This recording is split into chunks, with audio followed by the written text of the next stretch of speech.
almost. 3 sea stars that have our shore-based sea star expert. Really excited. 3 of these sea stars that were not known from the Atlantic. So either significant range expansions or new species probably.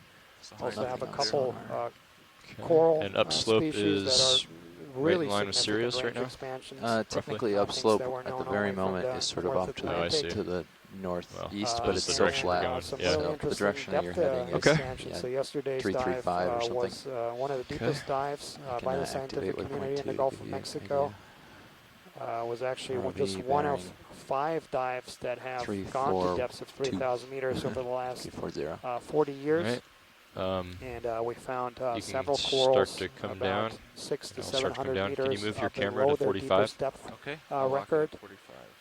And so, yeah, a lot of interesting things to come, and a lot of also interesting mapping That's good right there. data. That's fine. So it was Okay. excellent. We spent the Okay. Why last don't you go week ahead of and the start coming down, and expedition I'll here on follow the you down. West Florida Shelf and Escarpment. And this is an area that is very poorly studied in comparison to the rest of the Gulf of Mexico.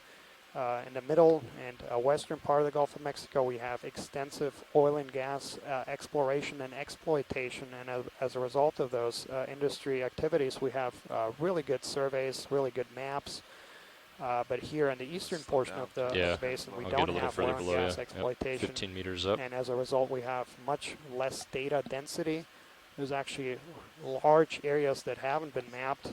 Starting to see a about, glimmer of the bottom. say, over half of the West Florida shelf, we don't have high-resolution multi-beam maps, and our multi-beam team has been working really diligently and hard every evening and plugging some really significant Looks like you're not holes putting a in lot the ahead existing and you're not multi-beam. losing much ground. So those that's data good. will also be Seems like the available current's to definitely the dying scientific off. community and provide a lot of important information for studies to come and also for management So activities in this the area. model There's is some pretty fairly important fisheries on the West Florida good then. shelf. And Still have Delta 20. Great. and so, yeah, we just touched bottom here. Probably come down Bottom about depth is Calling it the bottom. 530 meters. Okay. I'm going to lock in my Z-bias here.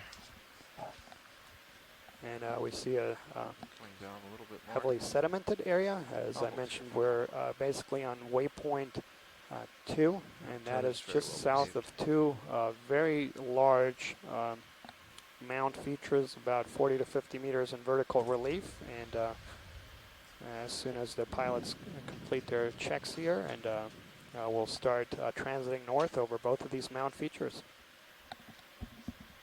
See a bunch of very small, shiny fish.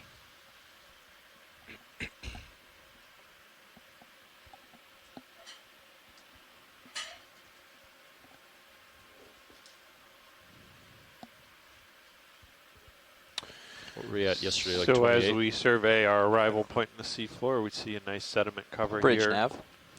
We also see what Yeah, appears the vehicles to be some have rock acquired rubble bottom, lying depth on of the bottom. Could be 530 coral meters. rubble. It's And pretty flat also here. number of fish we've So seen go by so pretty far. much any direction than Yeah, dead those, ahead those would be an fish okay there, they're just off bailout screen plan. now. Is there any direction that you look guys like, prefer? Short-bearded Not much codling. It's going to be in a genus Lamonema. And, Yeah, yeah, that's very the only thing that we have common a at these nearby depths, mound and we'll, at. we'll see So as we maybe we progress just and get some close-ups. let me look around here, see what I can. So, Yeah, I'm not feeling much current com right now. In comparison to previous Feels dives okay. today, we should be seeing a lot more fishes and a lot more encrusting fauna as well.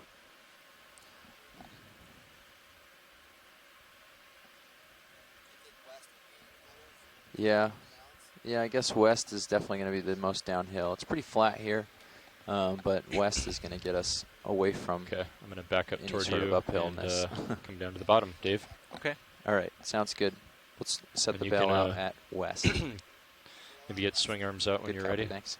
Okay. And just to our right, we had a lobate tinophore or comb jelly Bridge pass our nav. screen. I also want And, to adjust the that's center of gonna be rotation to focus the of A-frame, please. last 3 hours of the dive. We're going to be doing Thank some you. mid-water work, starting just off the bottom, and hopefully image a lot of these gelatinous organisms.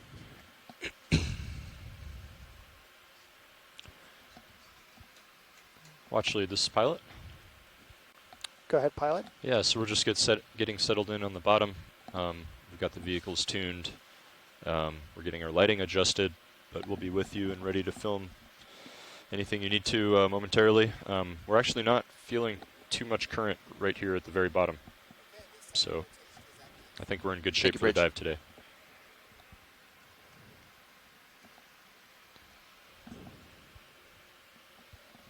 Hey, Roland. The video's pretty hot. Sorry. That's right.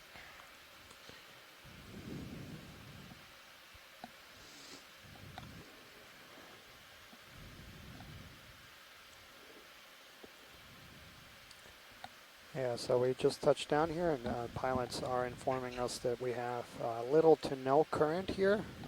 We are just in the lee of two mounds, so we'll see how that current changes as we go over and across them. But at least for the first portion of the dive, this should be very exciting Hydraulics secure.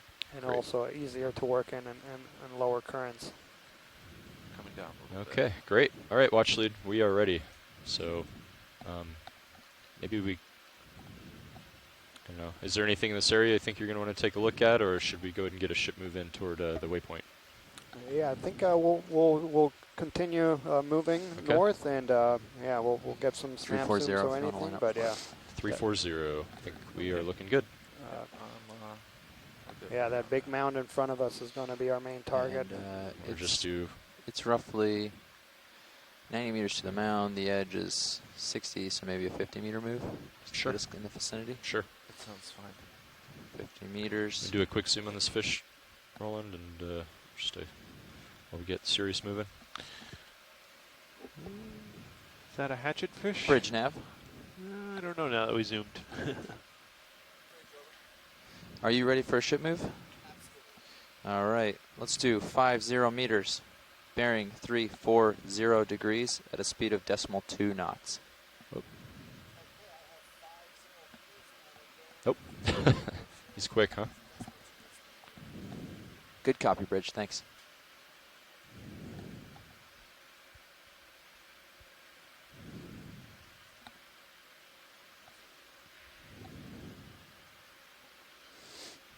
Video has lighting. Maybe a little dark on the left. It's a little hot in the very front, Hot in the not front. much in the distance. Yeah, I agree. It did not look, once we zoomed, like a hatchet fish. It looks perhaps like a juvenile of the genus Holardia. Thank you, Bridge.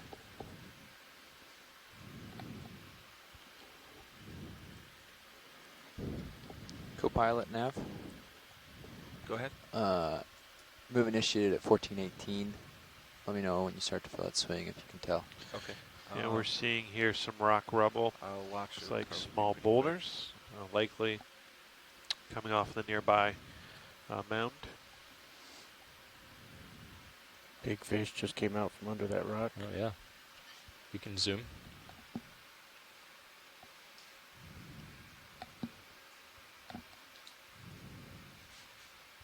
Ophelia. Yeah, and there we see a couple interesting things already. So this is going to be the short-beard codling, family Moridae. That's Lamonema urbatulum. This is a wide spread species throughout the Atlantic, covering also very wide depth ranges, about 15 to over 1,500 meters. And on that rock, we see our first corals, several Okay, let's corals zoom out. there. We have Be there soon. Muracetes Quite yet, though. coral on the right, Perimerissia on the left. Also look like a little piece of Lophelia.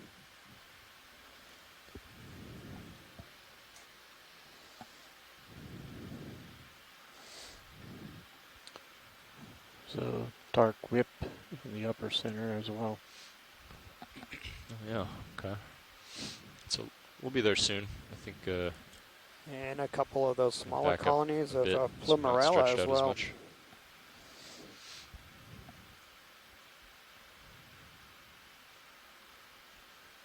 And now it looks like I'm feeling that move.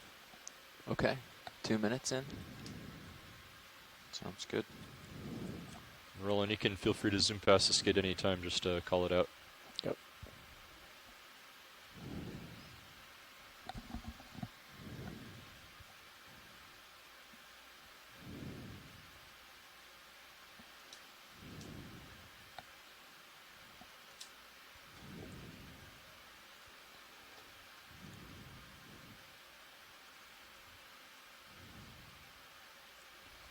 Hatchet fish at the bottom. And in front of us, we have another fish that is common in these kinds of environments. Zoom.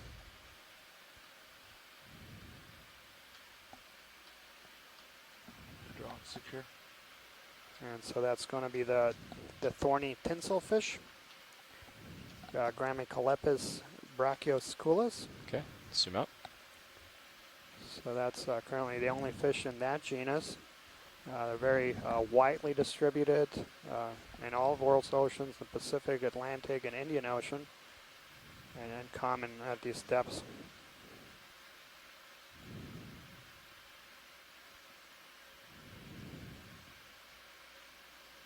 Side on the left, Roland.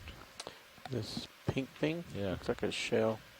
Yeah, and there we have another interesting fish. This is going to be a sea toad. Oh, And this is going to be the genus Chonax, I like these guys. family Yeah. Chonacidae. And yeah, these are also Partial. very common at these depths. Do a little tighter. And I believe this is actually going to be the species Chonax sutkasi. They get bright red, but they have various colorations. It can be bright red or more whitish or rose pink Partial. in coloration, but what's really distinctive in that species are those really bright yellow spots.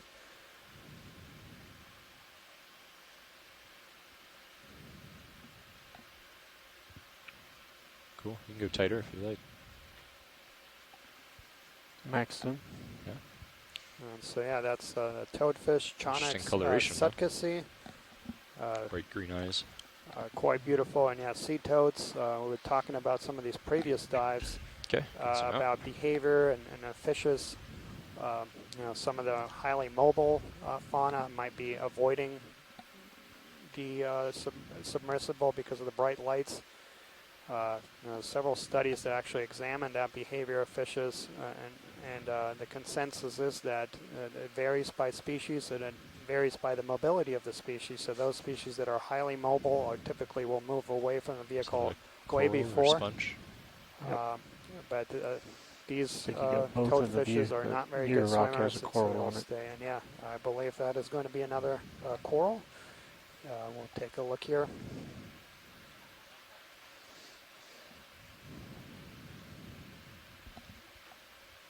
Okay. Do a partial zoom, Roland.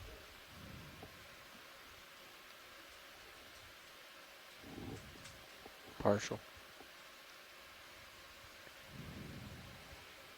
So we have some zoanthids growing there at the base.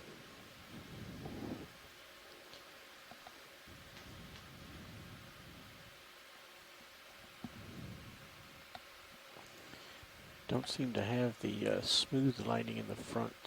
And then there's a scleractinian cup coral next to the left lights there. high or something. And then there's actually a large colony just, if we pan up in the back. Not sure what you mean. I can get more in the middle, but it already looked pretty hot I there. think we might have to zoom out. And Yeah, the lower I think bottom if there. you want to zoom out a bit, Roland. Oh, to that over there. Yeah, so this is going to be a sponge.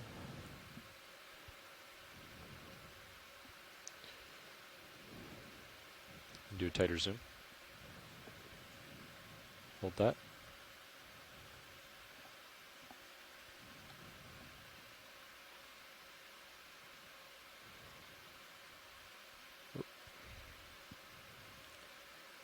And I believe at these depths, one of the common sponges is a Hexactinellus in the genus Africalistus beatrix. That's what it looks like right there. Okay, let's come out. And if we pan up Gotcha, into about the 8-0 left, there's pilot. something spiky on that rock the next rock to the left there. Interesting. Interesting. Do a quick zoom, then I gotta push out a bit. Down one. Down one. The bottom rock right there. Spiky thing. Go ahead. Let's do a quick snap zoom. That looks like maybe one of those a sponge, Closed. encrusting sponge. Yep.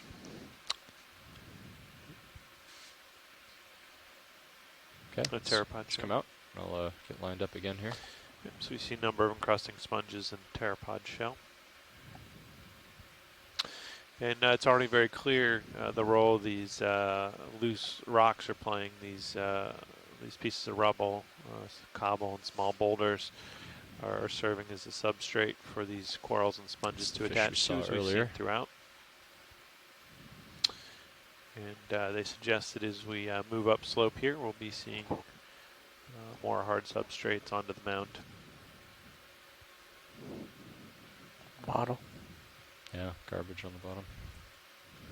There's been some debris there. Big Crab. crab. Here's a large crab. So yeah, this is going to be the golden crab, Chasion fenneri.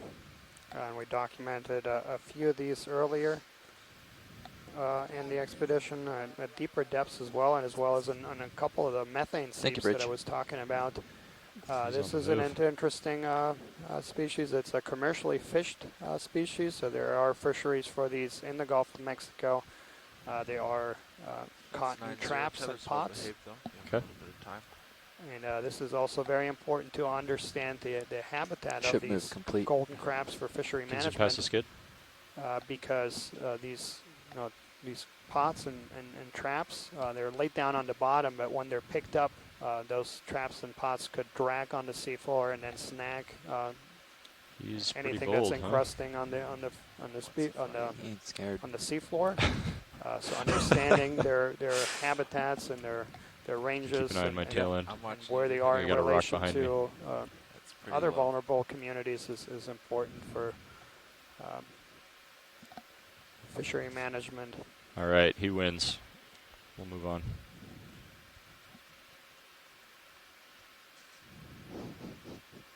Max aft, but might be about done moving.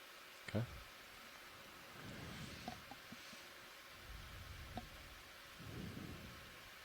Oh, there's some outcrop there.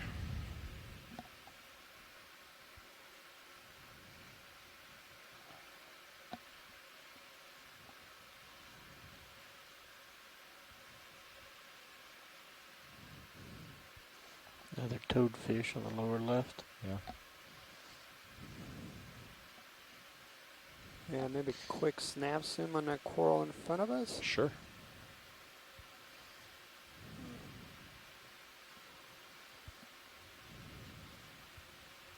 And then I think there's actually a batfish just left of us, so we'll look at We'll the do a coral. quick zoom. Hold that.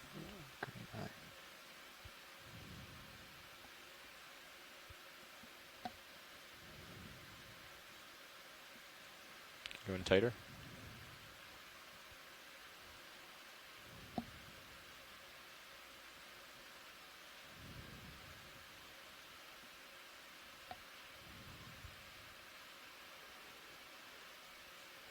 Yeah, so this is going to be an octocoral. You can Get see lasers those on. 8 Coming up. pinnate or branched tentacles. I think you're well past them on the Yeah, side. when we come out. Another Yep. one. ADS clear. Okay, you want to come out for lasers?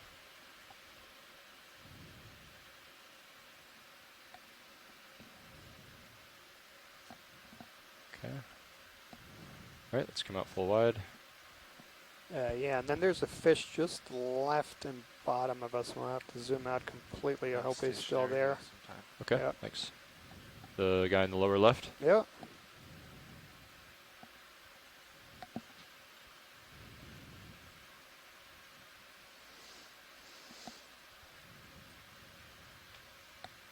Go ahead and zoom in.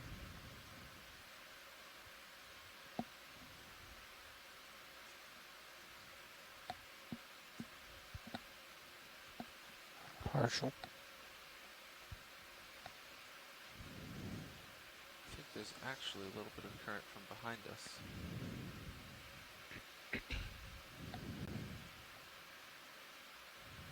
Interesting.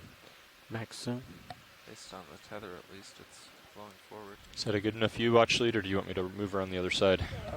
Yeah, if we can just get him on the side, it'd be great. Okay. Let's come out a bit, video. And I'll, And if we can get lasers onto him if possible. Partial. it's pretty small. Yeah, so this is going to be a Let's come out a little more. batfish. And so the genus is going to be Dibranchus. Lasers are clear. And Turn them on. these are very difficult to tell to species level. There is one species that is common at these depths. That's Dibranchus atlanticus. Yeah, So we'll definitely try to see get a good current. view here to see if that will allow for that. It's just turning. But yeah, that's beautiful. We can do a partial zoom. And yeah, hold that.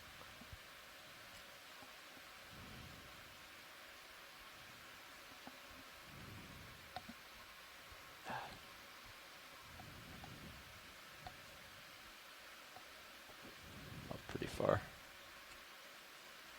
Alright, let's come out video and I'm going to touch down. Yeah, and And I think that's enough for a good That's idea. fine. Thanks. Okay. Perfect. Okay. So yeah, we'll just try to get some good snap zooms here of some of the first species before we head over the mound. Small whips in the near ground. Pilot, this is watch lead 2. Go ahead. Since we're here at an exposed outcrop where we have a pretty good sense of the source of the rock, if we see one we could try and sample, I'd like to give that a shot. Sure, I think we have plenty to choose from, so you let me know which one you'd like. Sure. So maybe any of laser's these on. white ones directly in front of us Okay. that look kind of like they've come right off this exposed wall. Sure. One that looks a reasonable size, get in the rock box. Let's see, you got the lasers on. So maybe some of those up and to the right of the laser Okay. that are scattered. Maybe we'll get a shot of this whip and then we'll move over there. Sounds good. Okay.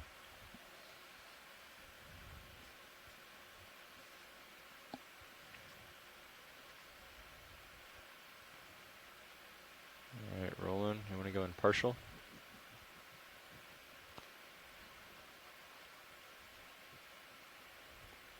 Do you want me to lose the lasers? Sure.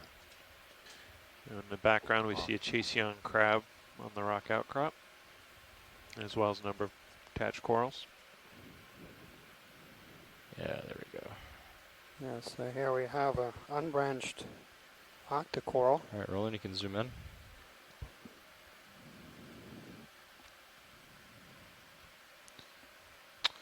Is that a Unidopsis or something else? Yeah, I think so. Squat lobster in the coral. And yeah, there's this is very promising. We're also already coming across a few hard substrates, and we've seen quite a few corals there. And as we're imaging this octocoral, there's also was a black coral just left of us. So yeah, it's very promising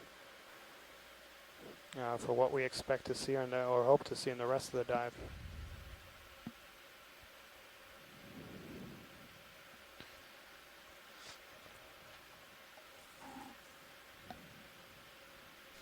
Video's clear. Okay, you can come out. Where was the, you said a black coral? Directly below us. Yeah, but if we're going to On just the snap rock. zoom it, pretty, Okay. just so we have Another it. one there? Yeah, Yeah. just document it.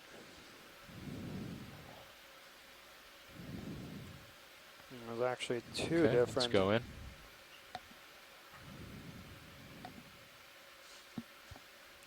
So that's going to be in the genus Bathypathes. Max zoom. This is in a primarily deep water family of the Schizopathidae. Okay. Is that enough for you, Dan? Yep, perfect. All right, Thanks, we can Dan. come out. And was there another stock that you Yeah, saw? and just as you go back out, and there's To the left. just to the left, and that's going to be a Stichopathes. So this is going to be another black coral, And but tighter? an unbranched black coral. Max soon. Okay.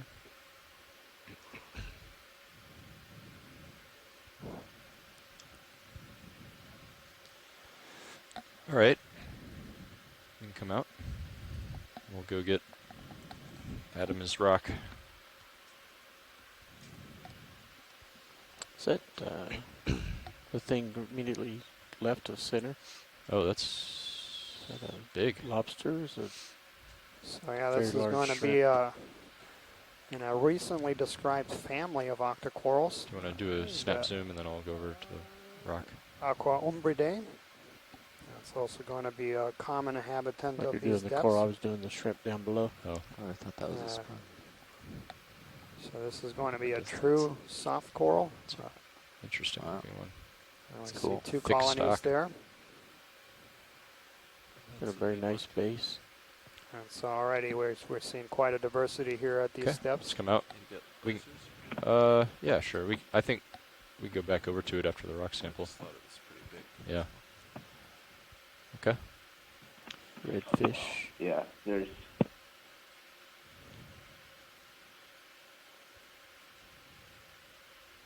Full wide. Thanks.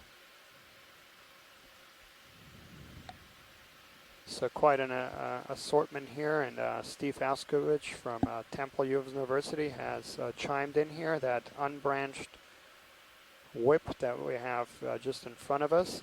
So that's an octocoral, and he noted that he's seen very similar unbranched bamboo corals or acididae in work that he has done out in the Caribbean.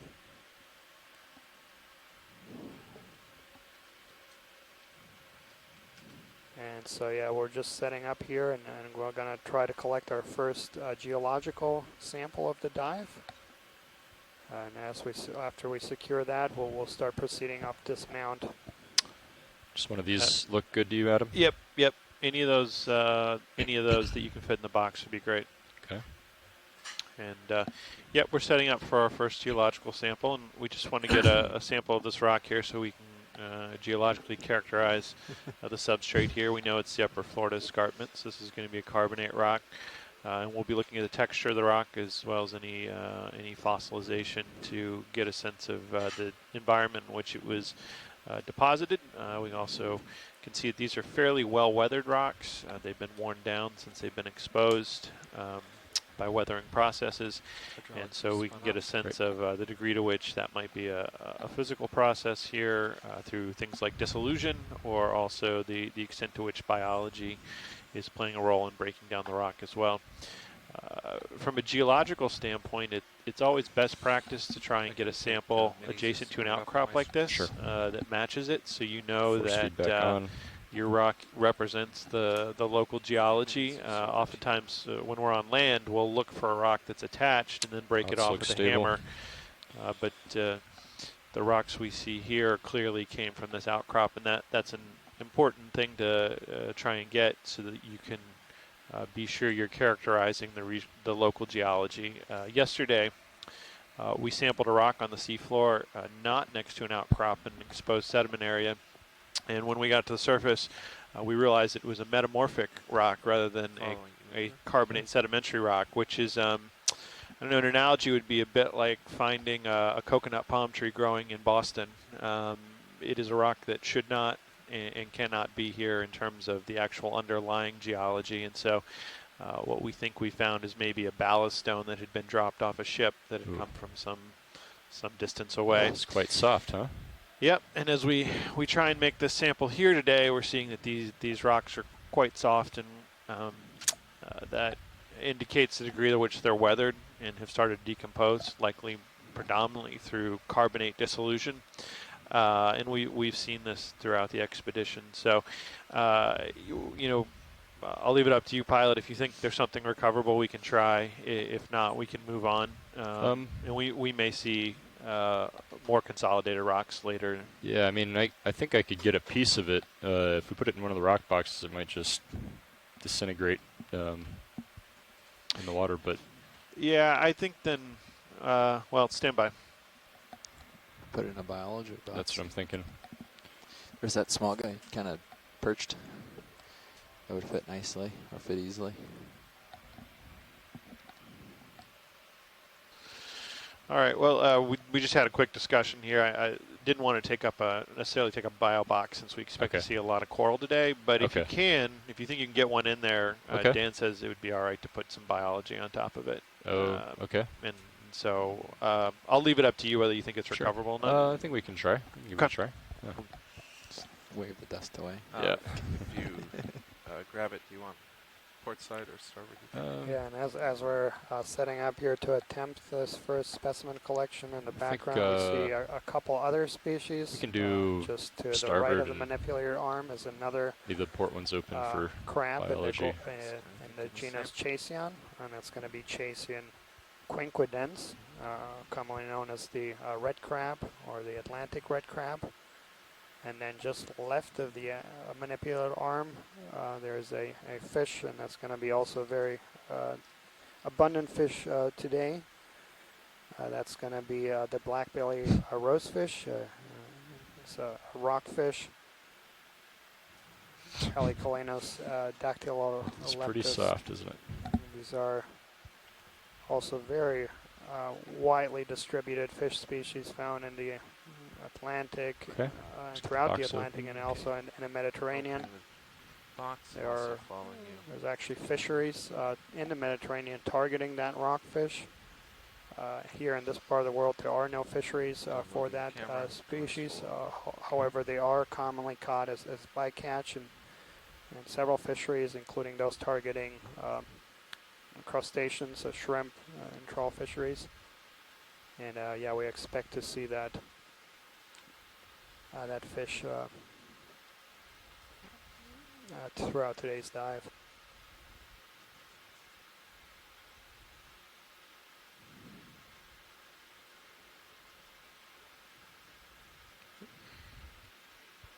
Okay. Looks like you're clear. I'll bring it All back right. in. Thank you, pilot. Yep.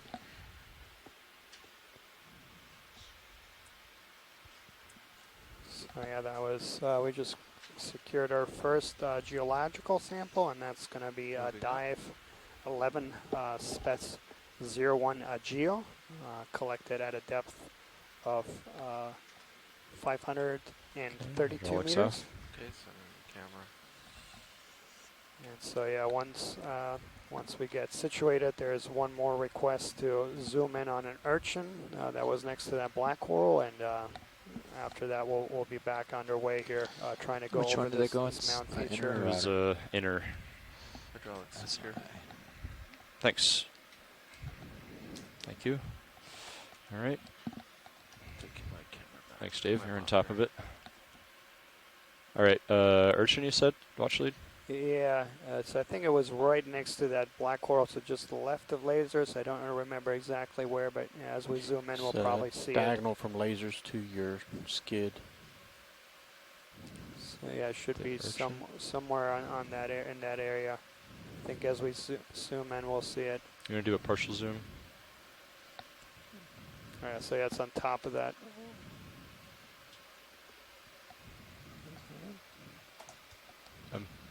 Sorry, watch lead. I don't see it. I saw Yeah, it I'm before. It actually was not down at the seeing it bottom. either now. It was on the sediment. That's your coral. Upper left.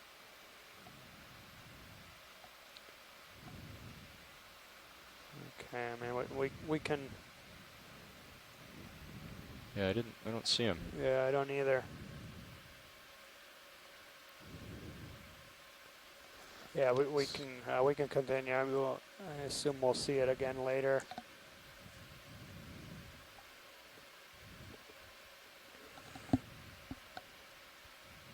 Or maybe try to zoom right there. Sure. Do a partial zoom. I think it So yeah, was Nolan, who had noted this. So I think Hold it's that. just bottom. It's just off. So if you pan down, Let's come out a little bit, Roland. Just a little bit. no, that's a shrimp. Yeah, so I It don't. was to the right of that first coral that we imaged, between that and the Yeah. white rock. Oh. The one we just moved away from. Yeah, Yeah, just so- around the corner. Yeah, so is this a it's- priority watch lead? Would you like to just continue looking? or- Yeah, we'll continue on. I Okay. hope we'll see it again later. Okay. So sorry, Nolan. Yeah, we'll keep an eye on it for you, Nolan. As we zoomed in there, we saw a couple more corals. There's going to be octocorals in the genus Muracides. In front of us, we have again that Aqua Umbridae that we imaged earlier. To our left is another Chasion fenneri golden crab. Okay, you can go in.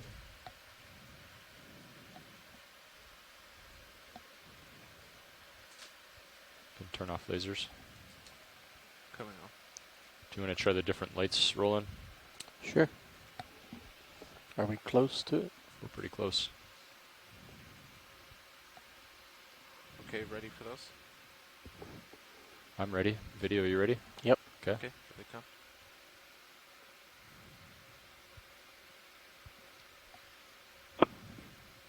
Do you want In the chat room, Sure. I said, Just get a full image. Slight tilt down.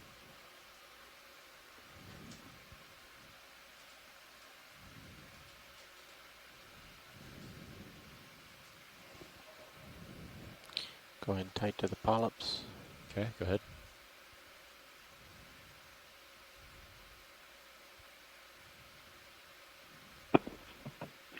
hey Daniel, this is Peter back in Charleston. Hey, Peter. Can't bring out any details. Hey, I just want to point out that Blacks are fully this crushed. soft coral that you're looking at in the family Aqua Umbridae has been collected from this region before, and it was determined to be a new genus Okay. of Great. soft coral. If you look closely, you may be able to see the gonads at the base of those colonies. So this is what we might call, and have called in the past, a pregnant octocoral. Oh, interesting. I think he's talking about the individual Excellent. polyps. Yeah, thanks, Peter. Base of the polyps or base of the stalk? Yeah, of the polyps. Ah.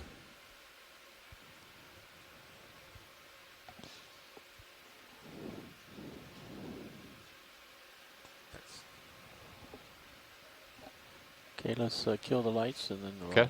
pull out after lights off? reset here.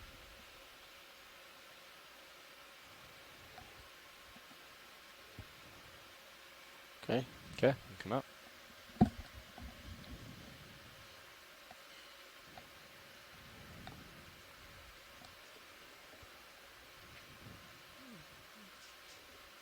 Full wide. Excellent. So yeah, for those folks who have been joining us on previous dives, we explored quite a bit deeper habitats. This is the shallowest dive of the expedition so far. We're still quite deep. We're still about 500 meters, 550 meters actually, and we see there's a lot more life down here. Something almost Quite center a of few lasers different now. corals already. I think lasers Left are of off. lasers. I know if they were on. Oh. So, You can go in, partial. You can turn on lasers, Dave. Coming on. that little guy. So yeah, that looks like a bryozoan.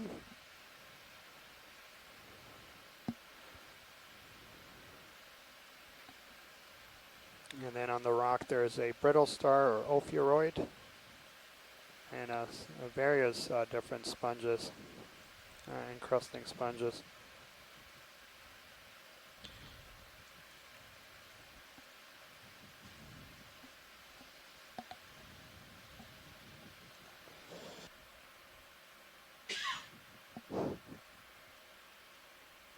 Also in front of that bryozoan there's a solitary scleractinian cup coral. You can see with its polyps fully expanded.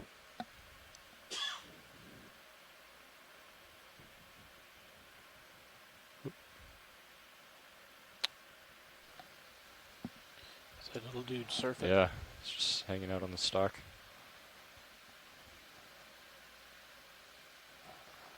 Video's clear. Okay, let's come up. Yeah, and it looks like something that's in the genus Caryophilia.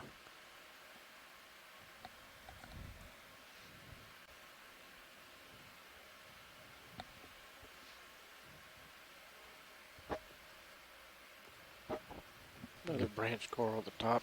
You can go past the skids video. Sorry. Any interest here, Dan? Yeah, we got a good close-up of that earlier. Okay. So yeah, that's another black coral just below the lasers. That's going to be in the genus Bathypathes. It's in the family Schizopathidae, so it's one of 7 black coral families. There's about 250 or so described species of black corals Coral in at 7 the families. above lasers looks different. But it's a group that's poorly known. A lot of species still to be. Actually, there's a black coral that's just top of lasers, not the wire one. The one we're moving toward? Yeah, and that Okay, looks look at that. that looks unusual.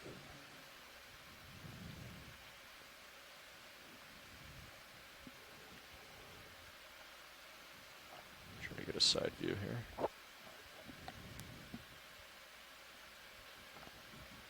I think he spins around too. Yep. Okay, maybe lasers off. We got it. Okay, go ahead and zoom. Oh, and a big fish off to the left. And so yeah, I'm glad we did. This is something that was not known from the Gulf of Mexico until last expedition. So this is going to be Heteropathus, and the closest is Heteropathus americanus, and we actually collected a sample of that last December. And so yeah, this is a new record from the Gulf of Mexico, and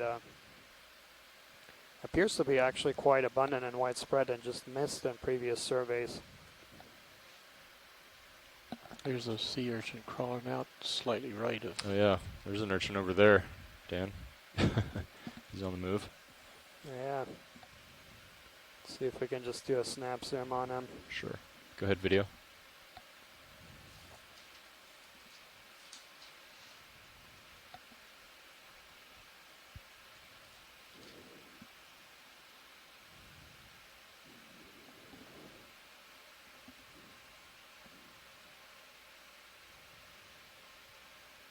It's a very long tentacles. Looks to be twice the length of his barbs.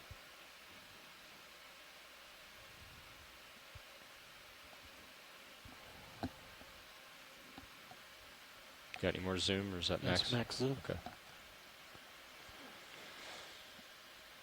Okay. A laser across him as we pull up. Sure. Excellent.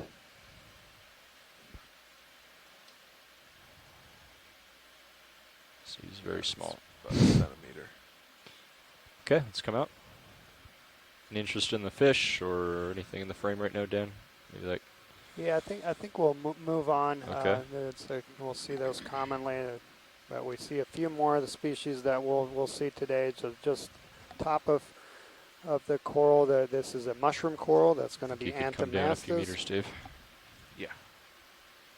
and so that's going to be a octocoral and a true soft coral. And then just top of the lasers, that's going to be a stylasterid coral. And I think that's a good segue here into the diversity of groups that we call corals. So that white colony, that's going to be actually more closely related to hydroids Fish in the. or fire corals.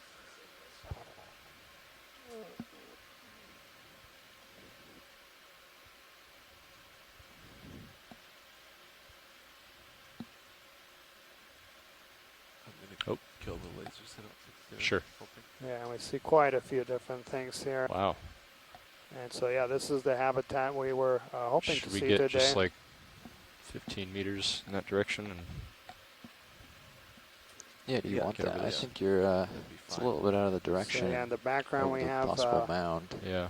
You're just now catching there's the a- sonar. I don't know what Gephrielbarix that is, darwini, and that very conspicuous fish. I'm still we lined see up a for couple of them. waypoint 2. actually. Yeah, but if you All right, Dan. Oh, you mean What would you like to look at? There's a lot to see here. Yeah, and I think it's going to be like this for the remainder of the Yeah. dive here. see another. Let's get a zoom in 15 maybe with lasers on the colony. Just black coral is just off screen to the right. 3.5. Okay. We're going to get a ship move in. Do you want to get a face-on view of this video? Just That with fish the there. Anywhere in that range. We're going to get a short ship move in, Dan, to bring us closer. excellent. You can go in tighter. Bridge nav. Hold that. Ship move, please. 15 meters. Bearing 340 degrees. Speed decimal 2. So yeah, we're getting right into the beginning here of this habitat that we were hoping to see today. Good copy. Thank you, Bridge. And it's extremely satisfying to see a lot of diversity here. We see there's a plumarella in the background. There's Miracetes. There's actually our first really nice to see Lophelia on that rock that we had zoomed in. We see Leopathus black coral just to the right, a big colony. Thank you, Bridge. Yeah, this is great. Hey, Dave, do you think there's a way to make the lighting a little more even? I was So yeah, trying, we'll try to document at least one of every morpho species we see, It's a little hot in including the fish foreground. and the corals. Okay, I'll try again. Hydraulics on. And yeah, we see 3 larger colonies now in view of the one that we're moving towards. That's going to be It's a flat. You black can always coral. take the uppers and sort of bring them And that's around. going to be in the genus stow them slightly. Leopathes. Bring the uppers forward a little. Yeah. Leopathus glaberrima, and that's a white thread species found in the Mediterranean and I throughout the might throw a little Atlantic more light and the back Gulf there. of Mexico, and that's an important species because it is among the longest lived marine species. Individuals of that particular species have been dated to be over 2,000 years. There is other species in that genus that have been dated to over 4,500 years. Okay, rolling. And this is think they one wanted of the lasers on many 2D. reasons I know. why this area Throwing is, a lot of at you. course, very important for management. These are very vulnerable species they are, because yeah. they are so long-lived. Thanks. If they were to Excellent. be damaged, it takes really long time for them to recover. This looks nice. We'll see when we pull out. Okay. Let's try it. And so yeah, they're fascinating studies, the way these corals are dated. So they, much like terrestrial trees, they have growth rings. So if you were to look at Expect you in to start feeling cross-section at that the now, base, or soon. you would, under a microscope, would be able to see individual rings, and those can be used to date them. Tell I'm not looking down. Now, I mentioned because that they're so long-lived, so you'll see a lot of growth rings, and they're actually really hard to pick out the individual growth rings. Okay, And let's come out a what's bit. used is a technique called radiocarbon or bomb carbon. So it's C14. And so basically, if you look in cross-section, you'll start picking up a place in the skeleton where you have a high aggregations of that bomb carbon, and then you can correlate that to the 1960s Video's okay when with we it. Turn had on the some lights and we extreme can try a still cam shot. increases of bomb carbon due to And with the lasers nuclear off. Is that okay, testing, video? and that's picked up in these Try a corals. still cam shot. Turn the lights on. Sorry, I Yeah, thought I we had my see a mic lot open. of different Yes, things and there's here. a small spot lobster in the Killing top Very right. exciting. There's lights and still cam. Throw up the monitor here. I think you might want to be Yep, close. I'll get that. Zoom to the screen. Busy man today, Dave. That's what I'm here for. Permission to zoom to fill the screen. Go ahead. So yeah, Slight right tilt to down. this black coral is a stylasterate that coral. That's going to Okay. be a Good. hydrozoan coral and a completely different class. Nice. So most corals that we, It's that pretty good people on the still commonly cam. refer to Yeah. corals Take a are in look at the this red class lobster. Anthozoa, like this black coral ahead, here in Roland. front of us. And those are characterized by Hold a that. couple different things. One is that they are exclusively polypoid, so they always are polyps. Thank you, Bridge. Now, there's other classes of cnidarians that have both a medusa and a polyp life stage, Okay, go ahead, Roland. kind of like the box jellies and the true jellies. And now we see there a squat lobster, and that's going to be in the in the family Chirostylidae, very common associates of black corals and other corals.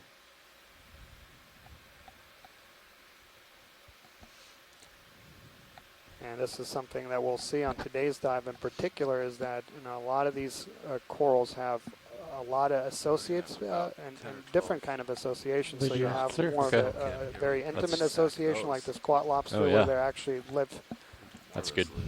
most of the time and they perch Go up and in, turn and off. then you have more kind of transient associations. And yeah, before we started zooming in, there was actually a fish right next to that black coral. Clear. All right, what's next, Dan? Yeah, let's keep moving and see. We'll try to basically get zoom of every different thing that we see, but it's what going to about be. this white coral to the bottom right? Yeah, let's just get it just so we have it on film. Okay. Okay, I can do a quick zoom video. Wow. Hey, Daniel. Yes. Hold that.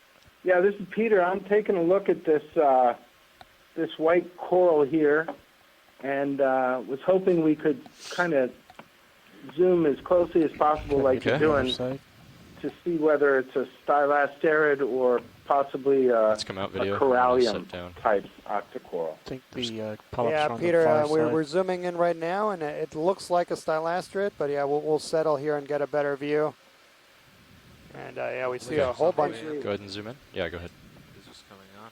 Yeah, I agree. It looks like a stylaster. It's quite a large colony, and it's right next to a branching stony coral there. This That's might be our perfect first live for the forward lights. Lophilia pertusa. I'm going to try the forward lights. Yeah, let's go ahead and kick Yeah, on and the this lights. is actually a beautiful view. There's Peter. We Oh, can yeah. actually see the tentacles there, and that clearly shows unbranched tentacles, so that makes it a stylasterid and not an octocoral.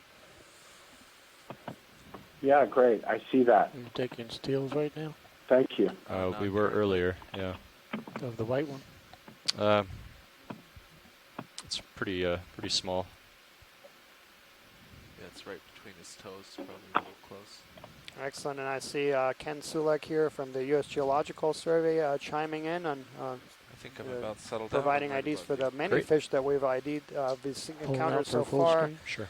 And these include the coral hake, the lamonema, that toadfish, that Chanax sutcasi, and then that kind of translucent fish that we just saw, several of them, Halepteris occidentalis. So thanks, Ken. Okay, I don't know. Do we want to get any of those urchins on the left? Okay, are we clear, science? Are we clear, watch lead? Yep, excellent. Okay, we can come out video. So yeah, that fish, that Halepteris occidentalis, right next to that stylasterid coral, and yeah, this is wonderful to see the diversity, and I think we'll keep our video team very busy today. We'll expect to see these kinds of abundances and diversities. Just leave these lights on for a little bit while we're in. Okay. Got these close subjects. And yeah, for those folks that just recently joined, this is an important area that we're diving on today. This is right in the vicinity of two areas that are being considered for new management areas, for new habitat areas of particular concern. Okay, we can clear the lights. Are these dead corals we're seeing here in front of us? Yep, so those are going to be dead Lophilia pertusa. Okay, that's what I was thinking. So Lophilia rubble, and that's what we commonly see on these big mounds, is that we see a matrix that's composed of both live and dead. And it's very interesting. So Lophilia pertusa, we pointed out when we see our first really close-up view, they are one of about a half a dozen reef-building corals in the deep sea. So in shallow waters, we have many hundreds of corals that form reefs. In the deep sea, we only have about 6, as we're zooming in on this black coral. And so those reef-building corals, Lophilia, there's one actually on the rock right behind this black coral. Is this the same one we looked at earlier? Yep. Different? Yeah. Okay.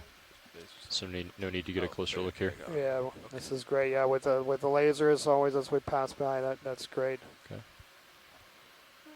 And so yeah, we have. I was talking about these Lophilia reefs, and which is what we expect to see pretty Ooh, nice. You want to go in video? pretty densely later. Oh, sorry, repeat. Oh, you can zoom in. Okay. These reefs can be quite Hold that. large. And actually the biggest deep water reef is off Norway, where we have a reef that's been measured to be about 35 kilometers long by about 3 kilometers wide. So that's about the size of about 400 or so football fields, where you have continuous reef of these Lophelias, and yeah, they can be quite extensive. And right here off Florida, in these depth zones, you know, work that the Okeanos Explorer and other vessels have done of mapping the area, we see hundreds, if not thousands, of these little mounds, and presumably they're all Lophelia, but we haven't dove on many of Wanna them, go a and little tighter? that's the real value of these dives, to try to ground Hold truth that. and understand, you know, whether they are coral mounds or.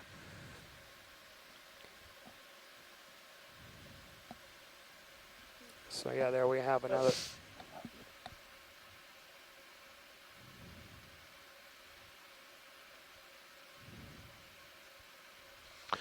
So yeah, it's a Munidopsis on the top of a black coral. Actually, I think, yeah, so this is going to be the family Chirostylidae. Chirostylidae. And commonly put these in the genus Gastroptychus. Clear video? But this is also kind of a lot of people have lumped things together, and actually Mary Wixton is working with Dr. Baba in Japan to Full one. on a revision Thanks. of these groups, and there's probably several genera that will be lumping together. It highlights the importance of these squat lobster and the importance of the corals. The corals basically provide a place where these squat lobster can elevate themselves up into places where there's more favorable flow. Zoom past the skid. Yeah, in the as we're seeing more Lophelia here, really creating structure now at this point with this dead Lophelia. The I think the squat lobster is one of the most common species we've seen after perhaps holothurians on this expedition so far. Very wide ranging. Yeah, if we can zoom in on fish just center of Sure. screen, there's two of them. One is what we've documented already, but yeah, I believe the other is Go an ahead. Anthias. Which one? The one floating up? Yep. Go So ahead, we'll video. see, no, Nope. the same thing. Excellent. Okay. Perfect. And Thank come you. out. So yeah, there we have the matrix there of that coral, and we see some live portions here, and you can see the very different coloration there. The life is there bright white and coming Skinny across fish, more top of it. right. And so this is a species that has been relatively well studied. We know Okay, you can zoom in. quite a bit about its life history in comparison to other species of corals. We actually know a little bit about its growth rates. Hold that. Well, there we're zooming in a couple of species. The one to the bottom, that's going to be Benthocometes, and I believe the species Benthocometes robustus.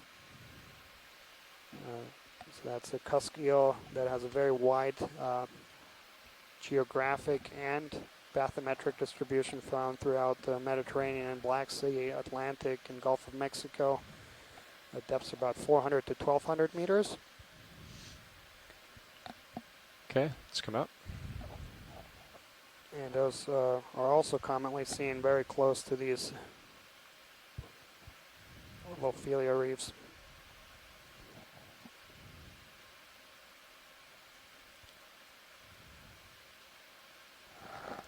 Full And wide. maybe quick snap zoom on that yellow coral bottom left. Sure.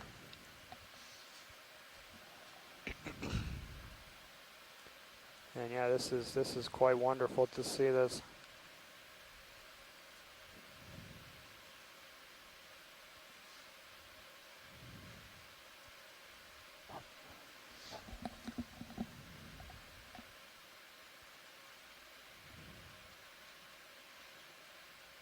Okay, go ahead, video.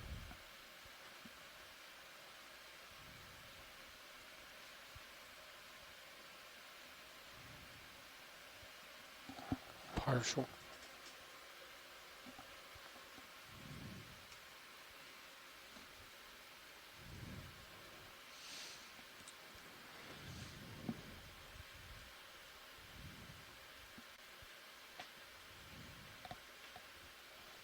mix in.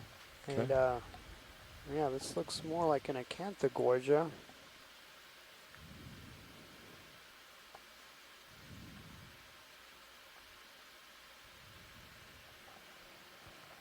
We'll try those lights on the shallow subject. Sure, are you ready for him?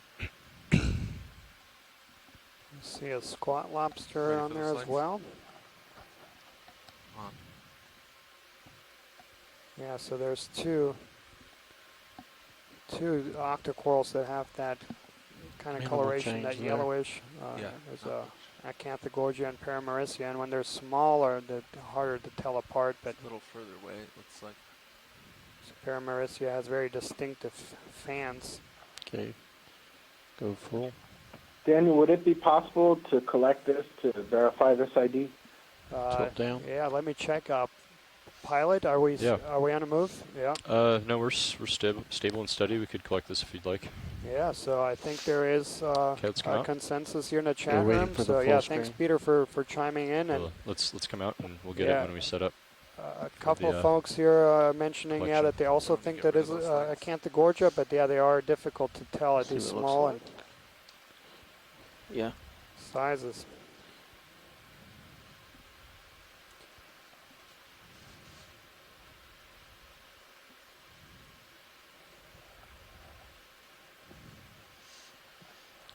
So this one will have to clip and come up to get the bio box open. Okay. Video swapping out. Thanks, Roland.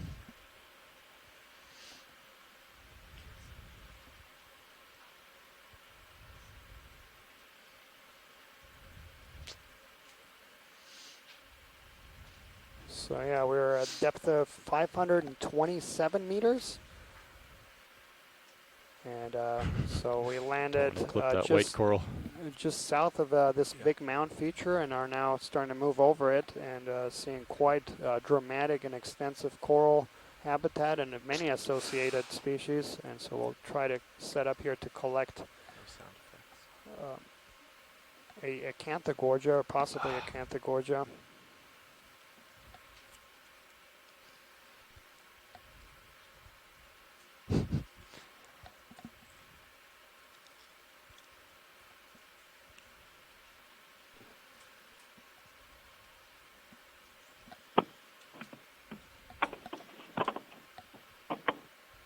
Hey, Daniel, if it's too difficult to set down around this coral matrix, perhaps we could just collect it later in the dive.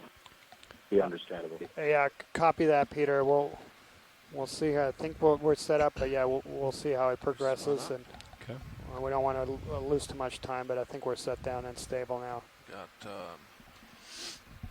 both port boxes available in one. Okay. Probably one of those. What do you think?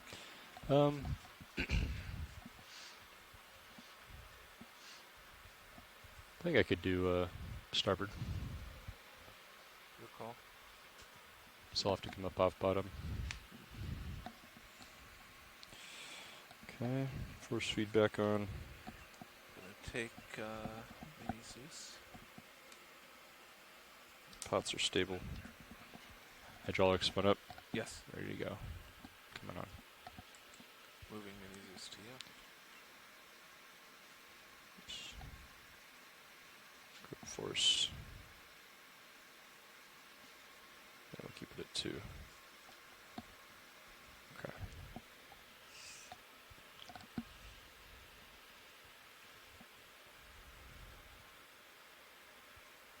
Moving Mini Zeus to the Okay. coral. Thanks. Holding there. Thank you.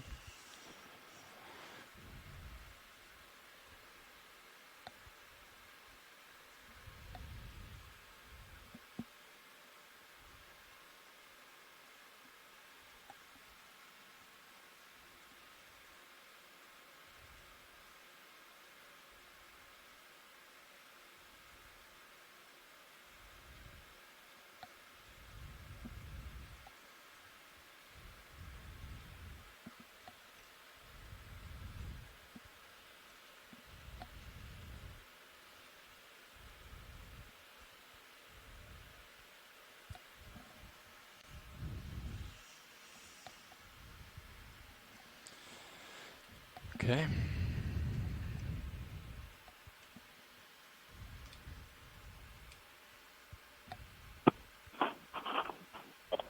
And my job is easy today.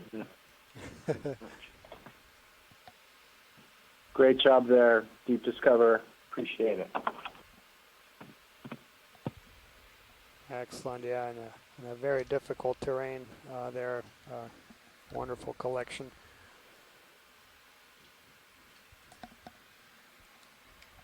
Oops. Oh, heading. And so yeah, for those folks put an that auto X5, you can joined keep us an eye on it, just Jeff, recently, for a we're couple at depth minutes. of 527 meters, diving about 250 kilometers off Fort Myers All right, Dave. in an area Okay. that has Starboard some bio really box important is ready to management ascend. implications. We're right in between two areas that have been proposed for new Ready? Go ahead. habitat Here we areas of go. particular concern. And what we were hoping to see today is extensive coral mound habitat, and as you can see in view there, we've already seen quite a bit of it, and we'll continue to see that. A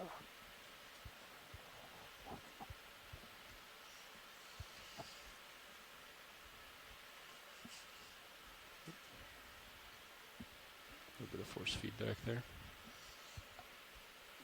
So I was talking about those Lophelia corals. So we have a debt matrix right in front of the vehicle right now, and how this is just one of about a half a dozen corals that we consider hermatypic or reef-building corals in the deep sea. That species has been, we have a little bit of information about the growth rate and life history, so they have been kept in aquaria. Studies in the Mediterranean have actually put these things in aquaria and studied the growth rates and gotten estimates of about 2 centimeters or so a year. There's also studies from artificial structures or shipwrecks and Stuck on the jaw. and rigs, where you know when the structure went down, and then you can measure how big the colonies are in there, and then you can infer growth rates that way. Also, those studies suggest growth rates about 2 centimeters a year. Been a while since but they I've done can the starboard bio box. Actually, even though this is Good practice. quite rapid growth for deep sea corals, they can be extremely long-lived, and they have been dated with radiocarbon dating, and some colonies have been dated to be up to about 1,000 years of age. And the reefs that they build, so these matrices of both dead and live coral, can be really old. Shoulder And azimuth in could have fact, some been reefs are much farther estimated to to be the about left. 40,000 years old. Probably been a little easier. So yeah, it takes really a long time for these massive structures to aggregate. And Yeah. That's why I wanted to do that one, because I just haven't done it in so long. Good practice. so yeah, that is dive 11, specimen 02 bio, Hydraulics off. Index collected at stop. 527 meters. And that's going to be a tentative idea of an Acantha gorgia. Giving you your camera and taking the monitor. That's interesting. Go ahead and zoom in, video.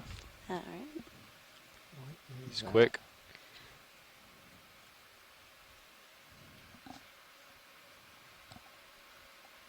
Having a That's, heyday. Really a fantastic looking polychaete.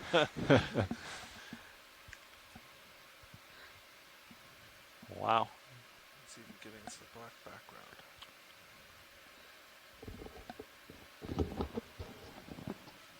Yeah, I think we're going to keep our video team very, very busy today. That And quick moving creature. actually, for the next couple of days, we'll be diving on some really extensive habitat just like this, both today and tomorrow.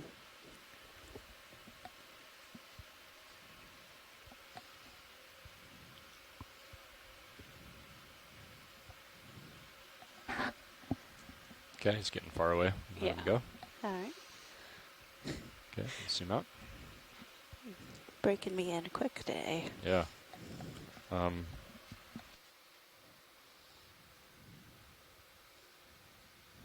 Give it to Dave. And there in the That's fine. I can top sit now. left, Give it to Dave. we have another species. This is a rockfish. It's common at these depths in these environment. It's going to be Trachyscorpia crystallata. This is a rockfish that has also pretty wide distribution, found throughout the Atlantic at depths about 150 to 2,300 meters. and also very commonly seen in these kind of Lophelia mound habitats. And we're just going through a quick piloting change here in the front row. So You've got auto depth then. once we get Yep, I just situated, took it we'll out. continue exploring here this Lophelia mound area.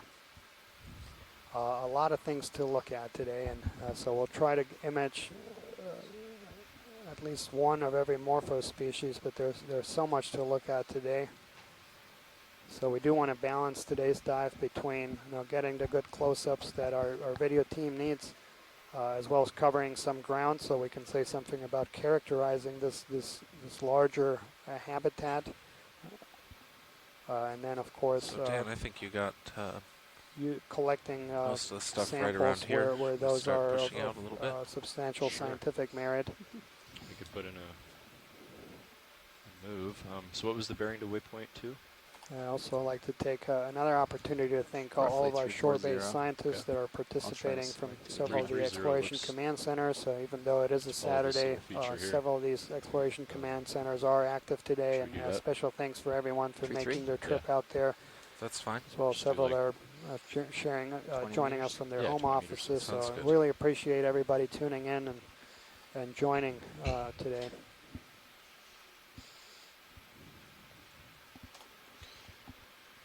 Bridge nav. Pilot is Another over ship to move. zoom past skids. Yes. Thank you. We'll do 20 meters. So yeah, we have Bearing several of these 330 fishes. That's degrees at a Haplostudus speed of decimal 2 occidentalis. knots. As Ken Sula corrected me there earlier. And we see all kinds of things That's here. affirmative. There's Thank a you, Bridge. Lophelia in the foreground. 6 of these fishes. There's another Leopathis coral on the left. There's a Lamonema fish right behind that. And yeah, there's, Great, thanks, Bridge. I think, something for everyone here. Yes, just let me know if you want to zoom on any of it. I'm going for the overview right now. Yeah, no, that's perfect. I think we'll keep moving and getting a few of these shots, and we'll call out things that we haven't seen. And Great. yeah, we want to keep it balanced between getting the good close-ups and also covering some ground. Understood. We just got the ship underway, so we'll keep moving. Watch lead, I don't think we introduced our shift yet. Is this now an appropriate time to do that? Yes, please. Okay. All right, sitting pilot, Dave Casagrande. And the nav chair, Jeffrey Lanning. Sitting co-pilot is Dan Rogers. And the video chair is Annie White.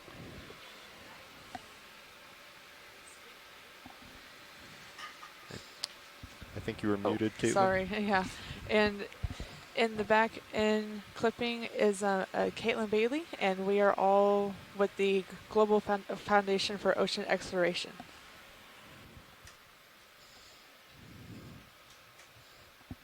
Excellent. And then next to Caitlin, A little far out myself, ahead, I think. Daniel Wagner, Going back with to the NOAA's left here. National Center for Coastal Ocean Science, and He's my got room. He'll science give it to you. co-lead, Okay. is Adam Skarke. I'm a professor of geology with Mississippi State University. Right now the lights are off. Lasers are on. So pilot, if we can zoom in, so there's a yellow, I think that's a sea star, and then that black coral right behind it. Yes, So I where see the both. lasers are on. We'll get a view of that. I think this fish will move out of our way by the time I set down. Okay, video, you want to start in? Yeah. Which would you like to start with? Yeah, so Let's go on that oh, so crinoid. yeah, that's a crinoid. And we do have Chuck Messing, who is an expert in this group, in the chat room. So So that's a partial. Okay. he'll probably provide a better idea for this feather star. Yeah, non-stocked crinoid. We've seen quite a few stocked That's cool. ones. This is The lower Not appendages stacked. on this one are pretty impressive. And right next to him, we have 2 small colonies of an octocoral, and that's going Looks to be like in the there's something genus in the middle of it. Miracides. Silly. And Oh we've yeah, seen it's quite a eating few of something. these today, and probably will continue more to do so. And to the left now in the background, that reddish colony, that's going to be a mushroom coral. Gotta get the top-down view, see what's in there. And so yeah, quite a bit to look at today. Theo, when you're happy with this, maybe push focus to the mushroom coral in the background. Yep.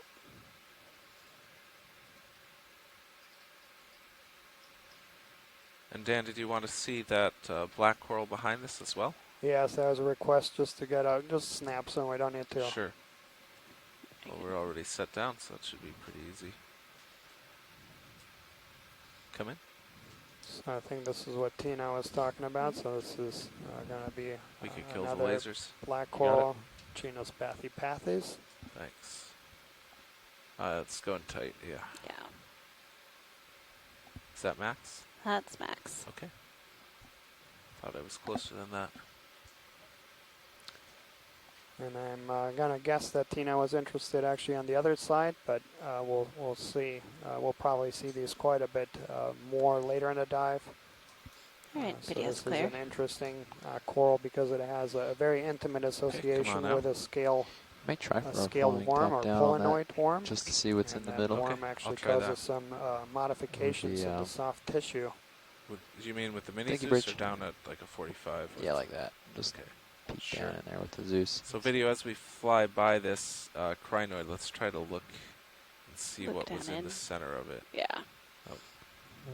I moved down. I wanted to look down, so I moved down. It's not how that works.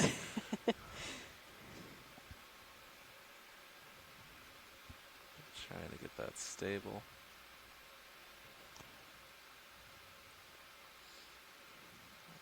That's as far down as I can see.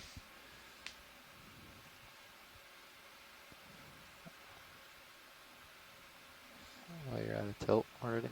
Yeah. Bummer. Oh no, I had a little bit more. There's the max. What's a partial zoom? Okay. You can take more if you think it'll help. Oh, that's full. I can't quite tell. Mm-mm. All right, let's come out and move on. Excellent, thanks, pilot. Yeah, we were just trying to see what was in the center of that, but couldn't quite get the angle. Could lose skids. Yeah, and there we're getting a beautiful view of kind of the how three-dimensional this area is, and a lot of vertical relief. Remember that your uppers We are, can see are there again out a little bit beautiful as you get view on here the of that stuff. matrix. And I was talking about these extensive coral reefs, and you can see both dead and alive coral there together. Trying to lose Yeah, that Dan, you make fish. an excellent point that we're starting to see a lot more relief here with these carbonate rocks, and what's interesting is they're highly weathered, and as we've seen from our attempts to collect them, highly decomposed, very soft rock, which is it's sort of interesting. We always sort of characteristically look for these hard substrates Snap for in on this. corals It and looks communities. darker than anything we've seen. And It's you know, a the question hole. that comes to mind is, Never you mind. know, how hard is hard enough be a when burrow. these rocks become very, Might very be. soft, and what role does that play in sort of creating habitat and succession of organisms at these sites? Is that we know all this rock is slowly eroding.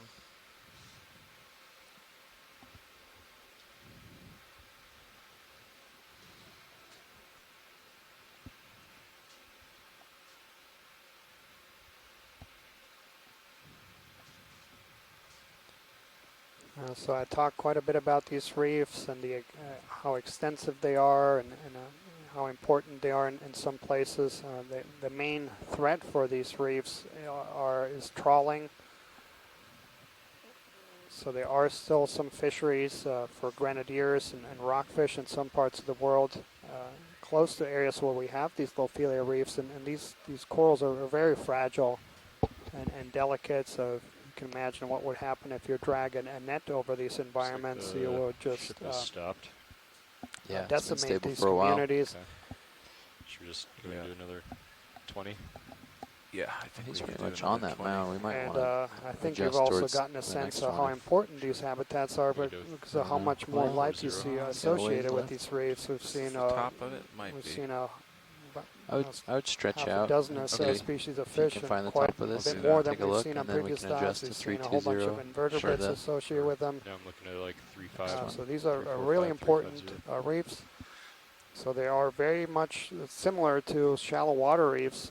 You know, for those that scuba dive and in shallow waters, the shallow water coral reefs are kind of considered the rainforests of the sea because of the diversity they have and the abundance they have. And in deep water, well, About just like a 20 they meter move. have a very 20 similar meters. function. 15. These are Yeah, let's extremely do that then. 20 Yeah. or 15. rich and abundant 20? communities. Sure, Sure, 20. And understing where What they do you are what do you lined has up a on? lot of 3.5? implications 350? for management and conservation. In the future. In the foreground, we see a squat lobster. Well, actually, we see Bridge a whole nav. bunch of them. They're perching I'll, up top, Bring your uppers back. and Yeah, that's I going to think be it's a a little hot in the species middle right now. We'll do Eumunida 20 picta. meters, bearing 350 These degrees, are speed common decimal 2 knots. associates of Lophelia. They're actually also found in methane seeps. Good copy, Bridge. And Thanks. they have a very wide distribution throughout Decent the current, Atlantic, the east coast of the United it's like States. east to west. Boy, can we get a zoom on that large colony that's coming just this sea fan just left Thank you, Bridge. bottom, Yeah, and that's see the going to fish be our get pushed back. Paramaricia. Okay, this is this darker colored one? Yeah, the yellowish. Sure. Okay, video, you can start to come in on that. All right. Just going to stay floating. I'll try to keep it in view. So this is going to be a plexaurid. That's an acticoral, and that's the Coming genus back Paramaricia. There's about 20 or so described species of Paramaricia. And this Let's is get lasers also on this, so then we'll one go of the in most tighter. common taxa of deep sea corals in the Gulf of Mexico at depths below 200 meters. This is very, very common. And also important to note there that this, Kill lasers. just like that Lophelia coral next to him, these are Sorry. also pretty long-lived species. There are a couple of studies, including work by Nancy Prouty, that has dated these Paramaricia corals to about 660 years. I talked about the Lophelia, that white coral next to them. They have been dated to be around 1,000 years, with actually individual reefs being an order of magnitude a little higher, being tens of thousands of years. I guess the common message here is that these are really long-lived and There's some worms in slow-growing the Lophelia. species. Oh, yeah. It's hiding behind it now.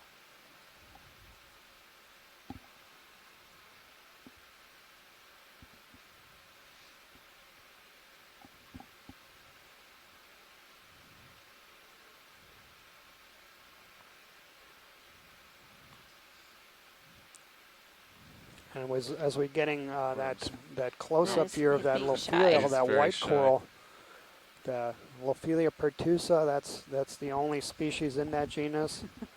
And Oh, that right, literally let's translates come on into back English as many suns.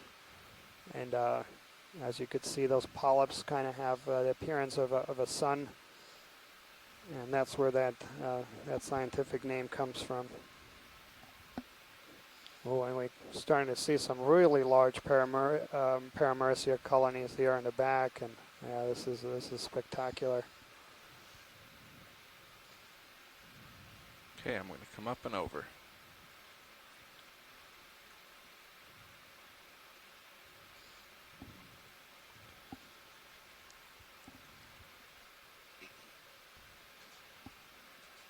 Not a dull moment.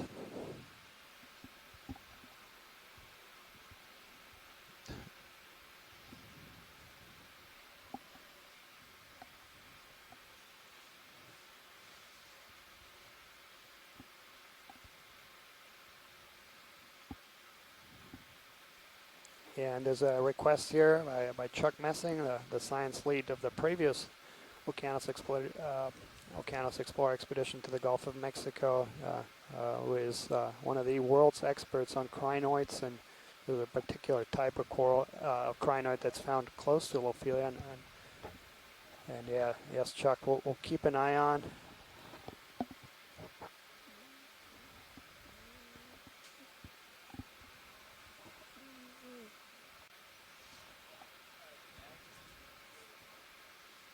Thank you, Rich. So a few more of these Paramaricia. So those yellow sea fans are going to be Paramaricia. And there's a colony. So if you see that yellow one just left, Yes. there's a kind of a fan shaped right behind it, smaller. So it's going to be in the bottom left of the screen now. Okay. You can just take a snap zoom there.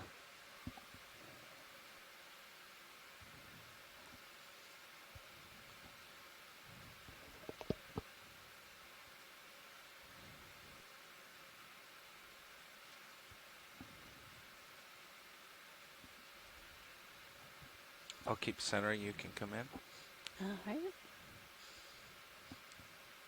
I think they wanted the one that's just off the screen. Yes, that's Yeah. what I'm going Okay. for. The current's pushing me that way. So. Sounds good. Hi, this is Zach, and I just got a quick question for Adam. I'm annotating geology, and since you can't see the substrate beneath this coral rubble, what would you assume that's beneath it? Based on what we've been seeing so far, it is carbonate rock. So we saw sort of those blocky, light-colored rocks initially, and we've been seeing them throughout. So I think this Lophelia coral rubble is it probably sitting on top of those carbonate blocks. Come in as tight as you like, video. Thank you very much. Sure. And yeah, so we just zoomed here on a primnoid coral. I believe this is going to be the genus Plumerella. And we've seen a couple on rocks, and actually there's a mushroom coral there, and it's going to.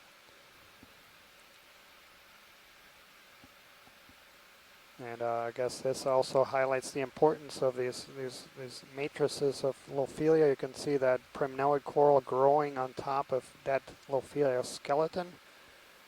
So yeah, these, since Zach was pointing out the substrate underneath it, and so yeah, the Lophelia provides substrate for other things then to grow on. And again, highlighting the importance of these structure building corals and foundational species. And Dan, we're seeing to my eye, untrained eye, I guess, as it were, a lot more dead Come on out. Lophelia here than live Lophelia. Do you think that represents maybe an event in the past or just natural succession in this environment? So yeah, we see a lot in these mounds. Is typically a mixture of this and so you typically, even in very healthy reefs, you see a lot of dead portions next to them. Looking like the peak to me. Yeah, hard to say what causes these kind of channels cutting through. Tell her to go out on top. Okay, we'll go up on top. Yeah, get up there so I can drop a target. We can put our flag. Top. Watch lead nav. I just want to update you guys. Peter. I'll just add that these corals are suspension feeders. First 100 meters. So, the polyps along the branches are picking up pieces of particulate organic matter that rains down from the surface. And you'll see the light-colored living parts are growing on top and over the brown-colored dead parts. So basically the colonies of Lophelia, they outgrow themselves, and the live parts will always be on top, and the dead parts are indications of lots of live growth in the past, I guess. Excellent. Thank you, Peter. And just also to let our science team know that we've completed our first 100-meter transit of today's dive. So we're going across this first mound, and actually there's two mounds that are right next to each other between waypoints 1 and 2.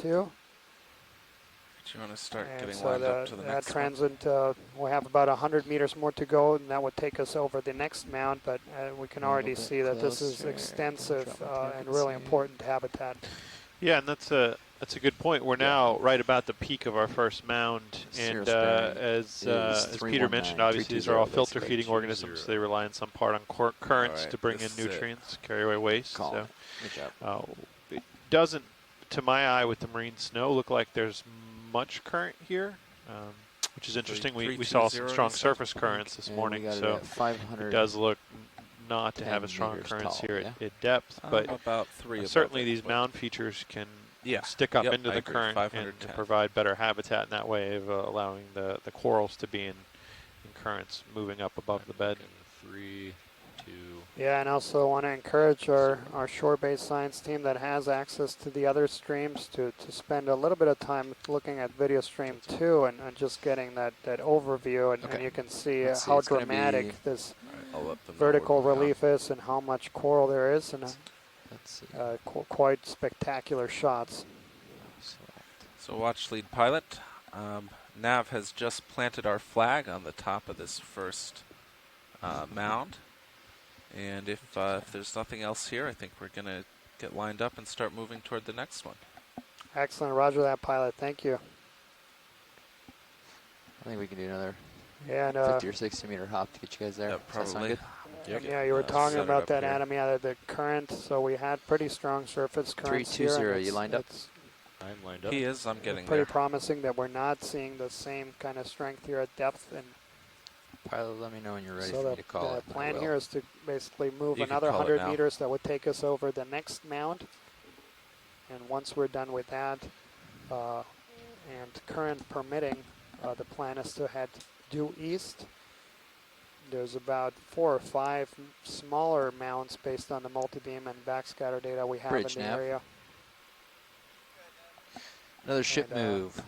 We're going to do so that's the plan for the 60 rest of the day is meters, to go bearing over each one of 320 these mound degrees, features. speed decimal 2 knots. And today's dive will be also include the first mid-water transect. So the plan is to continue the seafloor surveys till about Good copy, 3:30 Bridge, thanks. Central Time, and then spend the last 3 hours doing some mid-water This work. is going to be a lot of The ship downhill. has generously agreed to extend today's dive, so we have an extra Come 2 down a little hours. bit. That's true. It will Well- be a fair amount of downhill until you get the little, Yeah. this section. That's Oh, only yeah. like 30 meters away or something till Yeah. we get to the bottom between the 2 mounds. Yeah. Should be quick. Sorry, Bridge, repeat your last. You know, Dan, looking at an image you, like Rich. this, it's so clear the contrast between the live and dead Lophelia.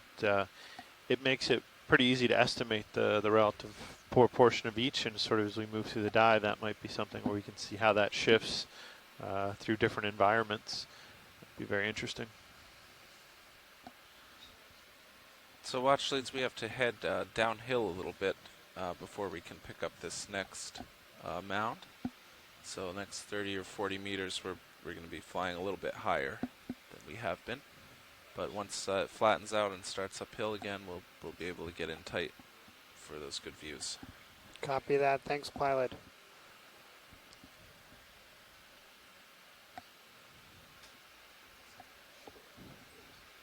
Can do what you can to keep it interesting. You know, sort of face something like you can come down and look at So this yeah, stuff we'll as you're have going that. down and stuff like that. No, these Okay. mounts Yeah, I'm have a gonna pretty get a little dramatic bit lower. vertical You relief, don't have about to 40 like meters or face so. And 320 and march Yeah, ahead. You today's can plan keep is your to heading go over somewhere different, just so long 4 as or you're 5 making of these, progress and at 320. the vehicle is much better at going uphill. It's easier to get the close-ups view, and of course we'll have to go downhill as well. And so as we move down, we'll be a little further off the bottom. Won't get as many good close-ups, but rest assured that as soon as we go back uphill, we'll get some good close-ups again. And I didn't notice it when we were on the bottom, but it looks like we've got a lens flare in the left lower corner, kind of. I see that now.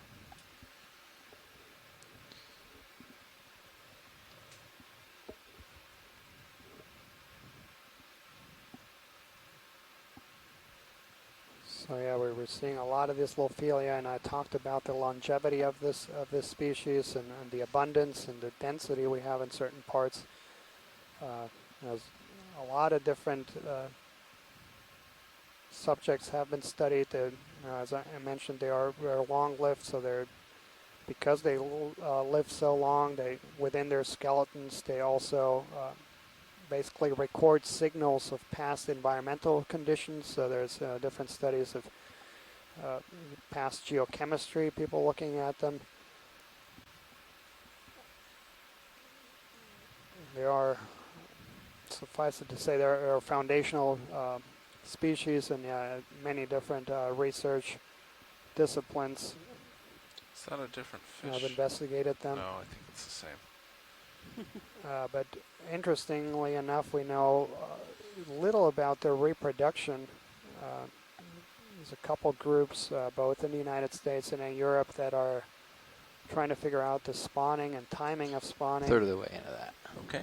Including Dr. Sandra Burke Certainly by the end of this, you'll be uphill again. at Florida State University. Looking uphill again, hopefully.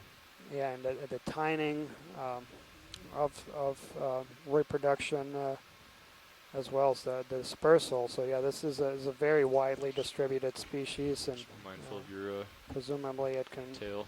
those larvae and Yes. eggs and sperm can disperse back over up really and float. long distances. But important thing Bump you to to 80, note see that if we the start to see that mound. Ophelia, Uh, as co-pilot. all corals, they can also reproduce asexually. So you could have a fragment breaking off, and then fragment then reattaching, and then giving rise to a new colony. Now those two colonies will then be genetically identical. They both came from the exact same genetic stock, and it's try actually and very look in the interesting. other So there are some studies looking at reefs that have sequenced colonies across larger distances. This has been done extensively in shallow water, and have documented that actually over several kilometers you can have corals that are all genetically identical and all basically coming from the same parent. And in deeper waters, that's of course deeper, as more difficult to study. We can't sample that much over There's those, a lot but of fish it's out here. important to note that asexual reproduction is important for Yeah. these corals in terms of reproducing. Picture on your starboard side. Copy, thank you. Wow. But I'm above it. and that both sexual and asexual reproduction occurs Probably from get a an pretty good evolutionary look at this. biology perspective. Sexual reproduction is important because it basically shuffles the Remember, gene pool, if you will. as You you try to basically move will get a down the mixture slope, between both mother and I still have father to in be your mindful of my DNA, altitude. and that Yes. provides Phil more Davis. diversity, Yep. and diversity Too far ahead is of me. good Okay. in a population because it allows to have more traits, presumably Watch to the be tether on adapted to those more overhang. diversity of different environments. So if all Watch the swing arms. I think everything looks good individuals here. of a species are genetically identical, there's no This speed a diversity, little and bit it more. won't be able to persist Tilt if down the a bit. environment changes. I'm tilted. 60. Okay. Good. You can also get what we call inbreeding depression. So if it's all genetically identical, yeah, that's very bad for the species.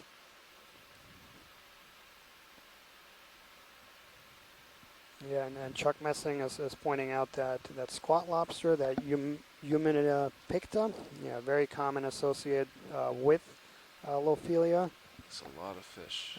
widely distributed species throughout the Have you seen these fish before today? northeast I'm not sure. there's a Atlantic and squat Gulf of lobster Mexico trying to and catch a Caribbean. fish. Yep, and we're Let's getting a comment on request that. for a zoom on a fish Oh. as well, if we can. They are There moving was kind a of fast. little bit of a battle there that we missed between a squat lobster and one of the fish. Come out a little bit. We'll try to Yeah, the pick squat one of lobster these seems fish. to be defending its coral home. Co-pilot, let me know if Yeah, and, anything. Yeah, if is we can concerning. get maybe a Sure, zoom out. you look good for There's now. many of these midwater fishes. This all looks kind of fishy. I believe that's Oh. going to be in the genus Argentina. All right, let's try. Come in. Yeah. This one looks. It looks Fairly something stationary. like They are moving Argentina around a lot. striata. That's a partial. Coming tight.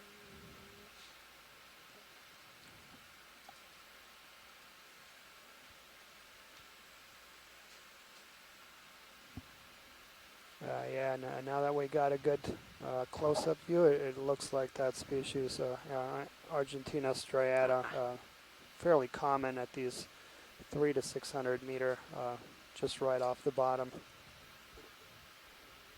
Gotta let it go. Come on. All right.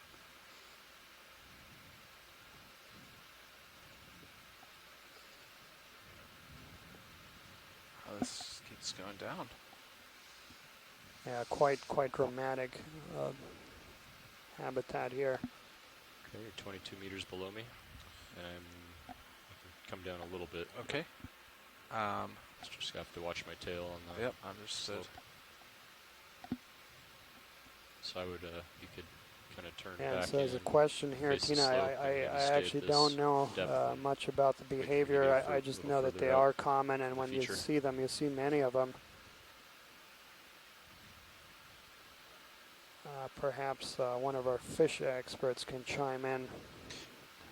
And I'll bump you in so you have your 12.5 so you know how far down you can go. Great, thanks.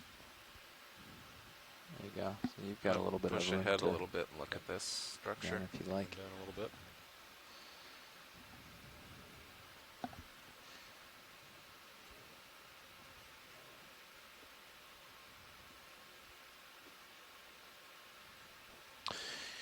Yeah, so getting back to the question Zach had asked earlier, what might be underneath all that Looking down at you. Lophelia cover? Okay. We see some exposed rock here, it looks look like. at this rock for This them, and is, then we can jump ahead and probably carbonate pick up rock the face. uphill slope. So this is a calcium carbonate rock that was on the Florida escarpment.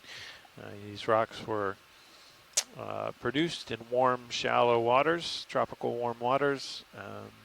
And on the escarpment, we see alternatingly reef type buildups that were created by Down a little bit. reef building corals in shallow water, scleractinians. We also can see some central platform type deposits like you Wow, might that's a lot expect of it on a fish. tidal flat Yeah, or it even is. shallow coastal Okay, waters. circle us back again.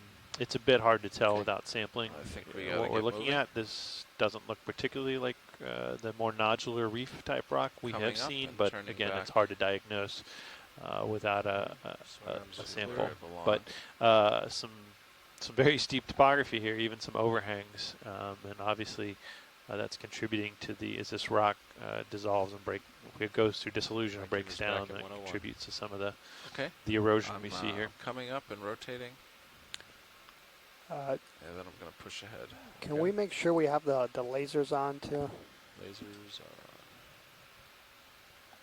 Excellent, thanks. Yeah, I think we'll probably want to keep those on today and just turn them off for beauty shots. Yeah. Okay, And I'm there- almost back to and heading. there we have a Start siphonophore in pushing front of out us. a little bit before These so are that you quite don't get that beautiful, tether and caught those as are it is Okay, down yep. there with you. Those I'm are pushing out. hydrozoan, so they're basically in the same group that we had that stylasterate coral that we imaged earlier.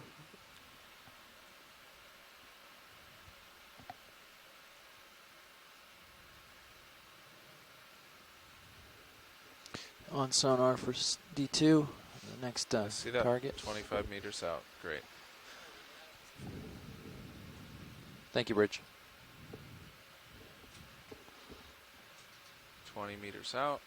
So I'm going to bring my rotator more level.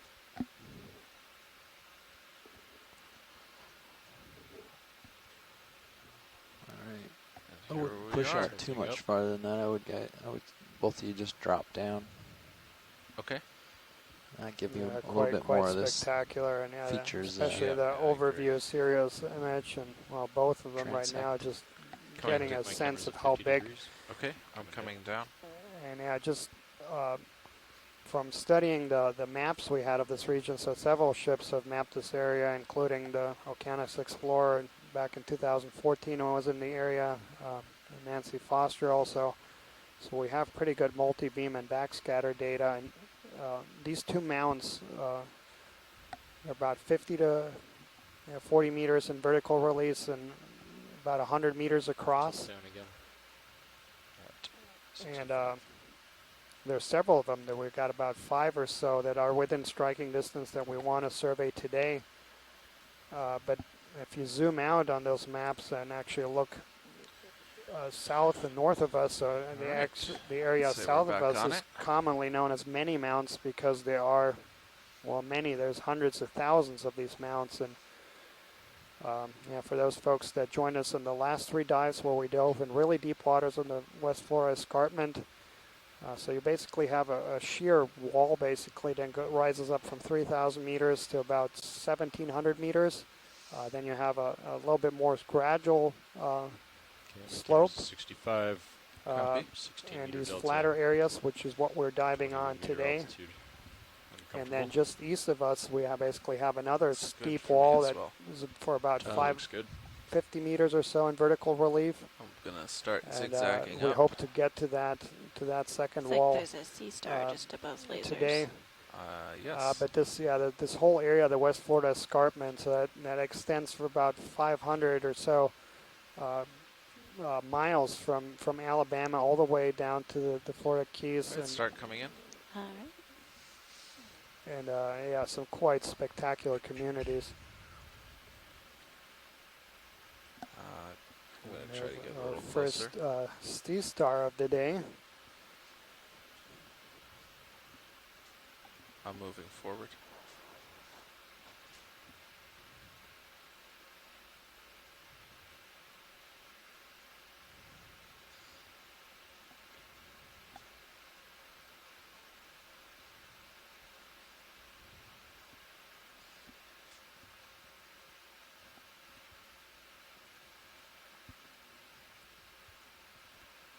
So HiPAC is saying Slowing down. 320.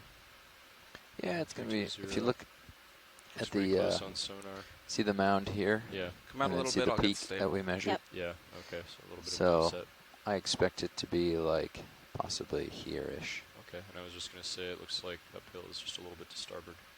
Yeah, so due I north or agree, it's 350 or starboard. something might be pretty accurate, but All right, come back in. you can line up. Okay. Let me know what you think. Yeah, I think like a 340 could work. 3-4, gotcha.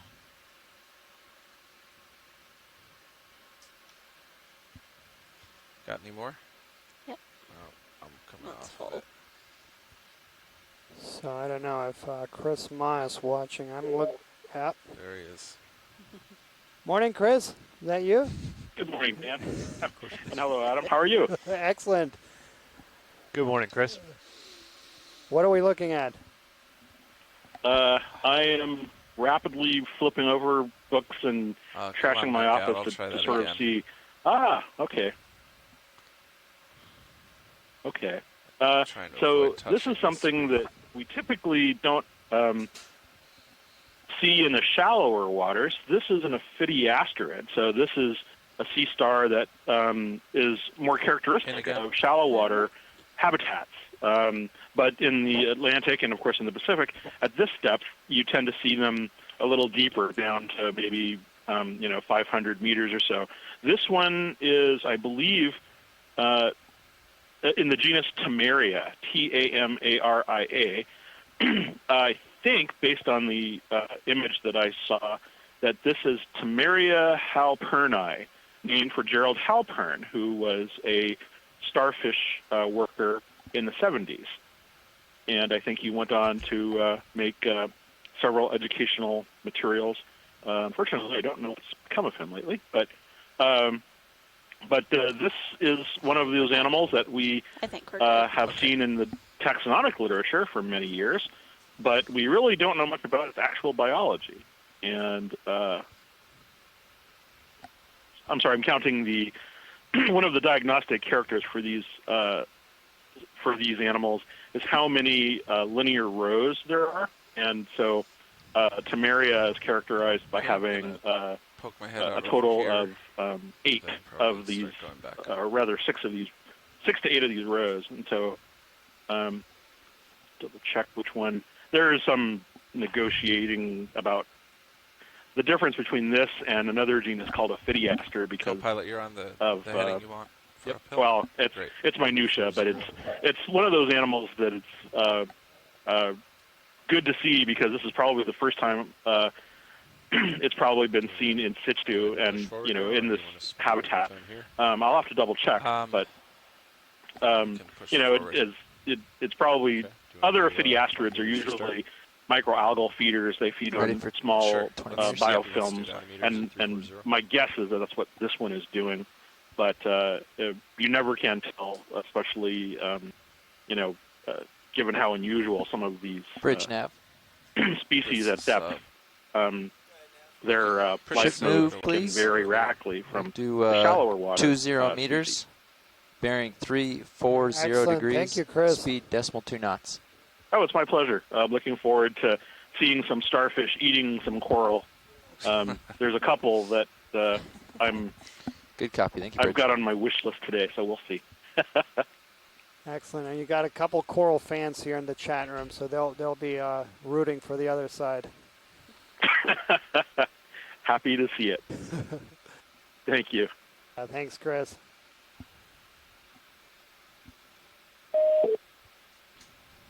Thank you, Bridge.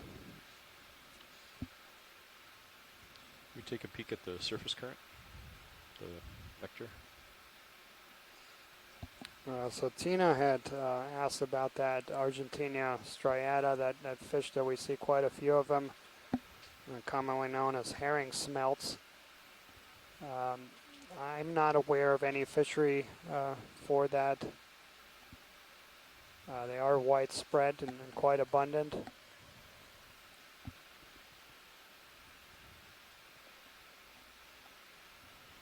Cool. Thanks. About the same, right? Yeah. Good. And we continue to see extensive, both live and dead, Lophelia pertusa habitat. Common associates are the squat lobster. You see the kind of greenish carapace with the red pincers, and that's going to be Eumina picta. Very common associate. If we get in a good place with spare time, it would be nice to get a close-up of one of the squat lobsters for the highlight Okay, I can at look some at. point. I can look at one right here.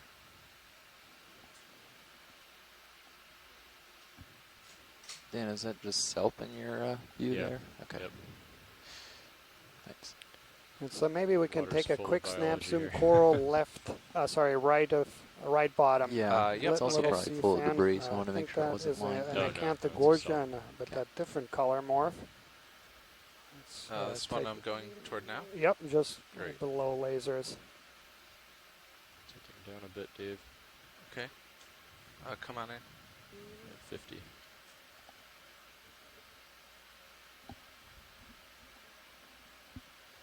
That's not what I thought it was. Interesting.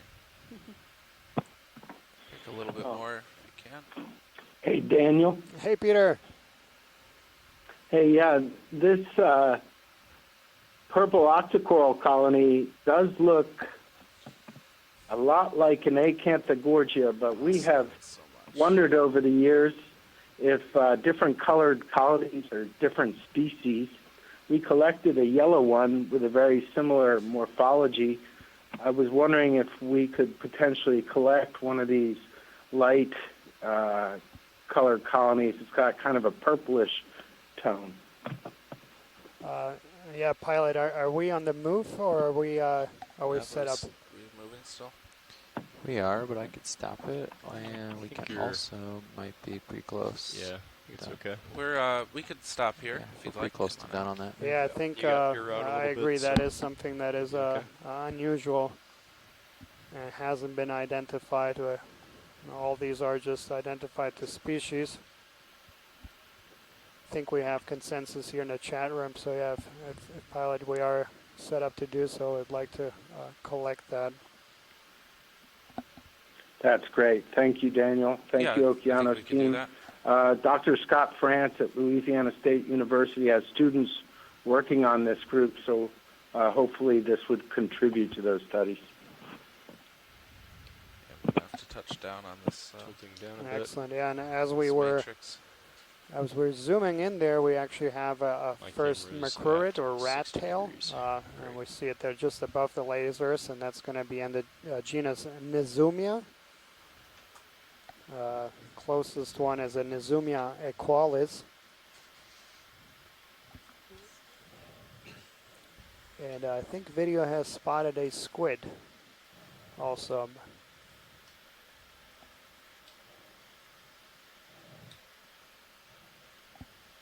So yeah, this is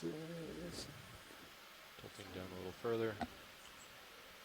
70 degrees.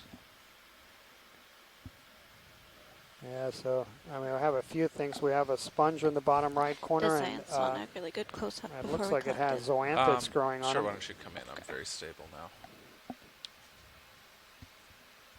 We're just going to get a quick close-up here.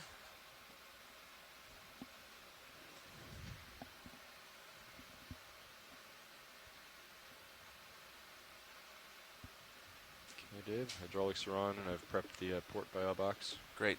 All right, I think video's Okay, quick. come on out.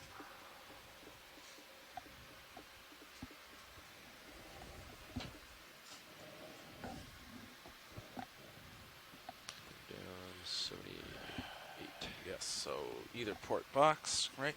Yep.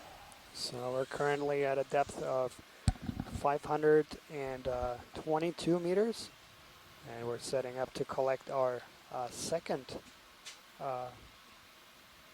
sample of today's dive. What looks like an Hydraulics going on. Acanthogorgia Hydraulics is on. coral.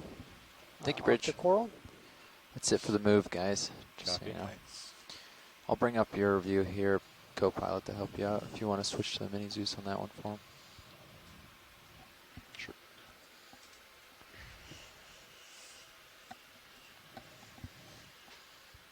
And next to that, we see a mushroom coral, and that bright red coral. We've seen quite a few of those today as well.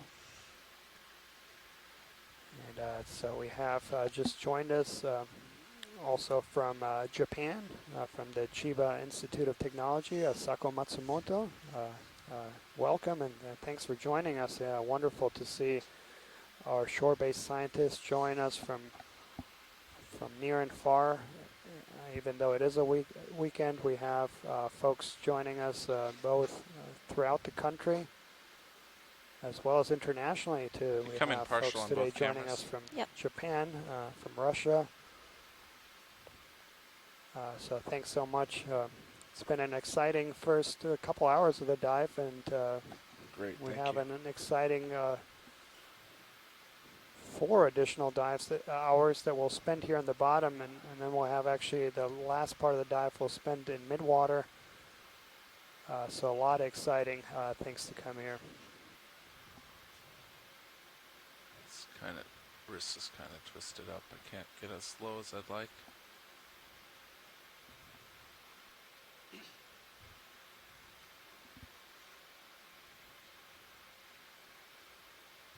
I think that's it. Does that look good to you, co-pilot? Yeah. Could feather it in Yeah. before you grab it to make sure. Sure. And I think I left it on grip force too, Yep, so it's I pretty checked. light. It's very light.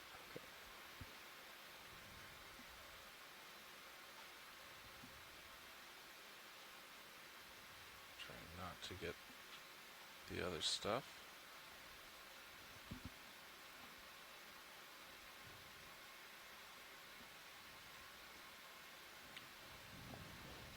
Nice grab. Script block. Okay. And I would guess you're gonna have to come up. I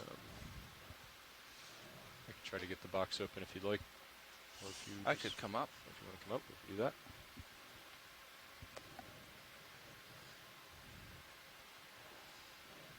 Just get Oh. up. Get myself a little untwisted here.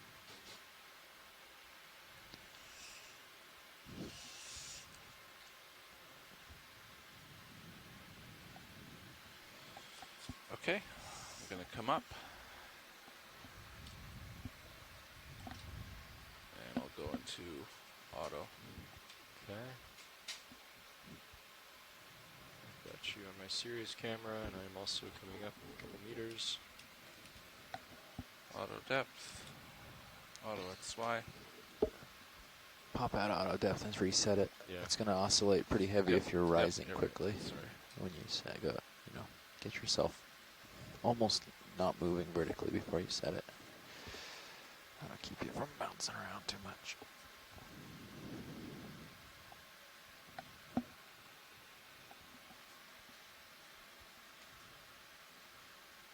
There you go.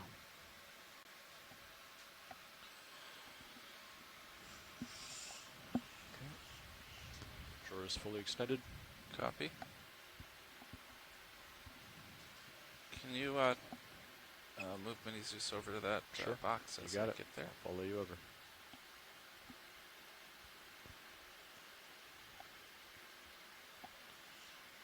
I'll put this in inner. It's pretty small.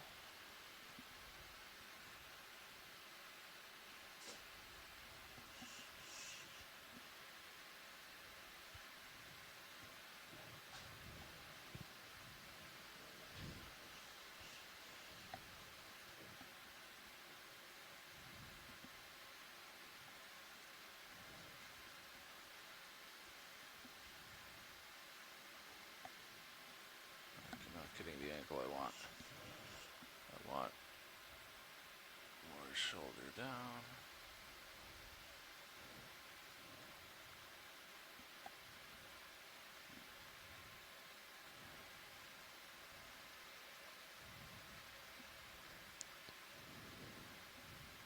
Put your wrist on the drawer. Yep. You can elbow up and wrist down, and you'll be able to reach a little That's farther. what I was trying to do. You might be locked out on the master. Just be, yeah, Okay. your elbow Yep. right now is Yep. locked out on the master. That was it. Thanks. So drop your elbow down a little, and then index in, and then you can lift it up. There you go. There. That's what I was trying to get. Boom. Boom. In the box, just like that. I knew what I wanted.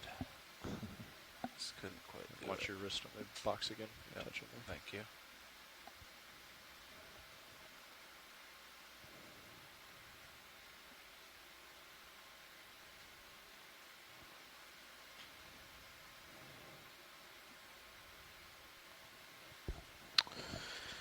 All right, that is a sample of a Acanthogorgia coral. It's collected at 522 meters. The sample number will be EX1803, dive 11, specimen 03 bio. Excellent, yeah, and another fantastic collection event here by our very talented Bring Mini Zeus over piloting for you, and engineering team okay, from I the think I'm Global about Foundation of Ocean Exploration. And so we've just collected our third sample of the dive. Okay. Everyone's And off. Copy. we've covered a little over 100 meters. We basically landed just south of this really large mound Come out of that we Okeanos. confirmed is a large coral mound, and now we're transiting over a second mound that is also And a get coral it moving mound. again. And so we'll Mini Zeus back to you. we'll go over this. So these pretty spectacular view there of the vertical relief. So I'm looking down at 90, 18 meters above you. That's Okay. time to Continue push out seeing if a you lot of these I'm live and going dead to do that. Lophelia corals. And yeah, maybe a snap zoom on that big sponge. Okay. That's something we haven't seen today. Come in partial.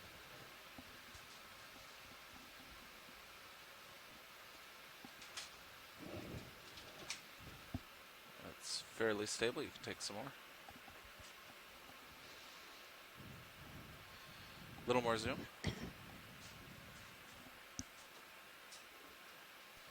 That's still a partial. Okay.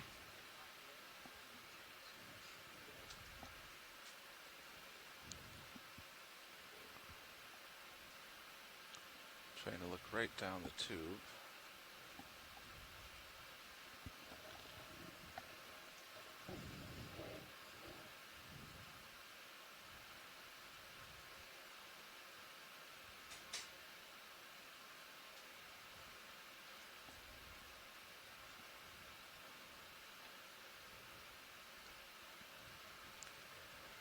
Excellent. That does look like a Alright, let's demo let it sponge, go. so not a Alright. glass sponge. So these are going to be soft to the touch. But yeah, very problematic group. Getting a little close there. To differentiate.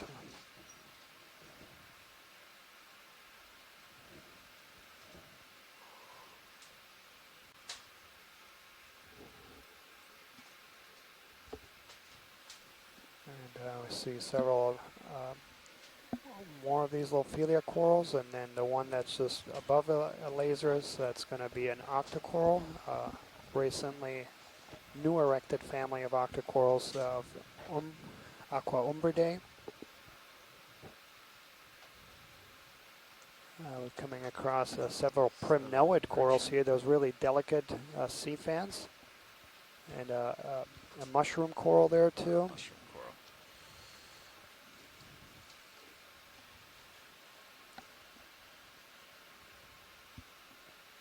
And next to that mushroom coral, there's a rockfish, Trichoscopia crystallata.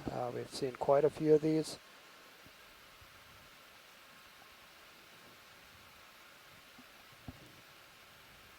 We're also seeing a lot of these Haplostetos occidentalis fish as This might be the peak. Looks like there's an urchin bottom center. I agree. Something. Let's take a look.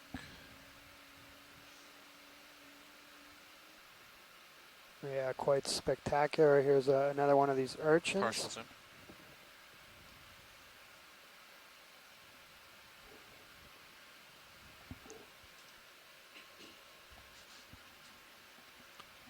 A little more zoom.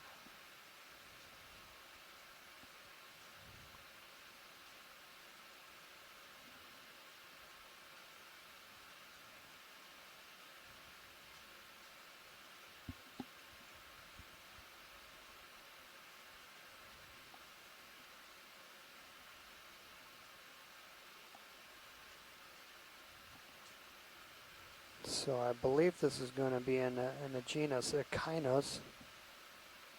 I don't know this group well.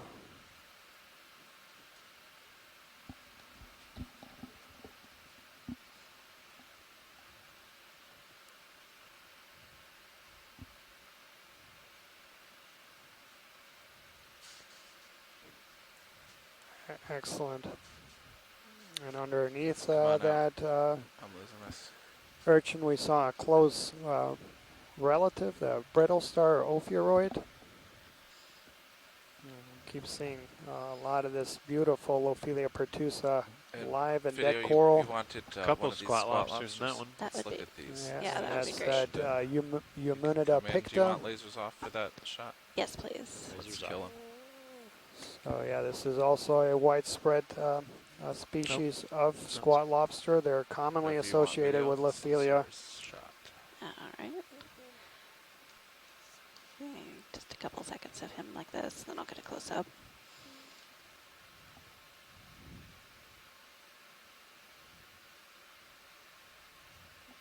They're fine in different the top one has better environments, lighting. including also in methane Okay, seeps. I'm gonna just barely touch my Has a toe really there. wide Atlantic distribution, this squat lobster. We can do the top one For, from here. found as throughout well, the whatever you prefer. Caribbean, the Gulf of Mexico, and North Atlantic. And these, as many other squat lobsters, are commonly use corals as their platform to feed, if you will. So they basically perch up on top of corals, and that elevates them from the benthic boundary layer where you have little to no flow, and as you go further up away from the that Not the benthic top boundary one, too. layer, you'll have there's time. more flow. And so it's very favorable to be in these environments where there's more flow that can bring you more food. And Okay. on the top of there, we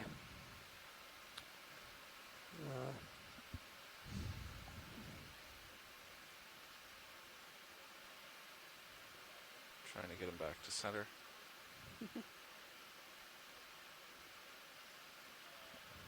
Oh, lost my Alright. footing. I think we're probably good. Okay. and so yeah, this just Thank right you. above it. If we can take just the So what is it they wanted? These small yellow. Oh, okay. yeah that Polyps, is that right? yeah, the coral just left Branching it, coral. branching. Oh, okay. Come back out. I'm not sure what it is.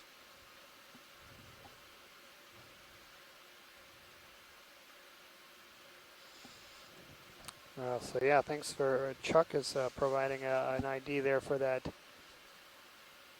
Coming for partial. that urchin. What exactly is? Yeah, right there, right oh, the there. one right yeah. in the center. Great. Yeah. That's a partial. Got the brakes on. So we have several things there. So on the base, there's a stoloniferan octocoral.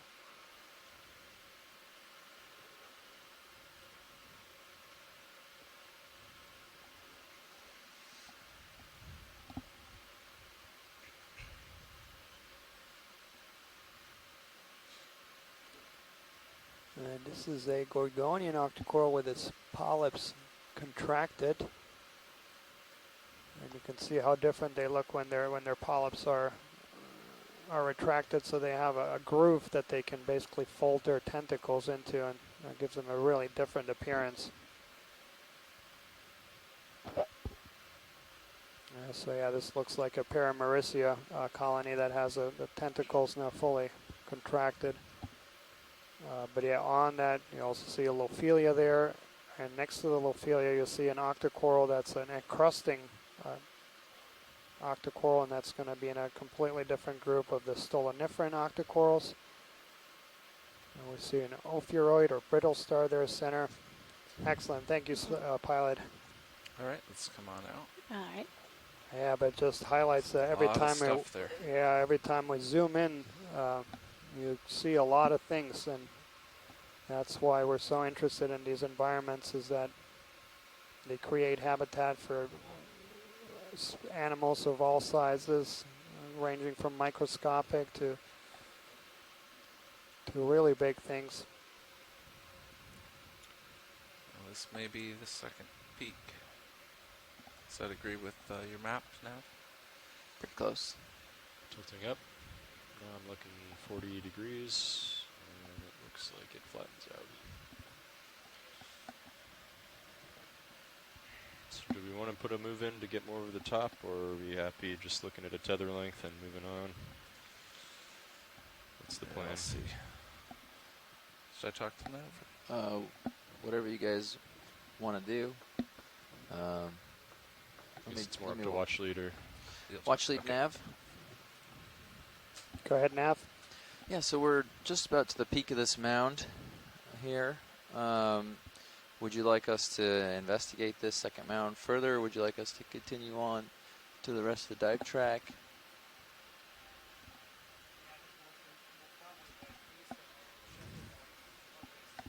Okay.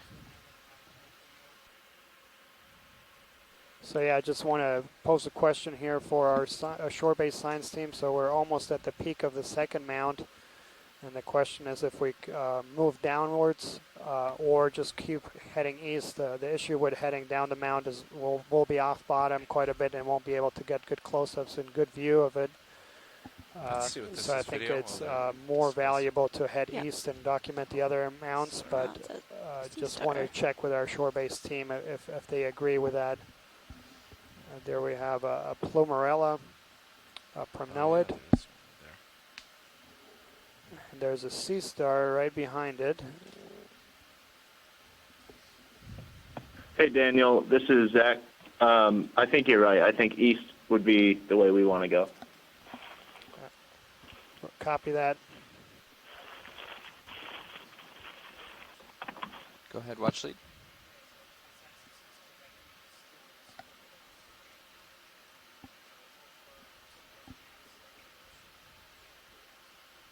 Okay. Sounds good. We'll get set up for that. And as we flew by there, it looked like that sea star might have had a belly full of coral. So we might have to chalk one up for Chris Maugh's team. Come in a bit more on this crinoid. Yeah, this is the crinoid. I think that Chuck Messing was interesting. So Chuck, if you're watching and still with us, so we now have one of these crinoids that I think you were talking about that are in vicinity of Lophelia. Left. So we'll try to get a good view. Shift. We can get them lined up. I don't know. Yeah. Next target is 650 meters away. Sorry, any particular details we wanted on this crinoid, or just to observe that it's here? Yeah, just a good close-up, and whenever video's happy. All right, we'll try to come back in. think that's more stable, go for it. All right.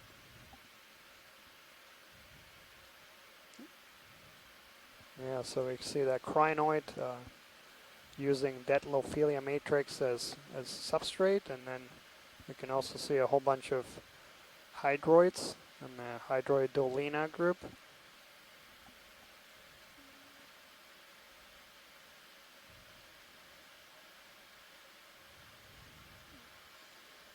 Oh, that's excellent. Great. I think video is clear. Okay, you come out. Oh, actually, there is one more request, sorry. Okay. To What do zoom we in on the base of the arms, if possible. Okay, we'll try that. I'll come around a little bit to this side. Go. So yeah, Chuck Messing from Nova Southeastern University, who is a world expert on this group, is joining us, and he's very interested in this. There's a crinoid group that is known from these Lophelia habitats.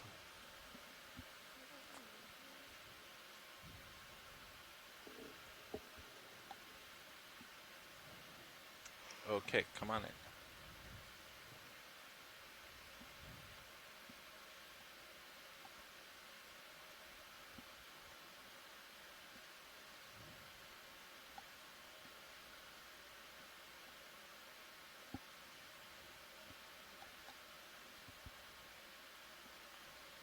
Excellent. Yeah, Chuck, if you're watching, we got it now.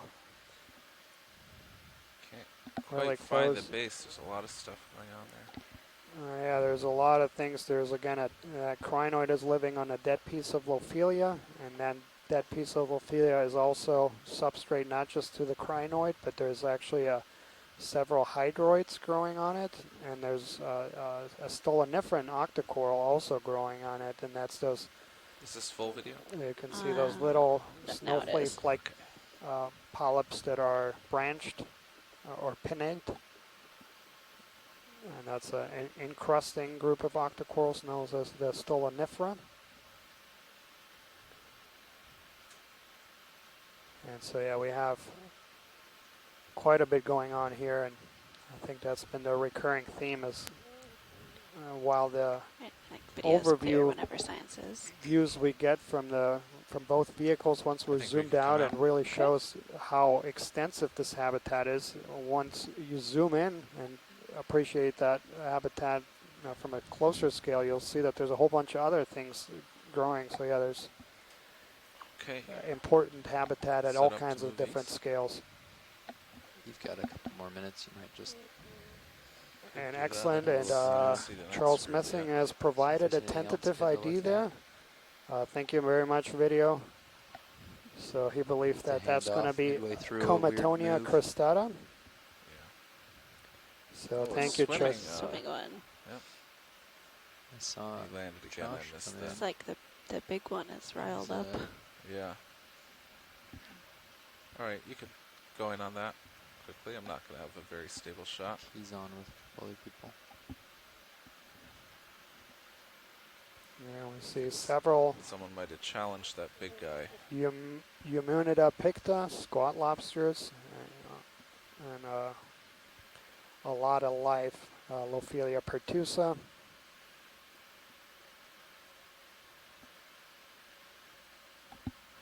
And He thinks I'm coming for him now. as we zoom in, we get a sense of appreciation of the people that described this species. So it's actually been known for a long time. They All right, come on out. got Gotta come inspired back. by those polyps that look Clear like right for you. a lot of little suns joining together.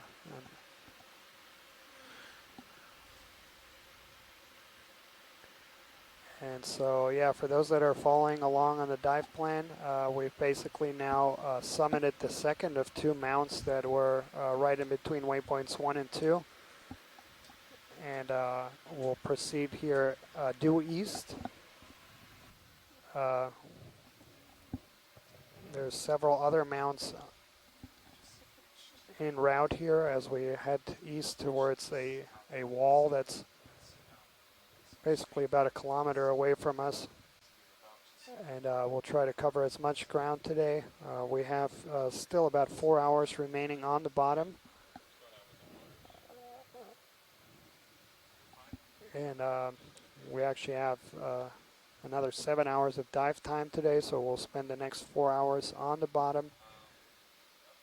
And the last 3 hours of today's dive, it is an extended dive. We'll do some midwater transects starting right off the seafloor, about 10 meters shallower than the seafloor, and then moving up to 100-meter increments, documenting the midwater fauna of this area.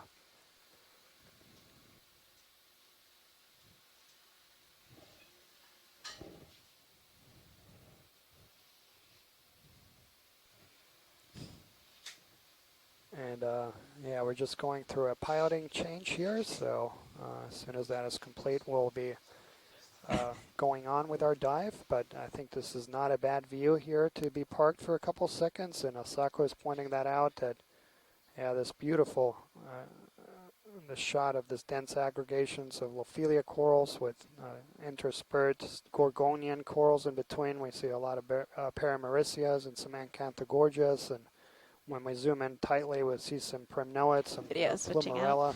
So we're getting lined up for a 320 move, getting away from this peak. So Sorry, not 320. A lot of things to look at here. And sorry, 095. 095? Yeah. So we're done on this mound and we're moving off? Moving on, yeah. The mound has been scoped out. They decided moving towards the east is the correct move. We are going to... This will be a little experimental because the ship will be towards their, starboard quarter or something. And there's a fair amount of wind and current. The wind's coming off the starboard. Okay. So it will be a little bit experimental what they can do. But I'm going to let Carl deal with that.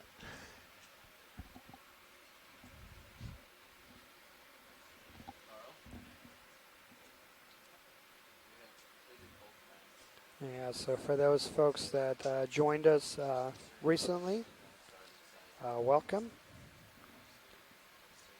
We've had about 2.5 hours of bottom time, and we're diving on some mound habitats about 250 kilometers off Fort Myers in central Florida.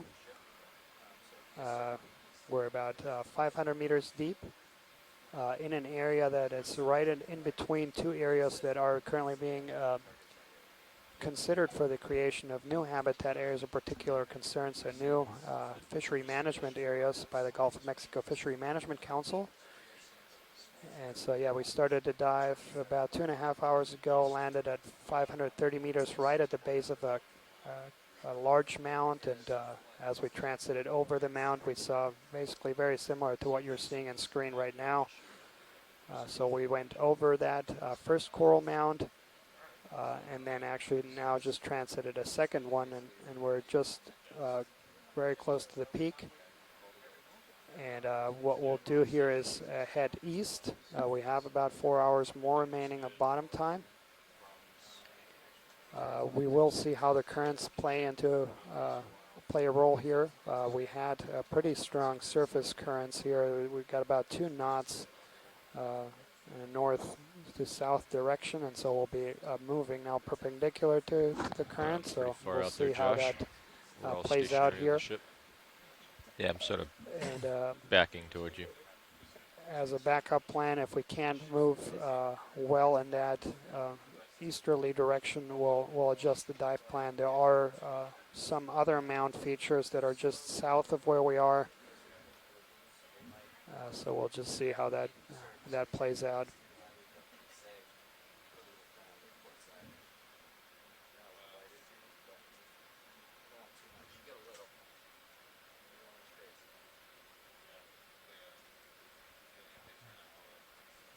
Also noteworthy on today's dive, we've actually secured 3 samples. So we started with a small rock sample at about 532 meters, and then we've also secured 2 biological samples. Yes. And those are both octocorals,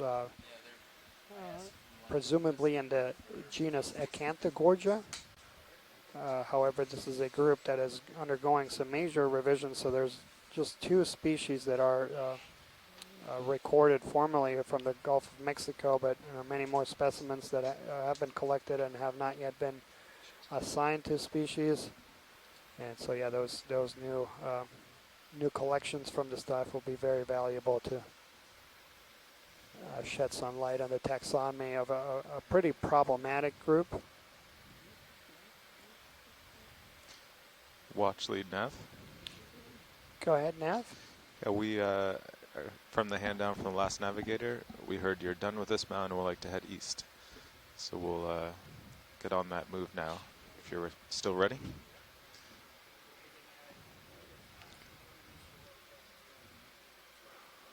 Okay. Pilot's nav. Go ahead. I guess they've completely surveyed this mound. So we'd like to get a ship move into the next mound over at waypoint 3. It's 650 meters away. Okay. We'll see how the ship does with the wind on that side and all.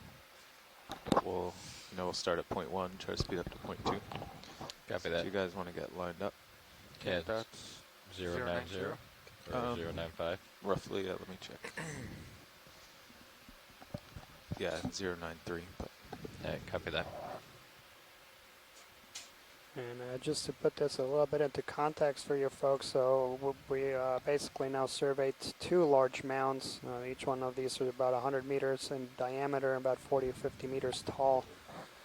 And now we have about 600 meter or so transect across a flatter area. There's still a little bit of texture on the bottom, but not as dramatic as what we just experienced. Yeah, we can. And so understanding the habitat in between these mounts is also pretty important. There's hundreds, if not thousands, of these mounts off Florida here. we'll just start with But maybe in between these mounts, 40 there's meters. also some pretty important hard like Sirius has to bottom come down a lot. habitat. Yeah. And so we'll try to characterize there. This is also the thesis subject of one of our shore-based scientists who is joining us from the Exploration Command Center in Unfortunately, I Charleston, set up I South reversed Carolina. the morning targets, so Zach we'd be Prue, heading up who's current nicely. working on trying to Anticipate I'd be characterize these taking over mount right when that habitats nice move would and end. the habitat between them here off the West Florida.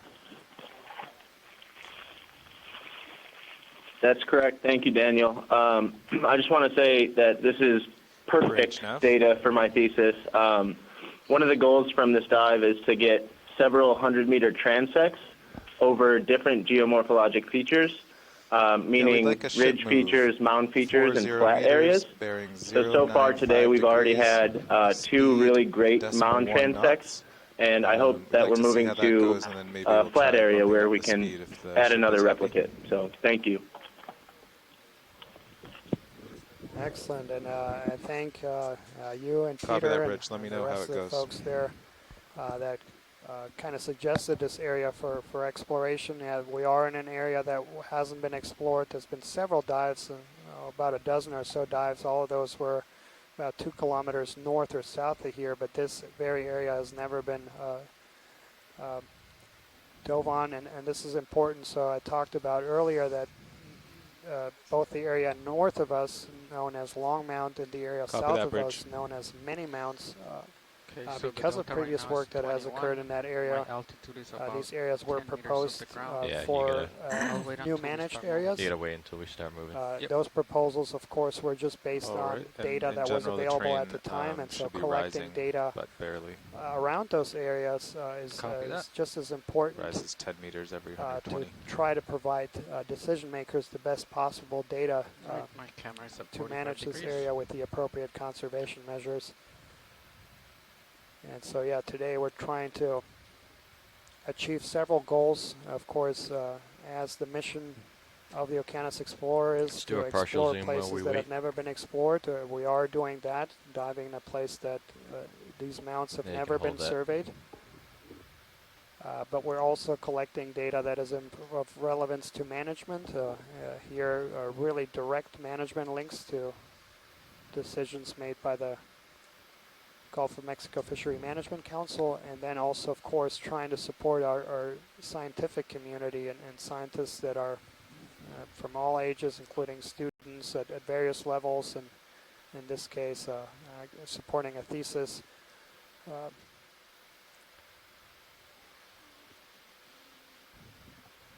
we can see here a debt matrix I'll of bump your center Lophelia. out to In the foreground, we have 50. another Maybe one we of can these find aqua smaller umbridae mounds as we go. octocorals. Yeah, it looks This like very there's large another one. smaller mound right in front of us. That Like fish sort of in there, a dip. 15 meters out. that's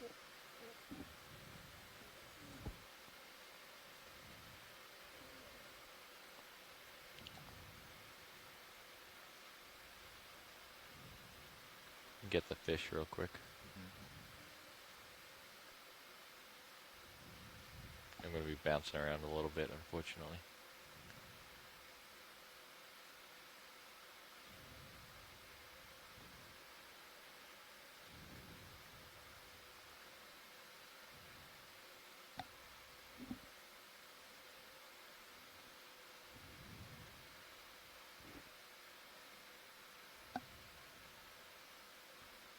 There, come out a little bit. so yeah. There's another one of these Acanthogorgia colonies, and we actually collected a sample of that earlier. Copy that, Bridge. We're ready down here. They are quite common here. They're of course are harder to spot when you see these enormous Lophelia. But when we zoom in, we see quite a few of them. Then there's also the more delicate branching forms. It's just bottom of screen. That's going to be genus Miracetes. And then now coming into center Copy is that, a Bridge. Thank you. primnoid coral in the genus Plimerella.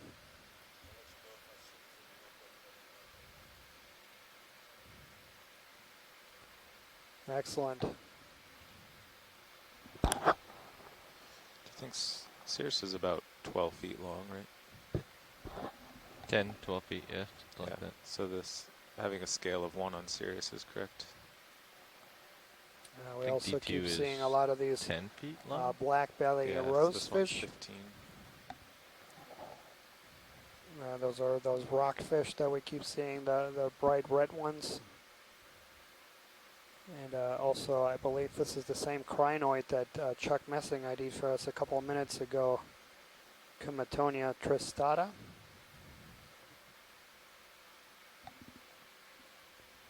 And so, yeah, a lot to look at today. FYI, when the that aft cam goes out, if you turn it off and turn it back on, it'll come back. Oh, really? Yeah. So it has.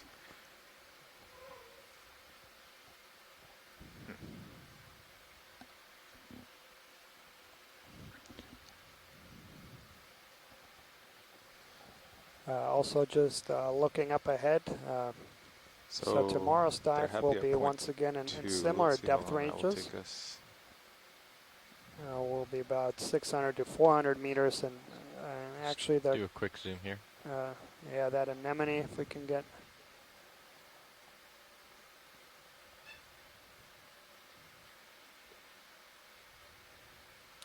Take an hour 40.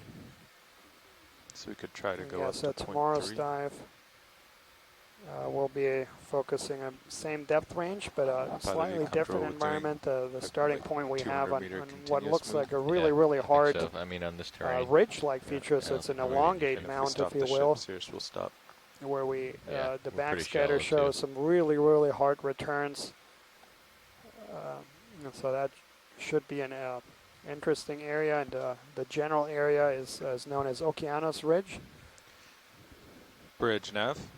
and of course named after the ship that first We were wondering if you'd be willing to imaged, try a speed or of mapped that 0.3 area. knots. And I believe that fish that just passed by us, that's going to be in the genus Epigonus. Oh, definitely. Hey, coming up. We can extend this move another 100 meters. Yes, let's try that.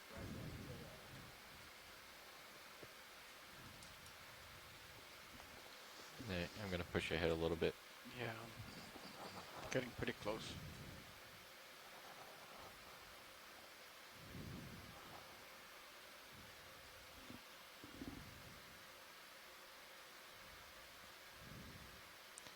Well, if we can do And 3 knots so will be an tomorrow's hour to dive the next mound. will be slightly different environments, but similar depths. And it's also an area that has in that the the past last- been considered for new management areas. Copy that, Bridge. So yeah, Is that the tomorrow last target we'll, they have just on the like seafloor? today, we'll be collecting data that is of No, relevance there's a to bunch, but I think decision the makers, targets 4, 5, and as 6 well were a as to bit the ambitious. scientific community. I can zoom out in a second and show you. Just do a quick zoom here. Just to Hey, Zach Prue here. I just want to let you guys know if you want to move over this area a little bit faster, that'd be totally fine with us. It'd still be just as valuable.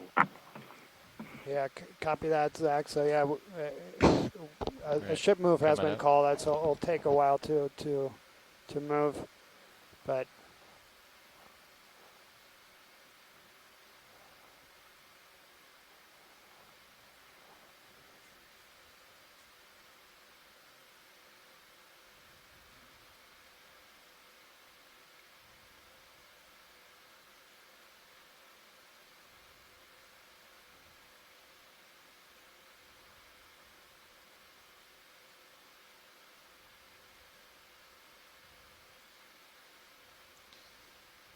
Yeah, pilots, you can see we're going. do We a did snap 1, right here. 2, so yeah, another got mushroom 3, coral. 4. Let's do a snap right here. 6. Oh, wow. Yep.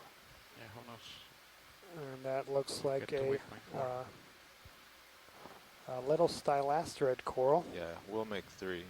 All right, let's come on out. I guess 5, 6, 7, and 8 are just following this crest And here. yeah, for shallow those water. folks that are following on the dive plan, so we basically surveyed both mounds next to waypoints 1 and 2, and we'll move east as fast as possible. Of course, we'll have to do several ship moves.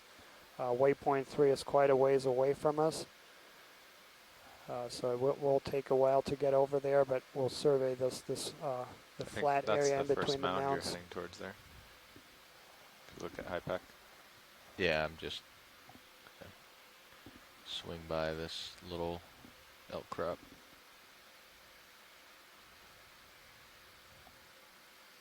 Rotator at 80 degrees.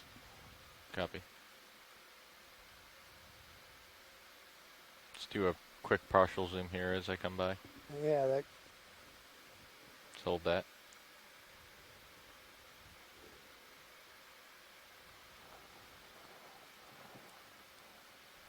Yeah, beautiful view of several of the animals that we've seen today. On the right is a primnoid coral, Plumerella. And on the left, that fish. This is going to be in the genus Laemonema.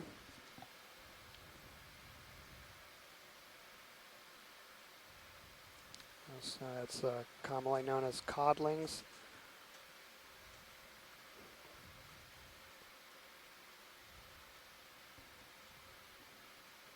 And furthermore, it's the species Laemonema, and it's a mouthful, Gudebena orum. And in the background, there's that Aqua umbridae octocorals. Max deflection on the rotator. And back there in the background is a black coral, All right, come on out. Leopathis.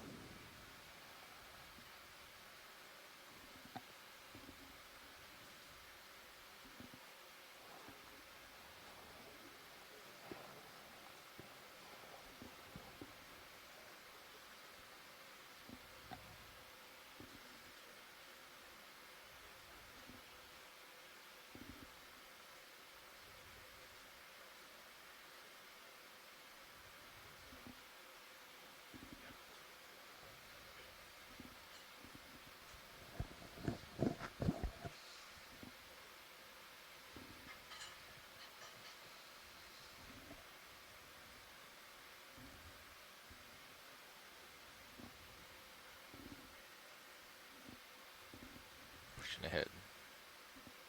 Copy.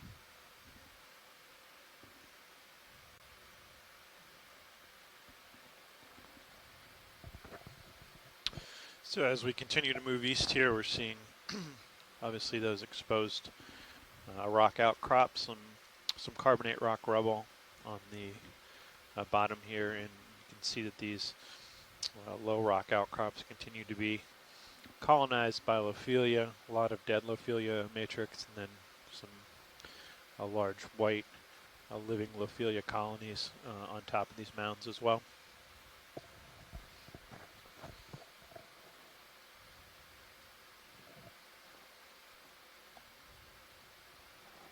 Let's do a quick And it snap looks of like the we've black got coral. a black coral there. Yeah, we can do a quick snap, but Yeah, I think we've seen a number of those today. Okay.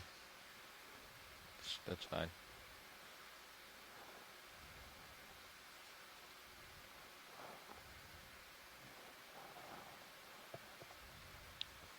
Thank you, Pilot. Coming up.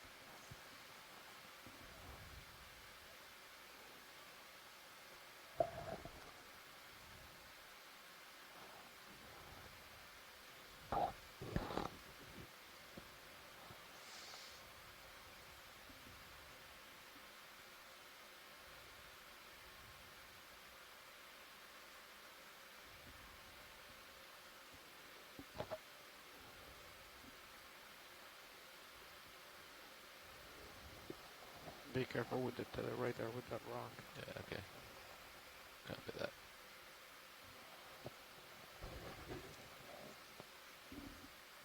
Yeah, it clears that rock. All right. Yeah, if you look at the aft cam.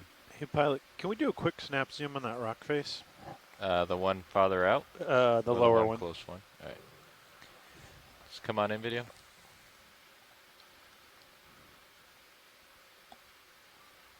Okay, great. Thank you. Just trying to get a sense of the coloration here. So obviously we have a lot of encrusting sponges, hydroids, tube worms that we're seeing here. And I was trying to determine if there was any oxidation, which we had seen in other parts of Yeah, Florida coming up. escarpment. There doesn't appear to be. I think what we're seeing is encrusting organisms. And it looks like another one of those soft corals there, right at the edge of that outcrop. Pilot, we either gotta slow the ship or get you out ahead. Yeah, I'm It's been pushing We ahead. can keep the whole moving. time. Yeah. I got a little bit behind there. Yeah, I think we want to keep up our speed as we move towards the next mound.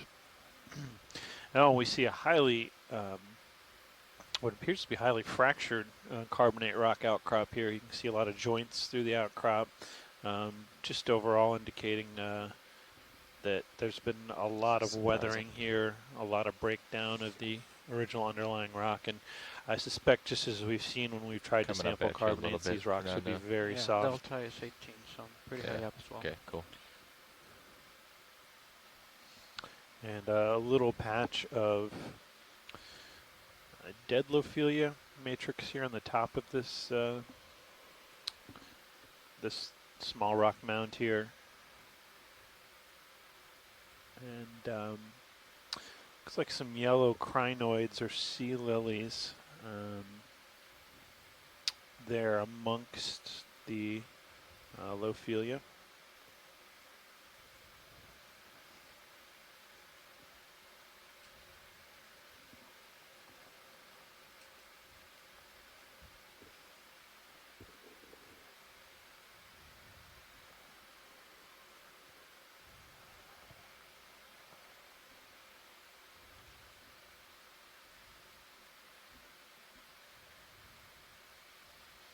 It's interesting to see the Lophelia matrix isn't uniformly covering these rocky mounds. There's some sides with more exposed rock and some sides that are more covered. I don't think we know enough about the current to say if that has anything to do with it, but that is a possibility. Unlike larger seamounts, we see variability in current populations based on prevailing current direction.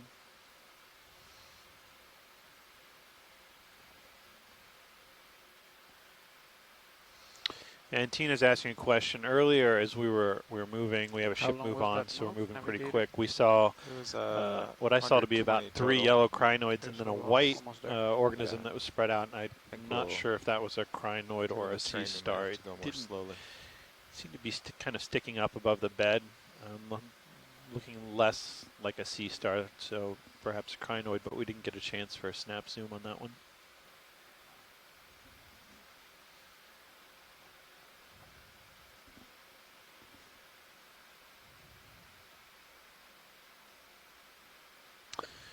And up ahead we see a mushroom coral, Morlophilia.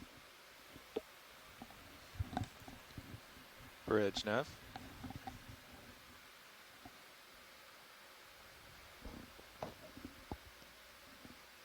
Bridge, Nav. Can we come to an easy stop here?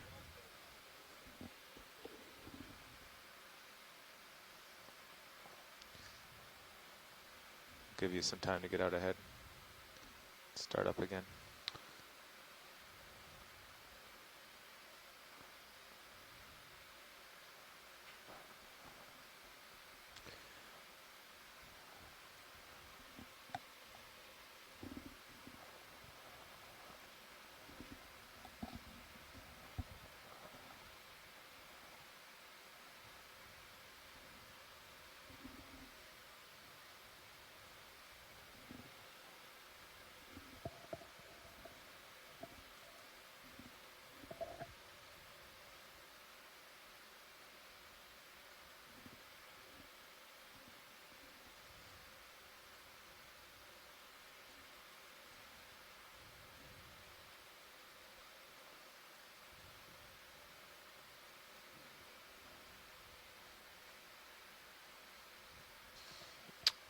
And as we make our way towards our next waypoint, moving east out towards another mound, we're seeing some sediment here. Sediment appears to show ripples, indicating that at some period of time there's been some significant current flow through here, significant enough to mobilize those particles and set up the linear ripples we see in the seafloor. But we do see that intermittent with these, continue to see these low pieces of rock rubble and low mounds with corals on them.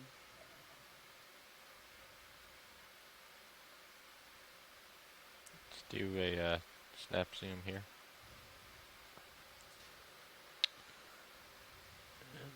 And that is a sea urchin.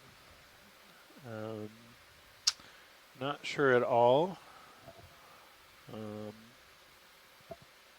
Beyond, obviously an echinoderm. Not sure of family on that, but certainly looks like a sea urchin.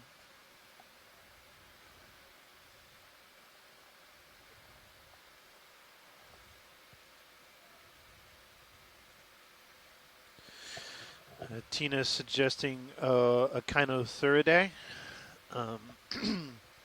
That this looks like an Echinothuridae. So thank you for that, Tina. Okay, coming up.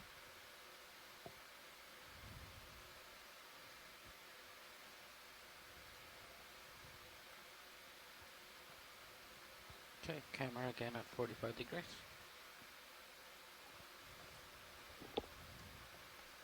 Just come wide.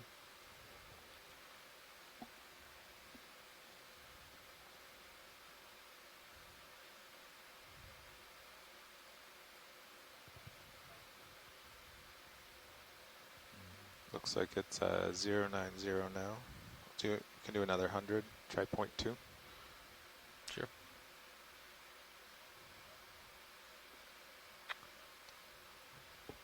Okay, heading 090, ready when you are.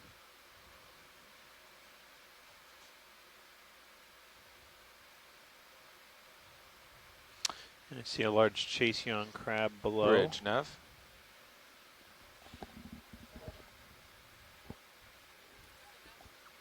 Could I have a ship move 100 meters, bearing 090 degrees, speed 0.2 knots?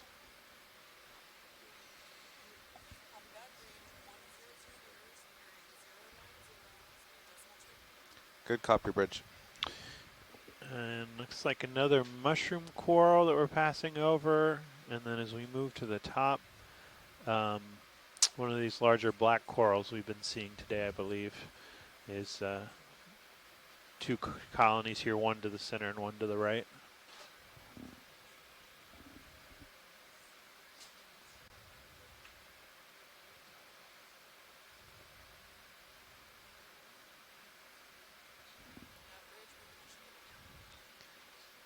Copy that, Bridge.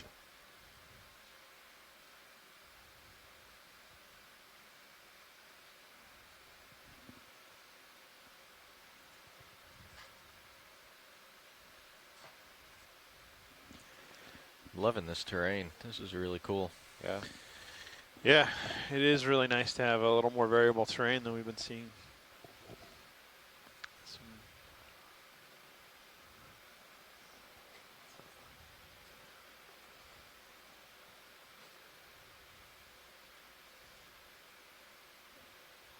And I'm seeing additional soft corals.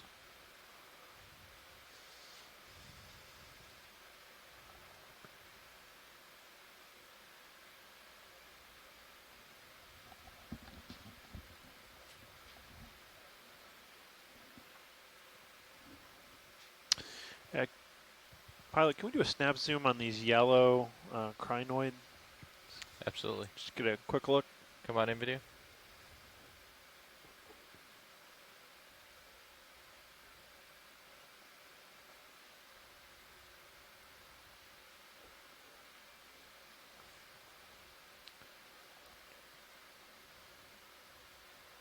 Very good. Thank you. All right. When you Looks like a ophiuroid behind him there. A brittle star under the rock. And encrusting sponge to the left.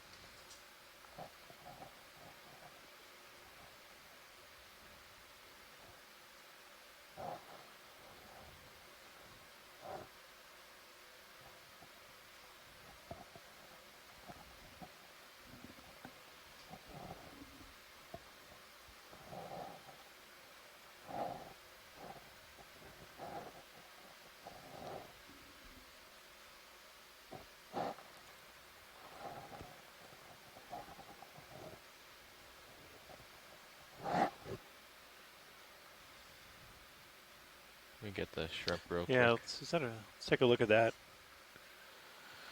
Looks like a shrimp.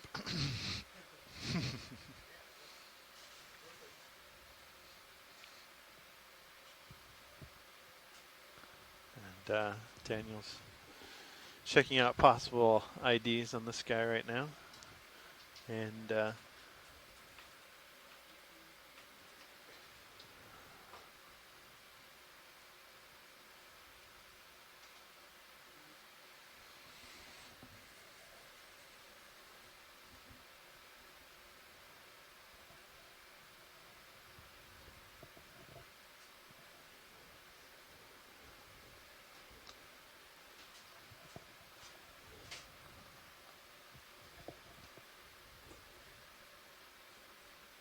Hey, let's come on out.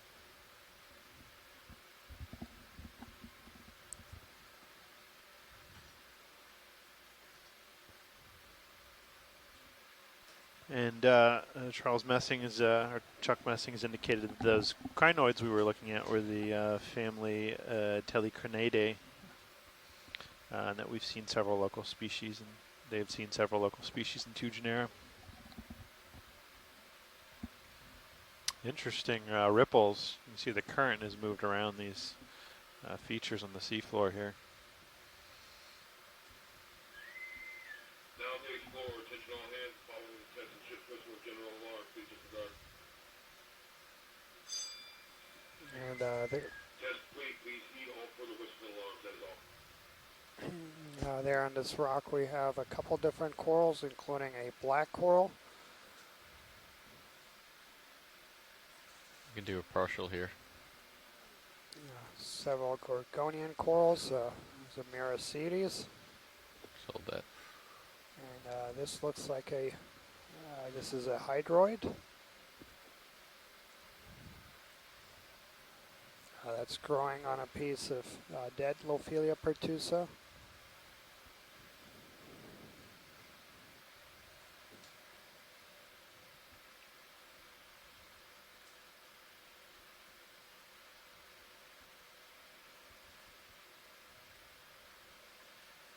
So there in the background, that scraggly white one, that's going to be an octocoral with the polyps now retracted. And you can see those little grooves that those tentacles will fold into. And that's going to be genus Miracetes. Also on that rock, we have a solitary cup coral.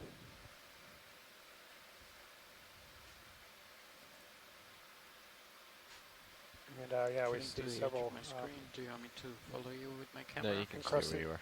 encrusting sponges. Come on out.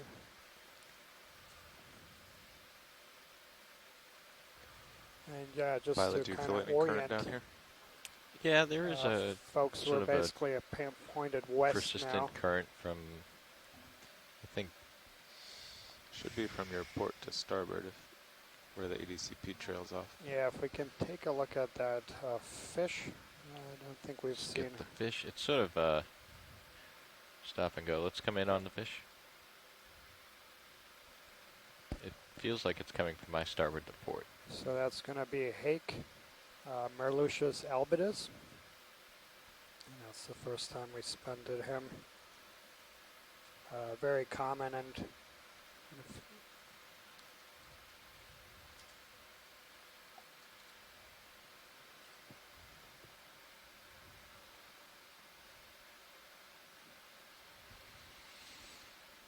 excellent. Thank you.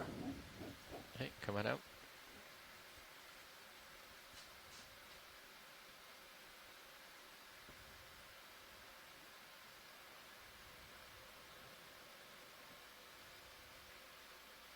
So yeah, I misspoke earlier. So we're pointed east. And we're moving kind of parallel to these sand ripples. That would make the predominant current going in a north-south direction, and that's what we have experienced today, and what several expeditions have worked around this area also commonly experiences really, really strong surface currents from north to south, making this an area that is challenging to work in. And we're basically now moving. Let's get this fish real quick.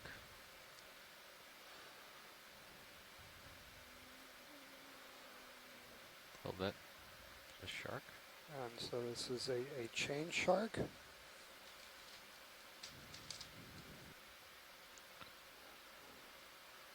That's the first shark I've seen this trip. So yeah, chain cat shark.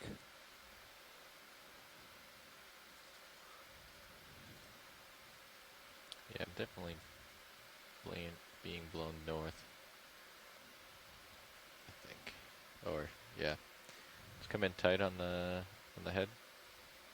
Max. That's max, okay. So yeah, this is going to be, I believe, genus Galeos and species Antilensis.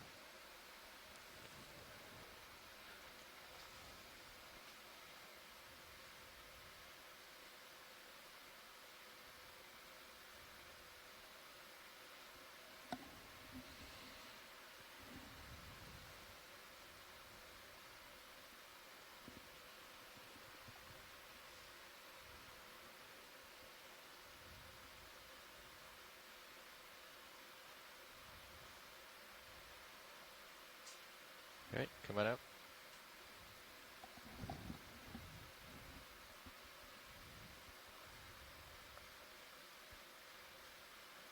Let's go full wide. So that's a group now commonly known as the sawtail cat sharks.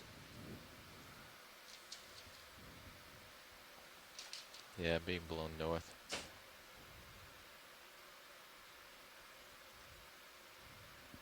These cat sharks are pretty poor swimmers. They are not dangerous to humans. In fact, very few shark species are.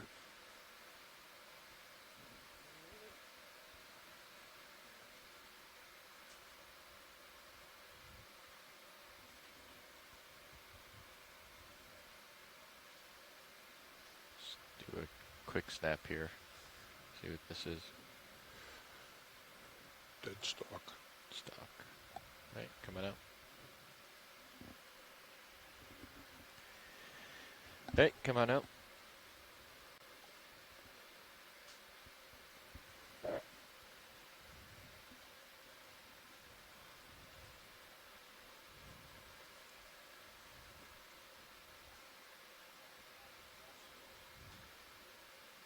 Go ahead, watch lead.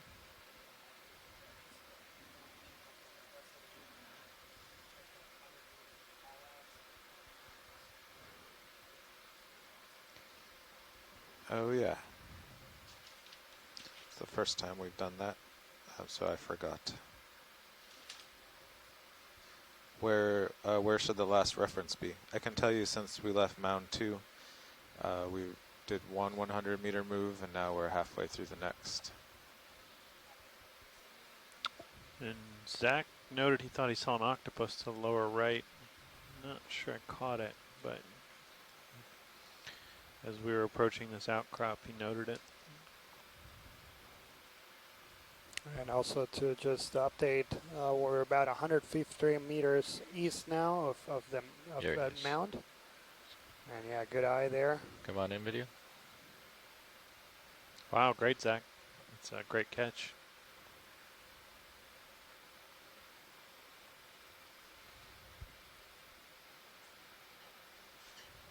And I don't see Mike in the chat room, but maybe he's watching.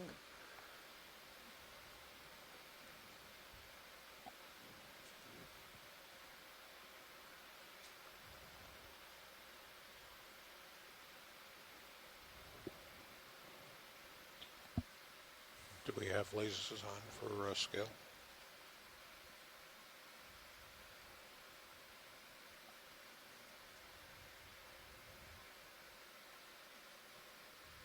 Thank you.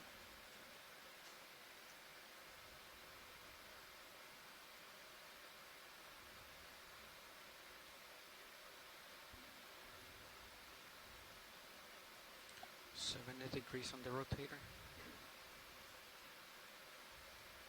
Let's do a quick snap and then I gotta move on.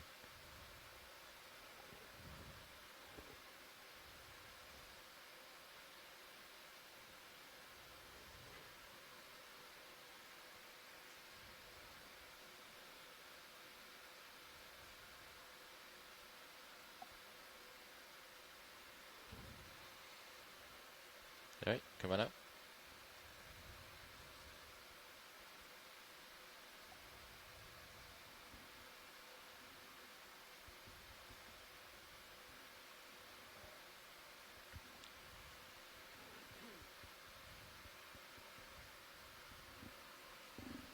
I see a lot of Gorgonian colonies here just in front of us.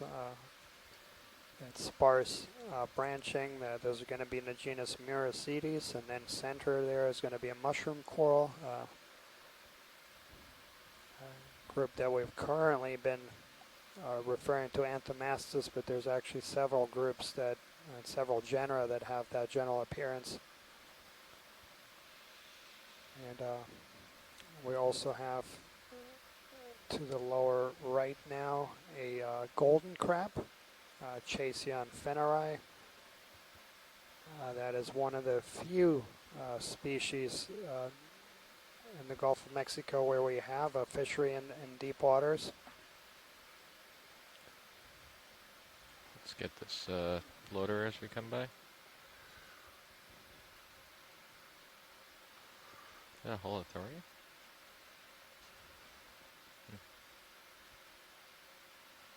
Yeah, that is a sea cucumber.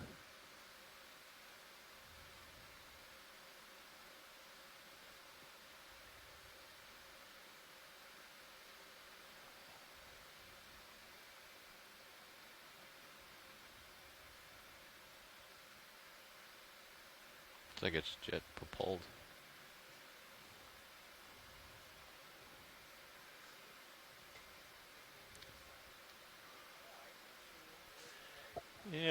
Yeah, I think we were just looking over this, and maybe it is a salp rather than a sea cucumber. It seems to have that jet propulsion of water moving through its body cavity. Yeah, absolutely. Let's get the head real quick. If you have any more zoom.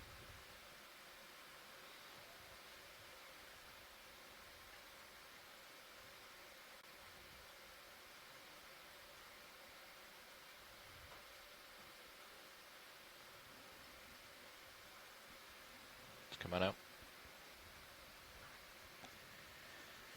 Come on out.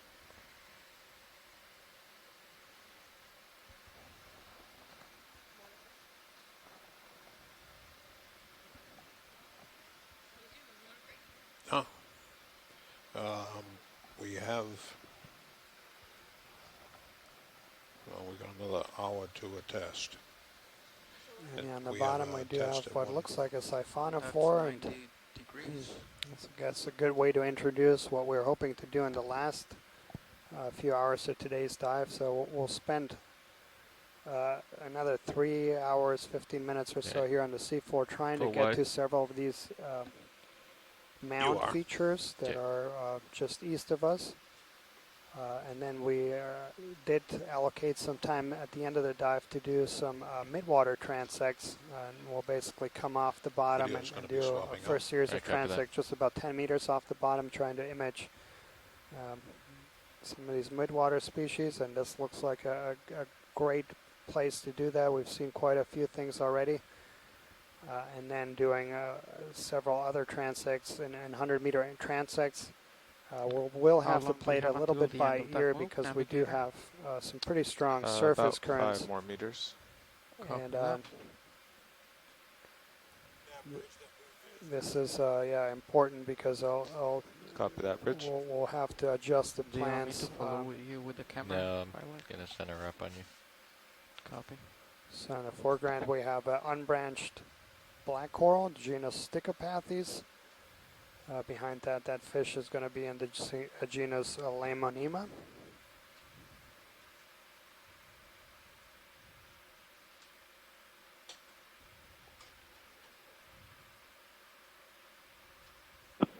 Hey, Daniel, this is Zach. I just want to mention that if you guys are having a hard time making headway in any one direction, feel free to go wherever the current takes you so we can cover more ground. Yeah, copy that.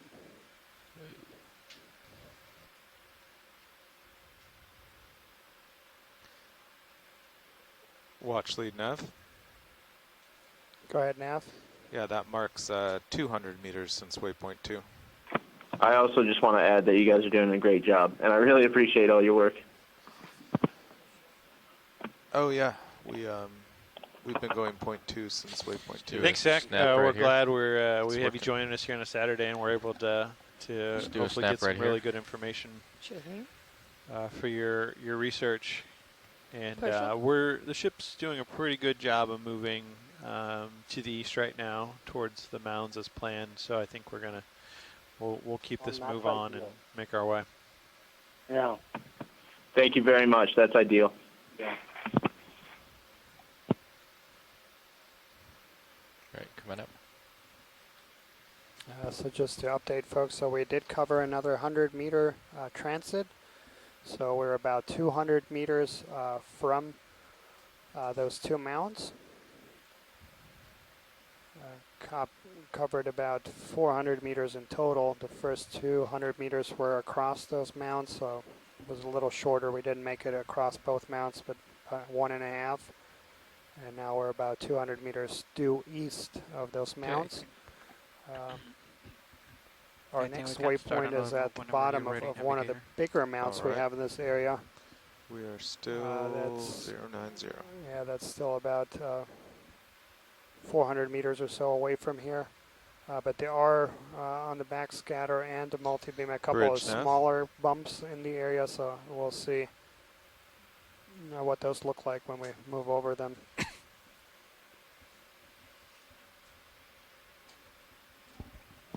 Yeah, the scanning sonar on our Bridge vehicles nav. is showing a number of hard targets ahead. So I imagine we'll keep seeing these smaller mounds as we move in this Ready direction. for another ship move.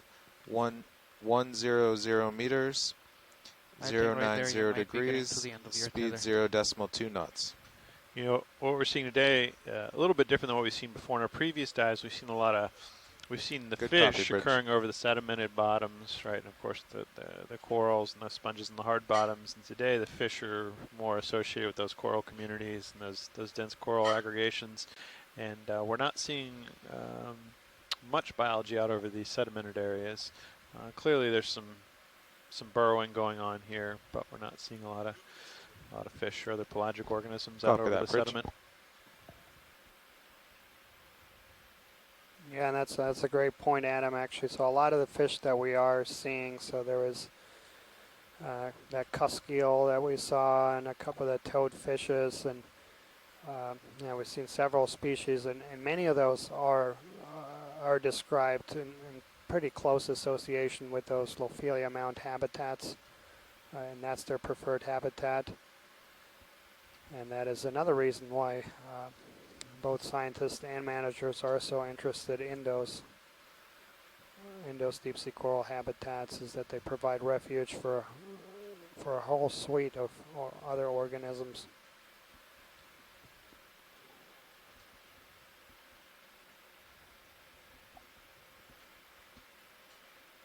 That was another 100 at decimal too? Yes. Okay, copy. Thank you.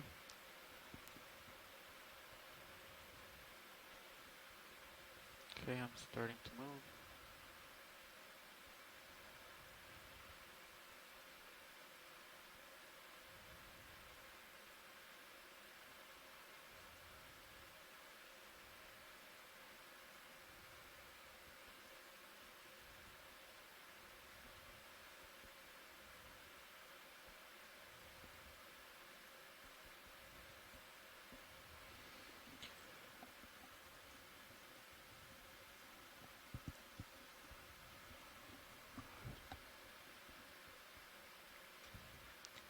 Yeah, it looks like the beginning of the feature that makes waypoint 3 is 270 meters ahead. Let's do a snap on this fish right here. Roger.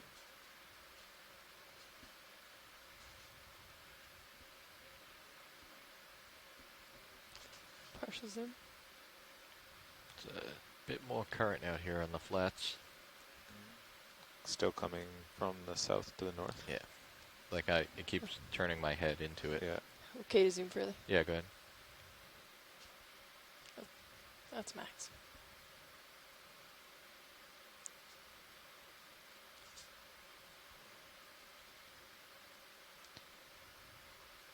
Right.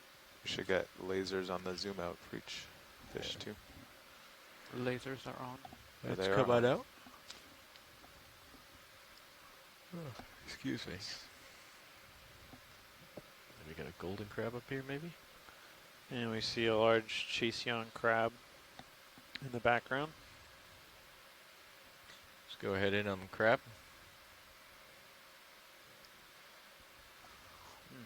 Hold that. It's a pretty big crab. Seems to be about Missing more an than arm. 20 centimeters across. Yes, he is.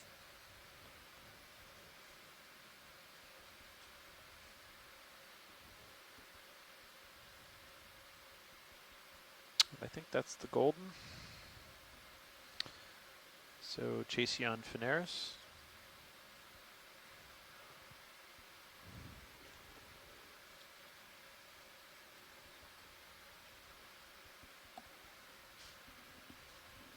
Okay, coming up. Yeah, and that fish that we imaged just earlier, that's going to be in the genus Centrodraco.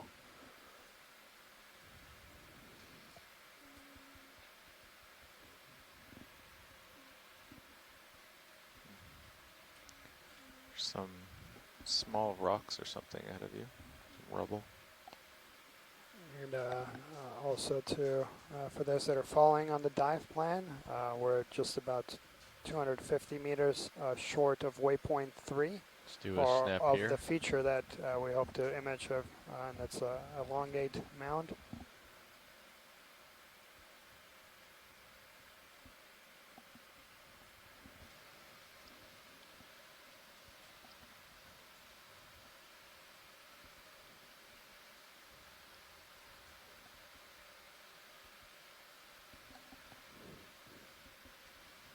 And we see several corals right there, including primnoid corals, those delicate fans there in the back, and it's going to be in the genus Plumerella. In the foreground, it looks like Muracetes. Coming out. And then a whole diversity of different encrusting sponges. And yeah, up ahead we see a black coral. Just come in partial as I come by these. And Yeah, there's going to be interest on that black hole right in the middle of when you see that dark spot. That's where we'll see a polynoid. I think Tina is going to be very interested in that. So just center of that colony. Just come in tight.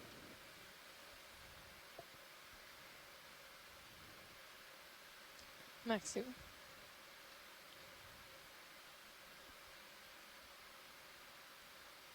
There he is. So yeah, this is a very interesting association that Tina and her colleagues have noted almost on every single one of these specimens, both in museums as well as with the beautiful imagery that the Okeanos Explorer can provide, is that every time we image one of these black corals, right in that center you'll see a polynoid worm. Those are polychaetes, the scaled polychaetes. And it's a very intimate association in that the scale worm basically causes the coral to have a growth anomaly, and those soft tissues there, those polyps that are in that main stem, will then be modified and kind of create like a tunnel, if you will, creating basically where the scale worm can move 70 through. degrees on the rotator. There are other Okay, come on polychaete out. worms, other polynoids that actually live within the tissues, and so inside the tissues of coral, and actually cause modifications of the skeletal elements too. So We can lose the skid. so yeah, this is pretty common that Fairly large that feature family of ahead of scale you. forms have really intimate associations with a wide variety of corals, including black corals, and many species that are exclusively found on just a single species. So maybe a quick Did not call the bridge. the fish right in front of us. Yeah. The red one? Red one, yep, this Come is on in, video. new today.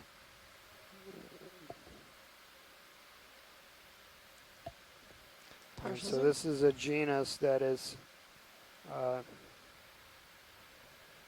problematic. And so this is the genus is going to be Peristidion. Come in tight. Hold that.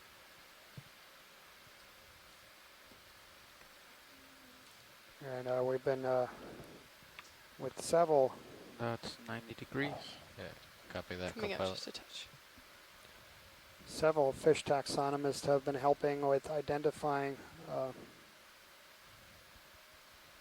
the various fishes that were documented by previous Okeanos Explorer That's expeditions, and this is a group that we still are working hard to put names on. But yeah, this is wonderful imagery.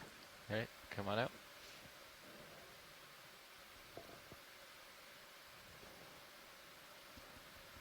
All right, I gotta push ahead.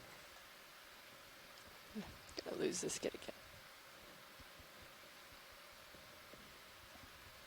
So just as a time check, we have about 3 hours or so remaining on the bottom page. We might extend that a little bit. We'll Co-pilot, see. are you turning the depth on and off? We had tentatively I allocate about 3 hours at the end of the dive to do mid-water work. Okay. However, Didn't we meet. might have to adjust that because we have very strong got a secret currents data that will project make going. some of the mid-water work difficult. So Did you notice on the we'll pilot screen? we'll or see where this did you how this notice? progresses. Pilot screen. Oh wow, that was Should we do quick. an easy stop here so you can look around? It's up to science. Yeah, let's take a lot look at going this on here. mound. All right, we'll do bridge nav.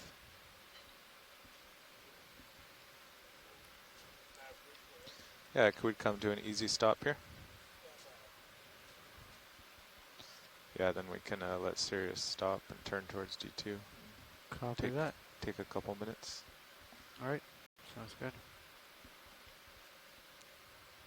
Hopefully Sirius will stop within 20 meters of the mount.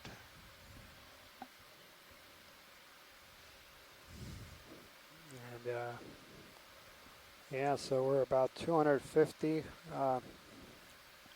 meters or so away from waypoint 2, and Yeah, co-pilot, you can turn now. I think still a little. you won't be moving much more to the east. About 200 meters away from waypoint 3, and here's, we see some of these smaller bumps we saw in the bathymetry.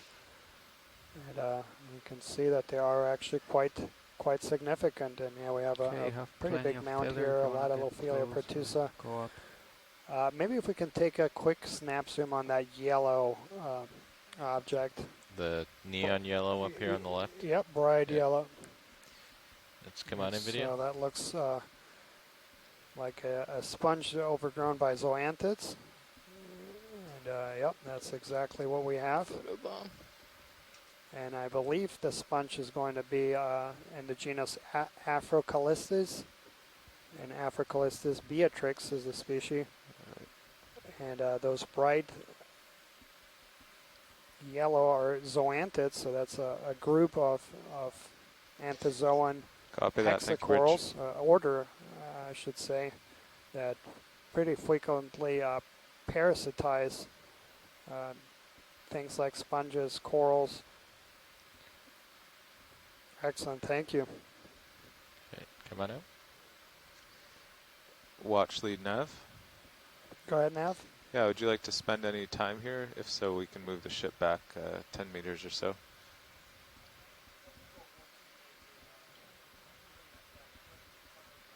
Okay. All right. Well, Sirius came slowly to a stop, but I think we won't have much more tether for this mound. Video, would it be possible to brighten up my screen a little bit? Yeah, and we see a lot of familiar faces on this smaller mound here as well. A lot of Lophelia pertusa, coral, Another mound off in the distance. Eumunida, Even bigger. picta, squat lobster. Yeah, I think that might be. That's another mound back there. And we see the mushroom corals, Anthomastus. And out in the distance, yeah, we're starting to see another large mound.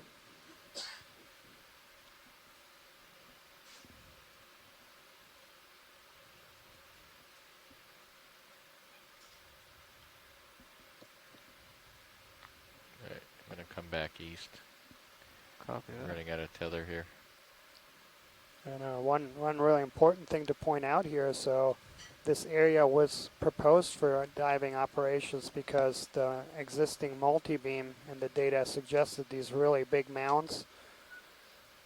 But we're coming across some of these mounds that actually are really hard to pick out with the existing multi-beam. They're less than 10 meters or so in across or so, and there are just a couple of pixels in some of these existing grids.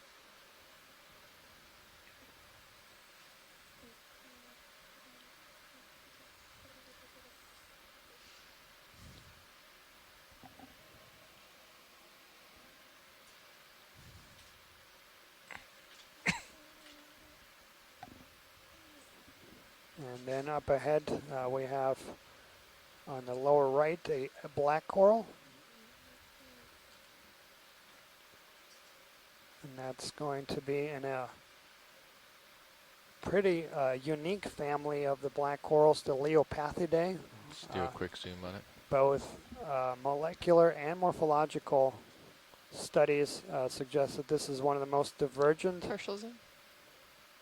groups of black corals.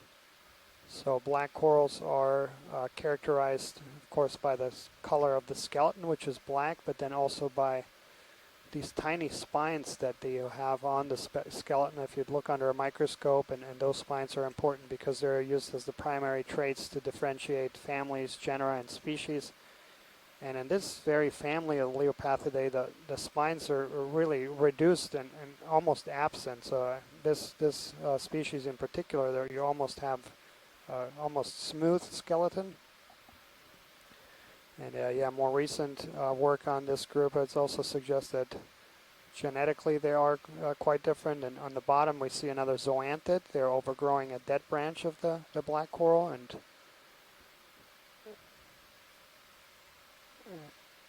here we have another one, and this is actually an interesting thing. This is also a black coral, and believe it or not, is it the same species, even though it looks very different in coloration. And so there's a couple groups that have actually studied this in detail here in the Gulf of Mexico and have collected many of these colonies and then done morphological work and molecular work. And what they've noted that there's many different colors ranging from bright red-orange to pale white, gray, but all these different colors actually. So actually there's a request to zoom in on that mushroom coral if we can. Let's come in on the mushroom coral. Excellent. That's a partial zoom. So yeah, George Matsumoto. All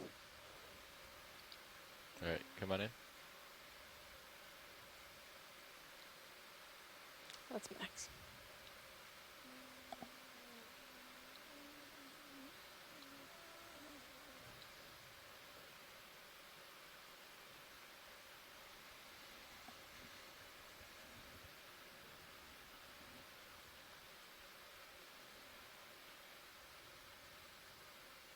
I'm going to come out just a touch. And so yeah, George Matsumoto is pointing out that what we've been calling anthomastus, and there's actually, I believe, 3 or 4 different things that we've been lumping into this group that are different things. Maybe something that heteropolypus. There's also a pseudo-anthomastus, which looks very similar superficially,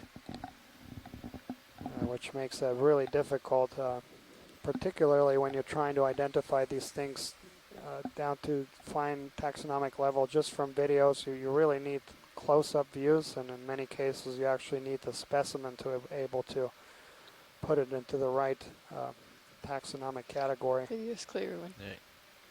Coming up. All right, so once you line up east, I'll do the last 40 of that to keep them in even hundreds. Copy that. Let's do a snap just right here. Sure thing.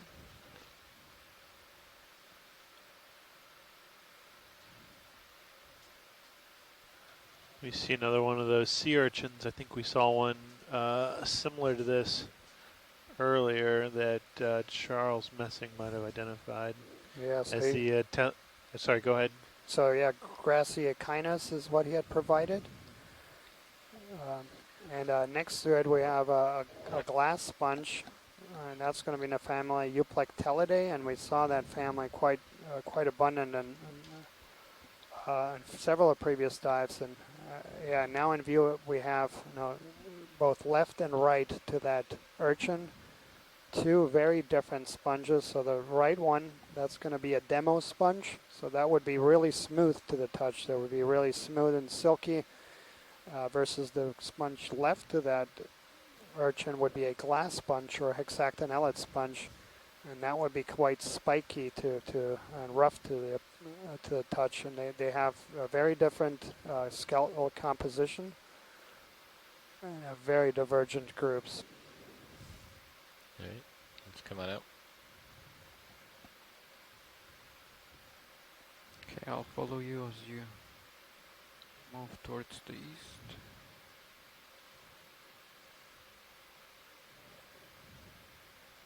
Alright. Alright, we got that 40 meter move in now. Copy. Maybe I'll do 140 and then it's almost like there's scowling around So this. what we're seeing here, I think, is a scour pit, and I noticed this on a smaller scale around some of the boulders. But what happens is that as the water flows around these rock outcrops, creates turbulent vortices behind it. So sediment may build up on the upcurrent side, and it may get scoured out in a big hole or a depression, as we saw there, move, please? on the downcurrent side. Meters, bearing And that indicates to some degree the amount of amount of flow we might see in these locations at some point in terms of the capacity to move that volume of sediment. Let's do a snap here.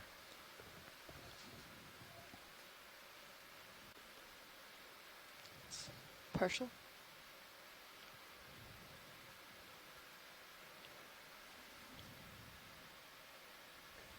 This looks like a Seriantarian.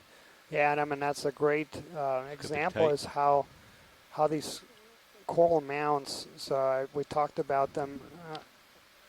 Actually, it's not a not Copy a that, Bridge. not a Cerantherian. It's a true actinarian. So yeah, these corals that they modify the environment and then create habitat for other species, but they also modify the current flows, and they will basically have circular current flows around them, and those currents will All right, actually the ship is underway. 140. form circular currents on meters. top of the mound themselves that can Sonars extend look for clear, many other than the meters just above the passed. mound and actually trap nutrients there. Over seamounts, that's been documented extensively, is that you have these circular Gas capsule. circulation features extending for several hundreds of meters. And those are known as Taylor columns.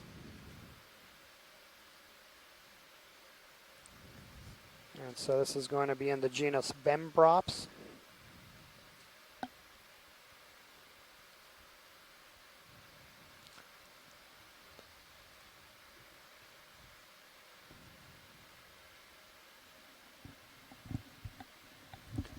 And this is another one. We have several species, but they're very hard to tell down to species level.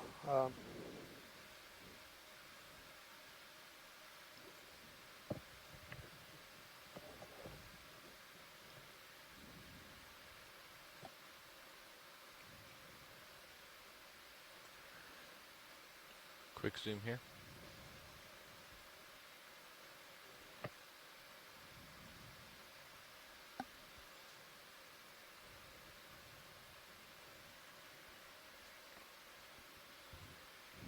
And this is, I believe, the same that we imaged earlier. That's Centro Draco.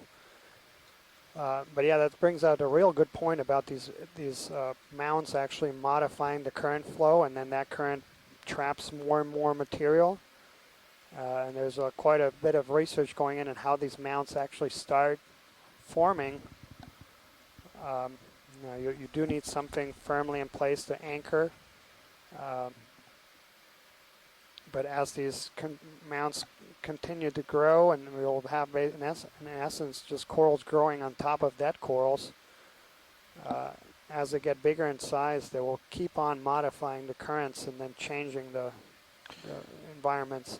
Sure, so you can get a bit of a positive feedback there where you start out with maybe one coral and then you get two, and as the corals grow you get more of an environmental effect, more substrate, more blocking of the current, and you continually develop a more and more positive environment for corals in a sort of positive feedback loop. This is very interesting how these mounds develop. Absolutely, and that is again why the term is sometimes used as ecosystem engineers. They engineer or create. Can we get a quick snap zoom on that fish? I'm pretty sure that's a common species. We'll just get that for the records. Come on in.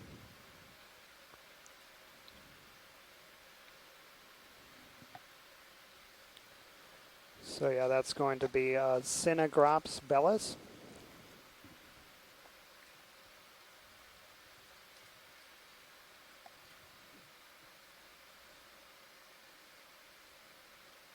All right, when you're good.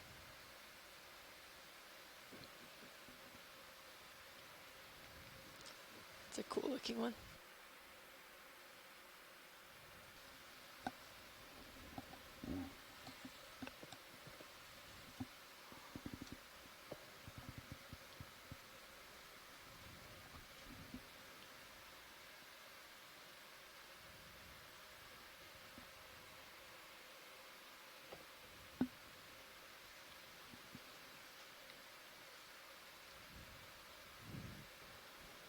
And notice Tracy Sutton has also joined us. Welcome, Tracy.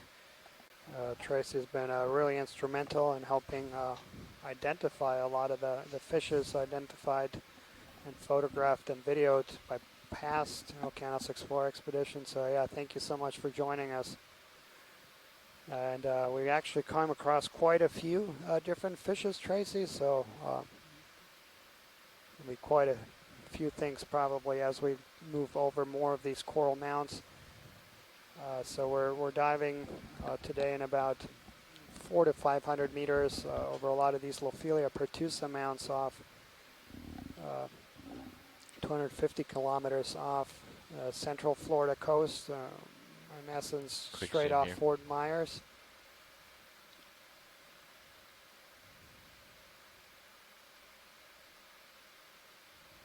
Right, coming up. Come out? Yeah, Sure. sorry, I'll speak up. No worries.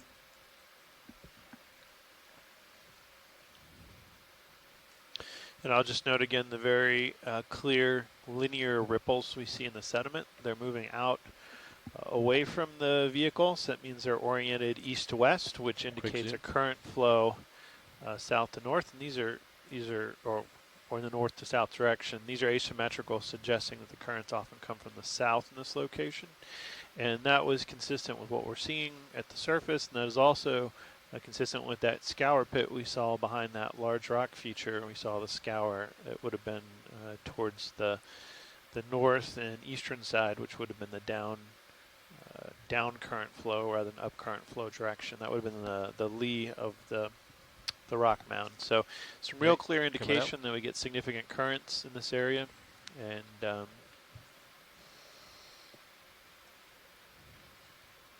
obviously currents play an important role in the success of these coral communities.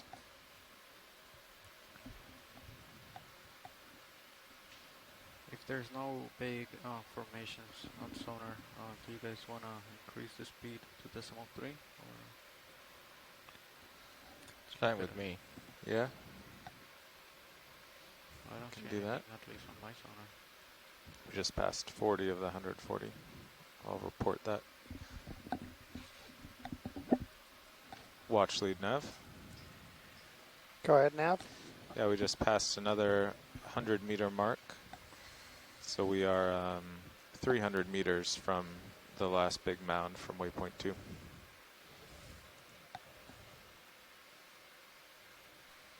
So we just completed another 100 meter.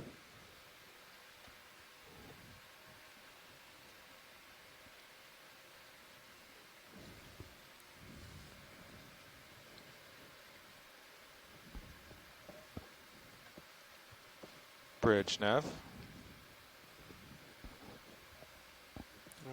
And we do see up on the sonar a couple Yeah, are more you hard comfortable returns trying coming to up increase ahead. speed to 0.3 again? Thank you, Bridge.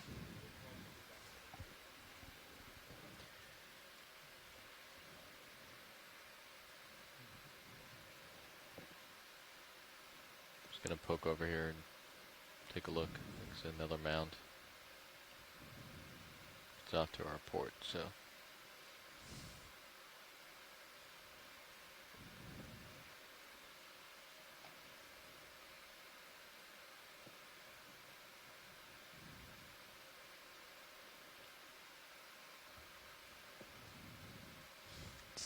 Still 37 meters away.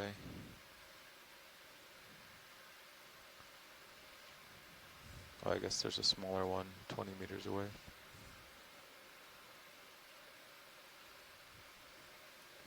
And we have another mound dead ahead. Yeah, and it's very interesting. Thank you, We were Maybe a studying the continuation of that other mound. bathymetry and the backscatter yesterday, and Yeah. a lot of that, coming back. we had about 10-meter resolution in this area, and of course the really big features you're like the 60 ones we meters dove away, on at could the be. beginning are really easy to spot. But you'd actually see in a lot of texture in this very area in between where we started to dive and where our final waypoint is. And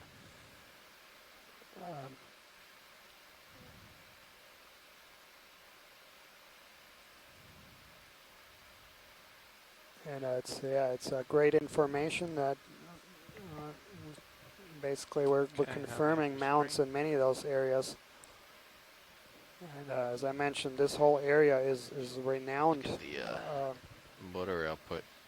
Just south of us is an area that You has mean 90? commonly been referred to as many mounts. Yeah, why is 190 and because there's 170? thousands of these You must be little spinning mounts. Little? No, that's And so that's dead just, of lateral course, right just there. from the That's mapping weird. data, but very few of those mounts have actually been explored. Well, they And might be it's good to mapped that ground way, truth actually, those, that because mapping they're data and get an idea of asymmetric to the drag. what they are.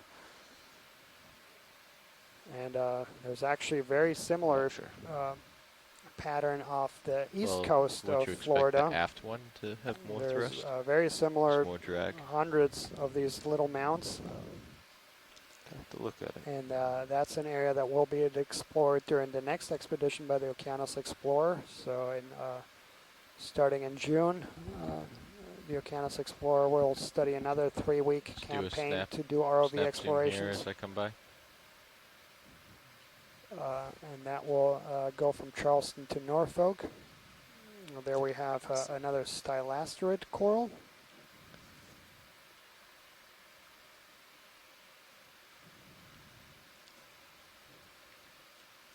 And next to that is an octocoral, Muracetes, that's scraggly, and actually a scleractinian cup coral. And that's, I guess, a good time to illustrate the diversity of what we actually refer to as corals. So the first coral we saw is actually a hydrozoan, so it's more closely related to siphonophores even. Those little hydroids you see in the rocks. Then you have an octocoral and the scleractinian coral, which are in a completely different class of cnidarians, the anthozoans. So that hydrocoral that we saw, the stylasterid, they will actually have both a medusa and a polyp life stage. That's that same coral we have now in view, that bright white one. So corals, that what we commonly refer to as corals, are basically different groups within the phylum Cnidaria. But important to realize that they're actually in 2 different classes. 80 degrees on the rotator. And there we have a C pen there in Get front this of guy us. in the back real quick. And so the term that we use for zoom, do you corals, if we think What's about that? us, I've got a bit more zoom. Yeah, go for it. mammals, mammalia, our sister class are the reptilia. So some of these corals, when you hear the term coral, we're talking about really, really divergence groups. So the term coral is more used to describe a common growth form, more so than common ancestry.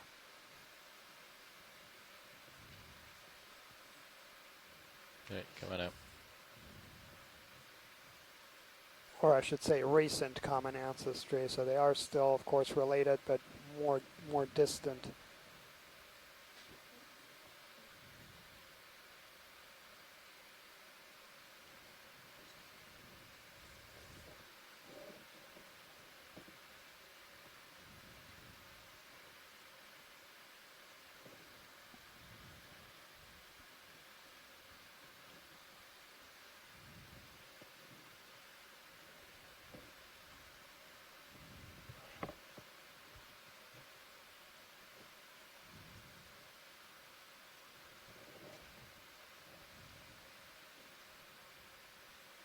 And there was another one of these stylasterid corals.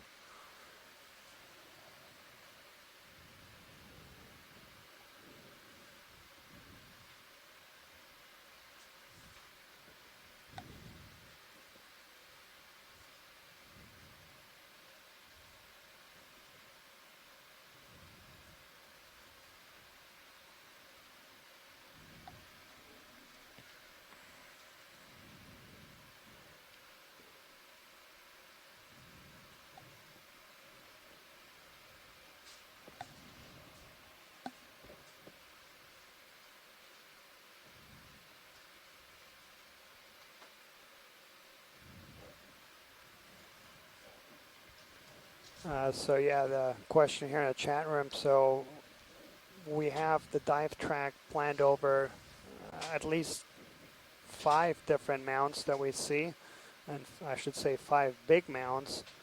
So we have another really big mount, maybe about 150 meters away from us, but we are seeing smaller mounts in between them. Okay, you're getting to the end of your tether. Hey, come on in, video. I think this is a bottle.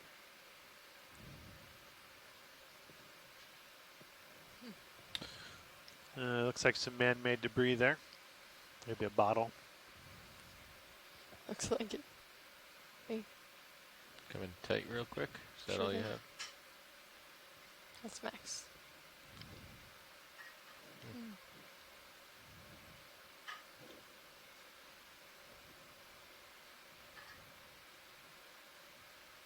Right, come Yeah, out. another sad story of exploration. Let's get And the octopus. Go ahead in. Maxine. And a little tiny octopus right there by our debris. He almost seems to be exhibiting some of that burrowing activity we saw in a octopus Getting earlier during my, this expedition. To the left of my camera. Yeah, copy that. yeah, and that was truly remarkable. So for those that haven't seen yet, there's some really spectacular highlight videos. Our video team has been working really hard after every dive. They splice together some of the best footage, and so I encourage everyone to go to the expedition website and see some of those highlight clips. And yeah, some truly remarkable videography. Yeah, I guess we're just making up for Octopus Friday. We're gonna have an Octopus Saturday today. I have you on Titan though. Oh, thank you. It looks fine.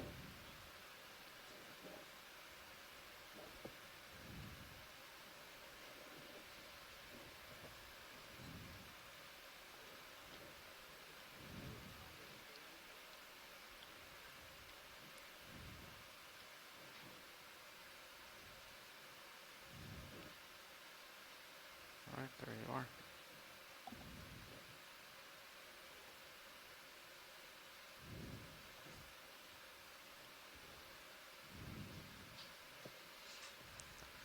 Looks like some smaller mounds, maybe 20 meters ahead. Copy.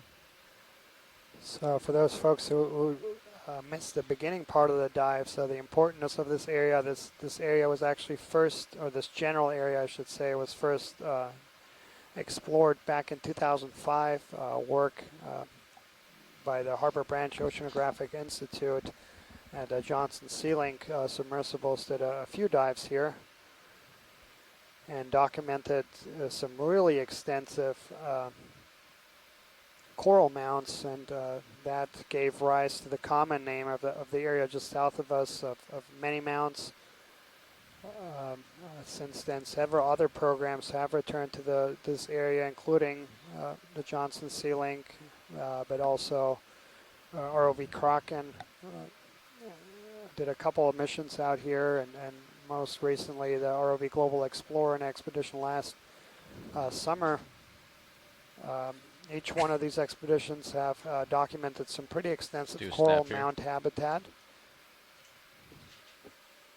And today we're diving in an area in between these and areas that have previously been studied, and kind of closing this this knowledge gap, and showing that these mounds are also present here. And okay, come on up. And yeah, we're coming across here another mound, a little smaller mound. And there looks like another black coral. To our left,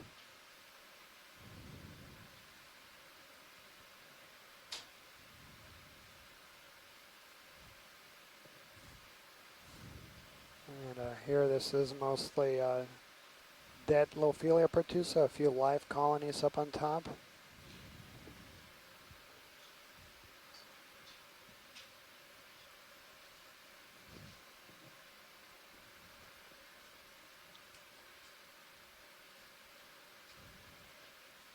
Get a snap of this. Come on in.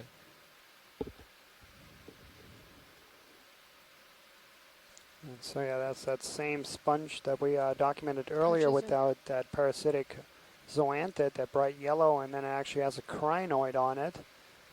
Unfortunately, Chuck Messing has left us, but that sponge is what's been called, at least in previous surveys in this area, Africalistis beatrix.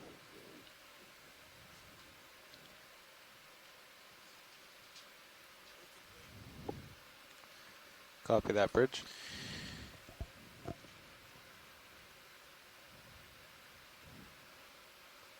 Watch lead nav. Go ahead, Nav. That's another 100 meters, so we're 400 meters from waypoint 2. Copy that. Thanks, Nav. So there's a couple objects on the top left corner that are going to be of interest. Yeah, and just to let our shore-based team know, we've completed another 100-meter transit. So yeah, there's a big urchin there. You have a laser button here. But just the white coral just under, yeah, over the, just right of lasers. Come on in. Yep. Hold that. So yeah, that's another stylaster coral. Excellent, thank you.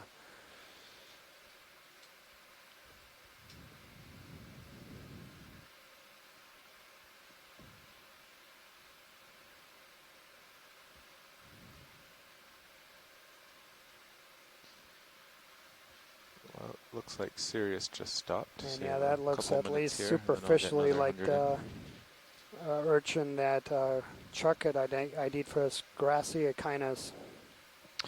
And in terms of the rock there at the top of that pinnacle, we're seeing a thicker oxide layer than we've seen previously. When we zoomed in earlier on a small rock, it looked kind of hollowed out in the center, almost like the oxide remained and the interior rock had dissolved a bit. So it seems like we're in this area, we're seeing some more significant ferromanganese oxides on the outsides of these rocks.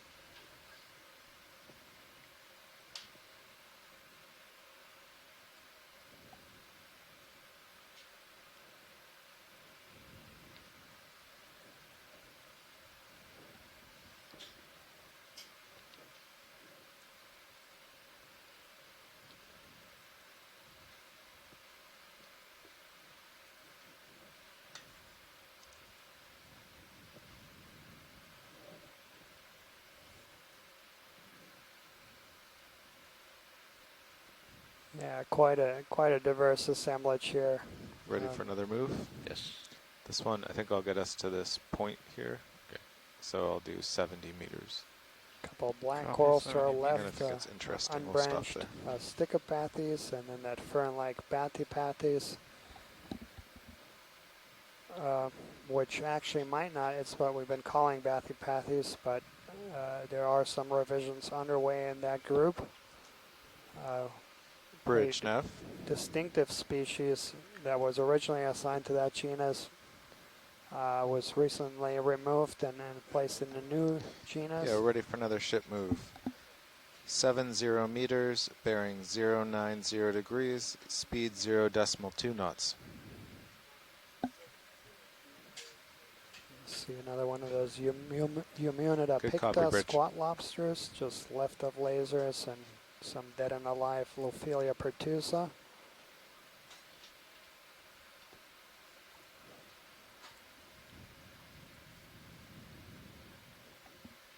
A few more of those bright yellow crinoids.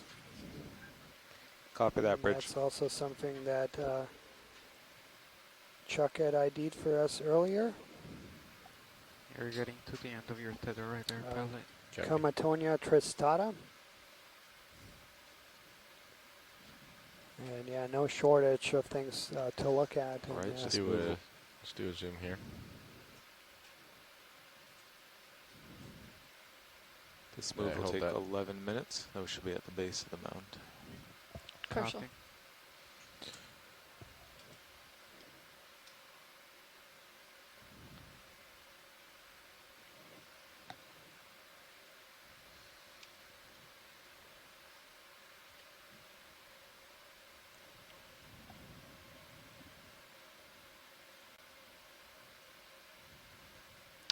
Yeah, that black material there looks like an oxide crust that's been sort of left behind as the material's eroded out from underneath of it. So we're seeing a thicker oxide crust and some more structure to these rocks. I think as we zoom out, There's sort of almost a spiral structure to the underlying rock, it looked like. It's a little hard to tell, but clearly a little bit There's of a fish change in down the on the bottom side of that rock. the underlying side. geology here. Yeah, we've seen those So guys. that's good.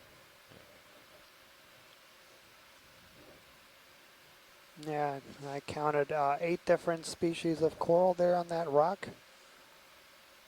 So yeah, some of the common things we've been seeing are the Lophelia, the Primnoid plumarella, Paramaricia, Muracetes, Sticopathes, Anthomastas, push out you can. Aqua umbridae, Leopathes. I see some very tall corals here to the left side. Yeah.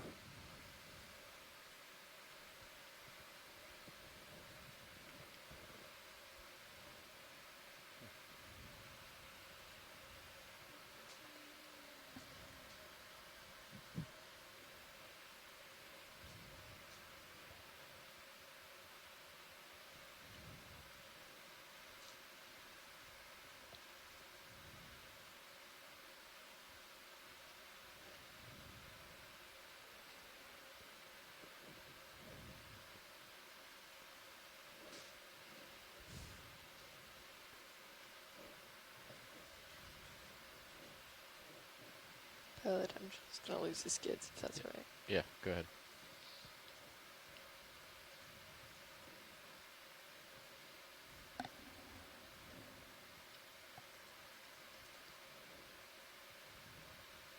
And there is another one of these glass sponges, quick zoom here. Africalistes beatrix, and we see those parasitic zoanthids on a few of them, not all of them, but it does seem to be a common partial association, and this is a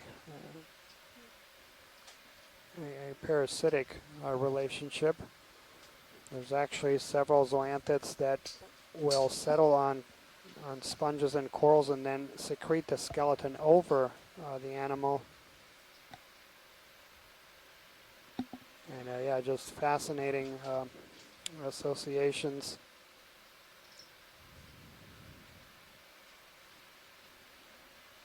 Hey, come on up.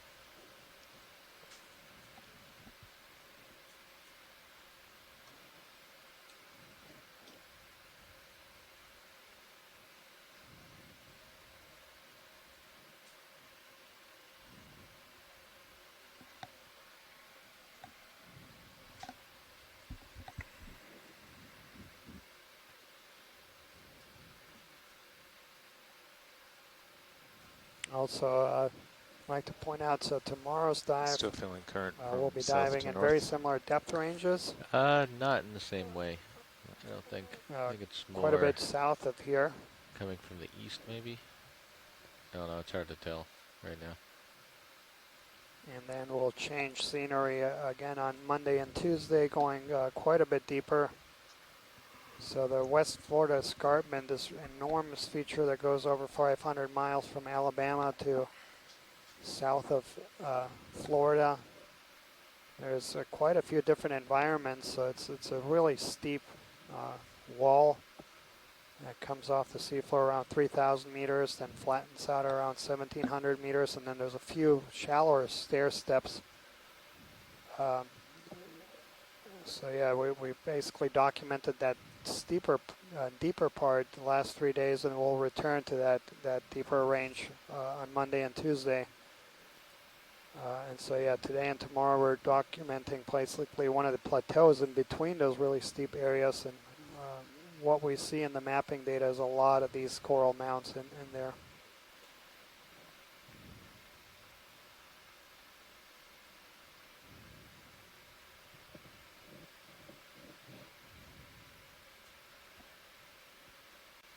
And just to orient our viewers, we're basically pointed now due east.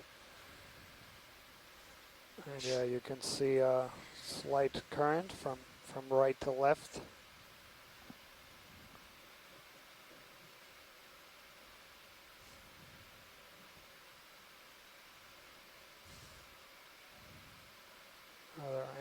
mastus mushroom corals, these crinoids that Chuck was very interested in.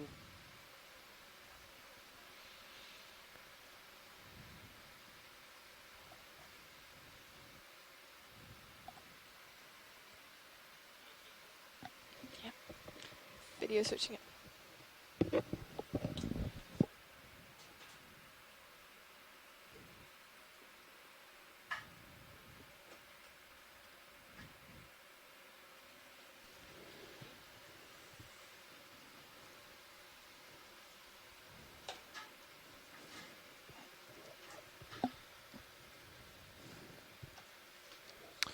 And another large sea urchin there, and maybe another coral with zoanthid.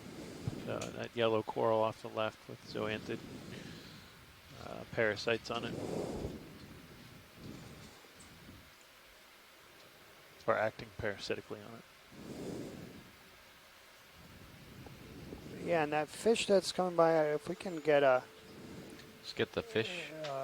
So we got Tracy with us. Let's get the fish here.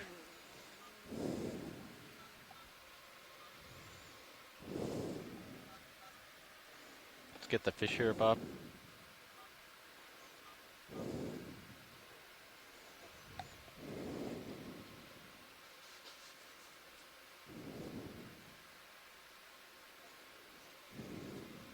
Let's get the fish here, Bob. So yeah, from a distance, it looks like Sarlinkas Carlinkas. But we have Tracy with us. He might be able to.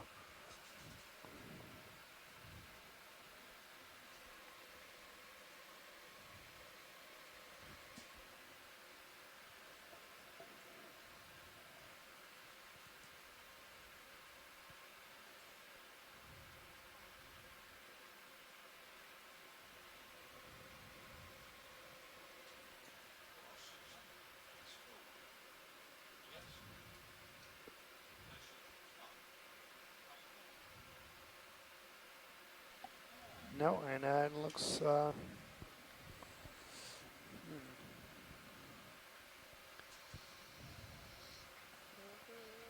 believe that's closer to something we've been calling Nezumia, but Tracy might be able to pray.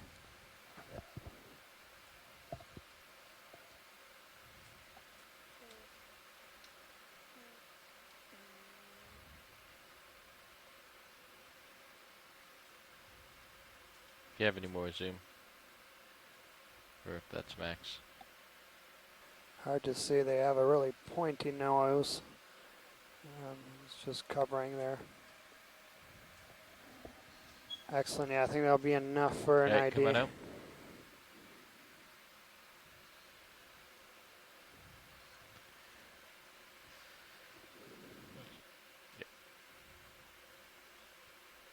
Sorry. Excellent. Thanks.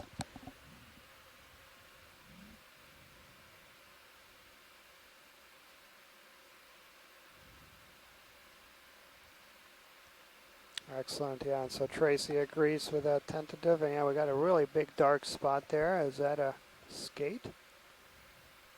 What is that, or is that a man-made? Is that a barrel? Yeah. Just come on in. Yeah, that is a barrel, and that's or a fish trap, actually. Sorry, a crab pot, or is it a barrel? It's like a metal barrel. Yeah, so definitely a man-made debris.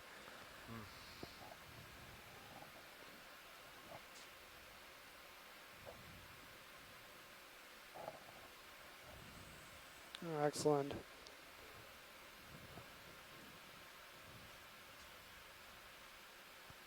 All right, Sirius is approaching the flank of the mound. Might want to get out back ahead. Copy that. All right, coming out.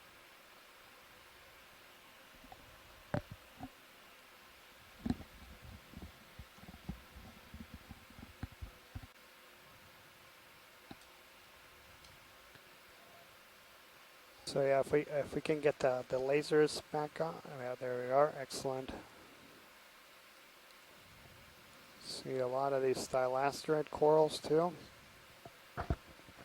Superficially, they look very similar to the or from a distance to the Lophelia, but the branching is a lot thinner, and they're of course not as big and three-dimensional, clear fans.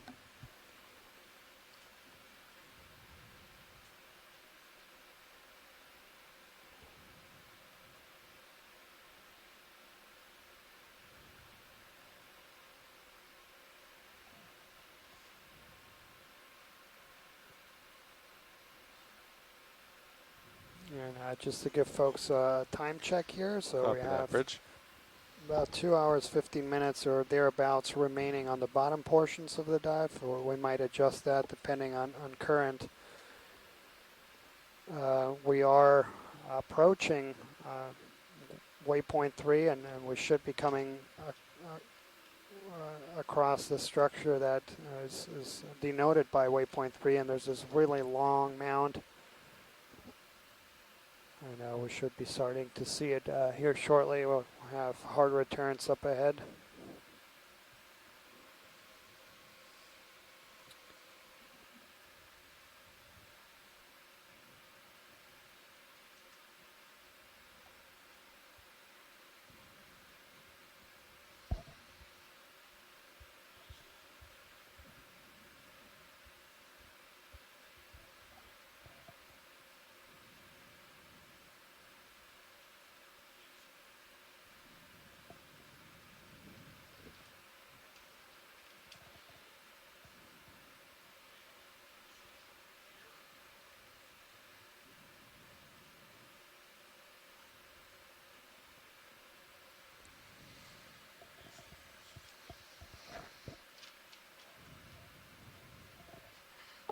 There to the left was another one of those fish that we tentatively ID'd as Nizumia. That really pointy mic nose is a giveaway there.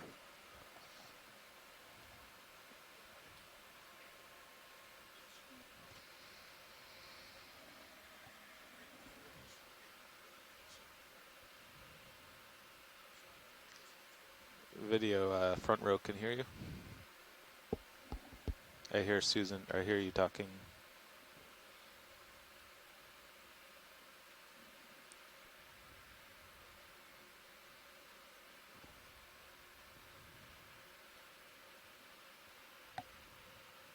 Okay, pilot, you're approaching the end of your tether.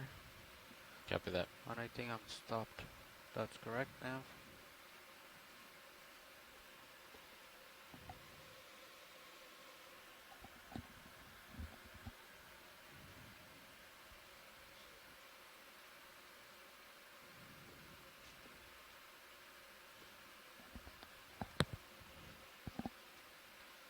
Okay, the ship is stopped.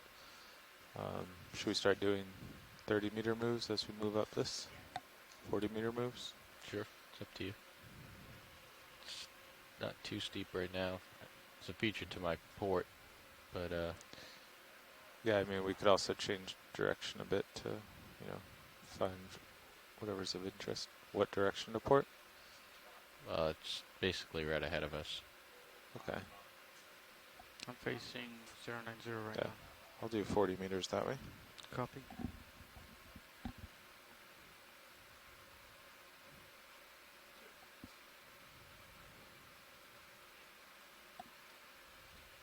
Maybe a quick zoom on this yellow object just left of center and bottom.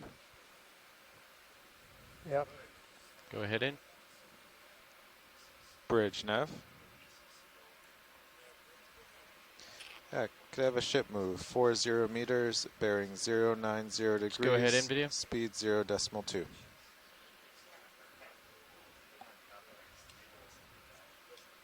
Good copy, Bridge.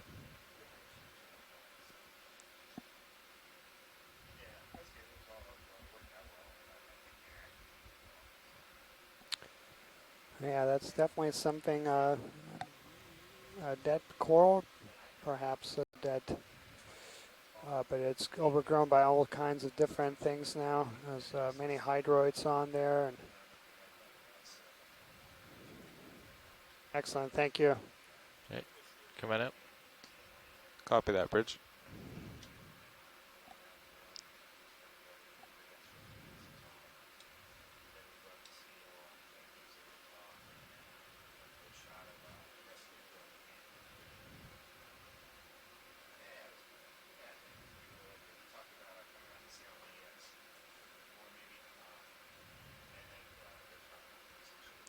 All right, pilot, Sirius is coming to you.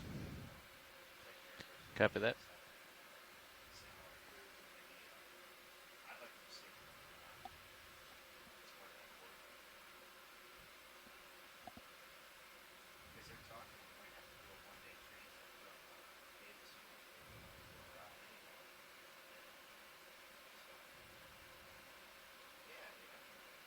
Let's do a quick zoom here.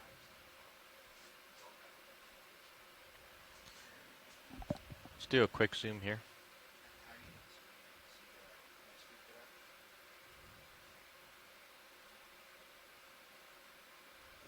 Have another glass sponge.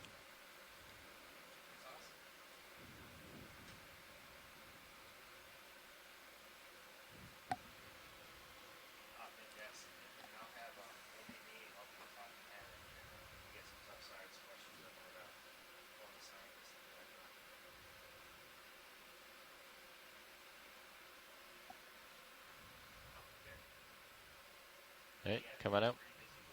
And so Tracy has spotted a couple of these different hatchet fishes. And yeah, thanks Tracy for providing that those IDs. Let's do a zoom right here. Yeah, let's do a zoom on that black object.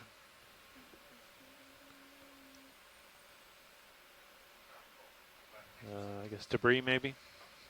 Yeah, and Black plastic. And yeah, if we come wide, there's actually a orange-looking coral just left of us. That's going to be of interest too, just bottom left. And that looks like the different color morphotype of Lopelia pertusa. And yep, that's exactly what it is. So.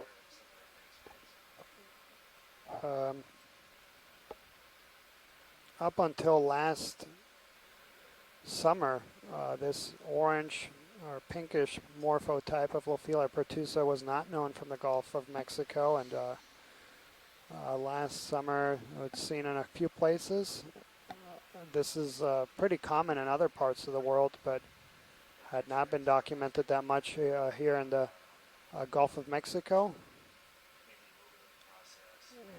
And yeah, not well understood what causes that different coloration.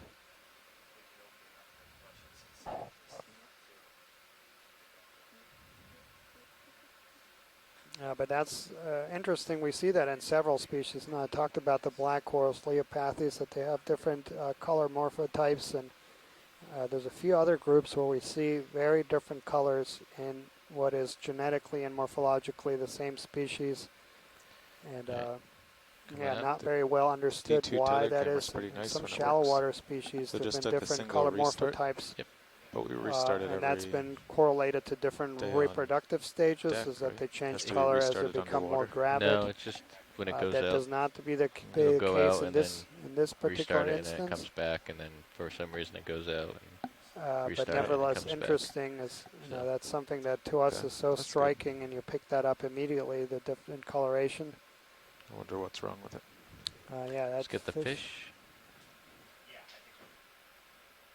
Well, some of those will go like color out of range. I believe this is going to be in the genus Okeanos. When it's too bright. Yeah, I think the little old black and white ones would do that. Yeah. Maybe when you're maybe video. Tracy can confirm that.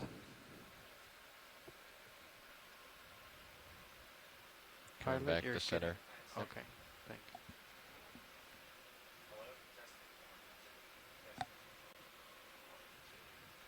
you. And yeah, just to let you folks know, we are now at the very base of the structure that's marked by waypoint 3. So we have coming up a pretty long mound. All right, the ship has 10 more meters. Then we can see the same in species the we see, and again, very dramatic. So this mount on the bathymetry well, it's sort of a and the ridge here, backscatter was really dramatic.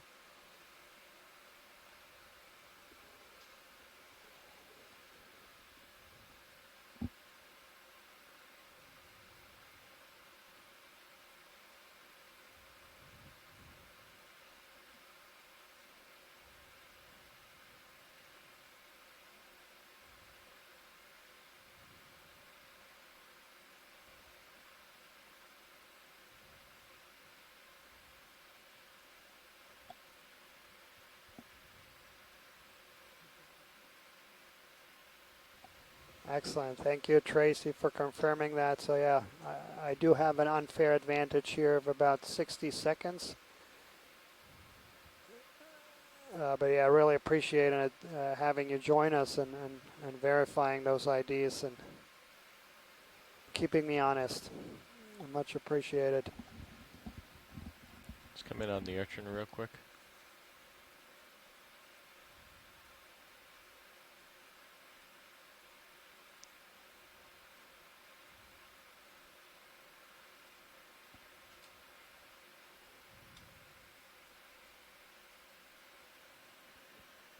And that looks like something that Chuck had ID'd earlier, that grassy Okeanos.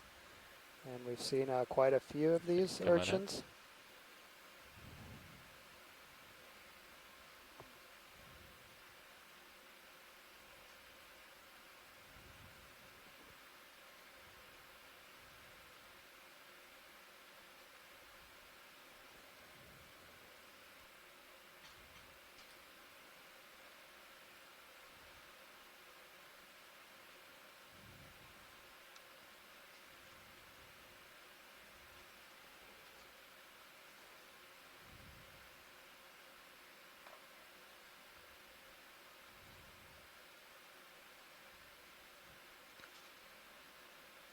Alright, Sears should be stopping here. Copilot, if you want to follow D2 a bit around. Copy. Give him a little more time. Do you think this is the mound feature? No, this is just a precursor. Yeah. Yeah, it looks like on the base of But you the have a mound minute feature. now to look around. But there's head something back much east. bigger up ahead.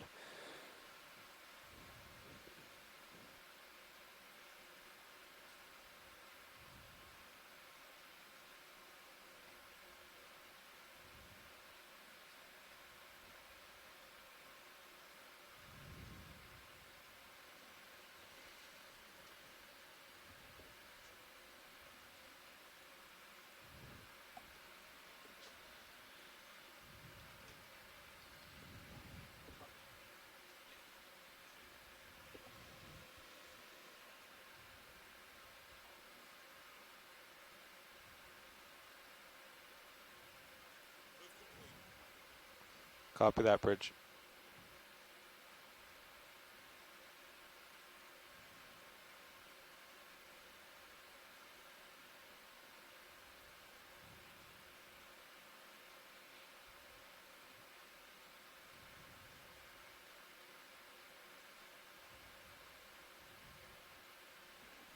Yeah, we see many more of those crinoids that Chuck was very interested, a species that is thought to be in close association with these kind of Lophelia pertusa habitats.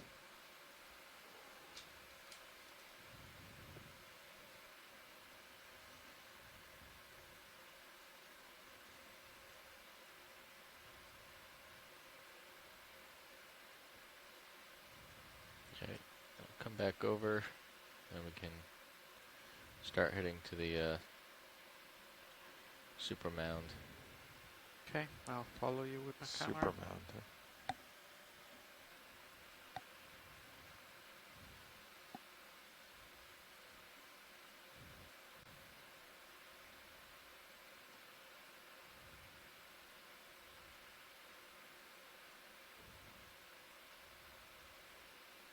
So we're going to continue east, is that the idea? Also, saddle over. I'd like to take a second just Maybe to thank even, all our folks that are helping southeast. annotate the video in 110 real or so. time and using Brings you right to the the top. Ocean Networks Canada Sea Scribe software that was kind of tested on the last expedition and now fully in use by the Okeanos Explorer. Really appreciate everybody logging in and putting in their expertise and recording and making basically a permanent record of these observations. Those we'll make the records next are going to move be more really, 100, valuable and start make it heading much towards the easier center. to sift through video later. So we do want to keep encouraging folks to using it. 100. Okay. I'm heading down. There will be an updated link sent out along with a dive plan every evening prior to a dive. And that will become permanent records, and you folks can actually still annotate the video after dives, and you can review the dives and video later on Okay, and, ready for a and move? modify Sure. and Once I get add set to up, do you those want to pilot the last hour? inventory of Sure. observations. So huge thank you to everyone that's Good. I been think using it 40 is already, good. and It'll get you to that. I encourage those that haven't yet to Bridge please now. do so. Could I have a ship move 40 meters, bearing 100 degrees, speed 0.2 knots.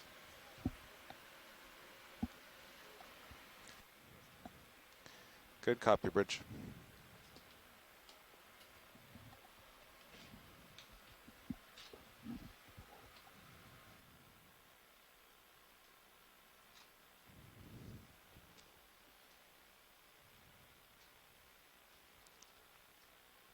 Watch lead nav. Yeah, that marks another 100 meters.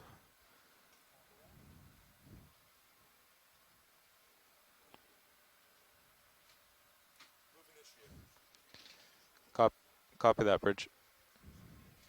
So yeah, we completed yet another 100-meter transit, and we're right at the base of this pretty long mound.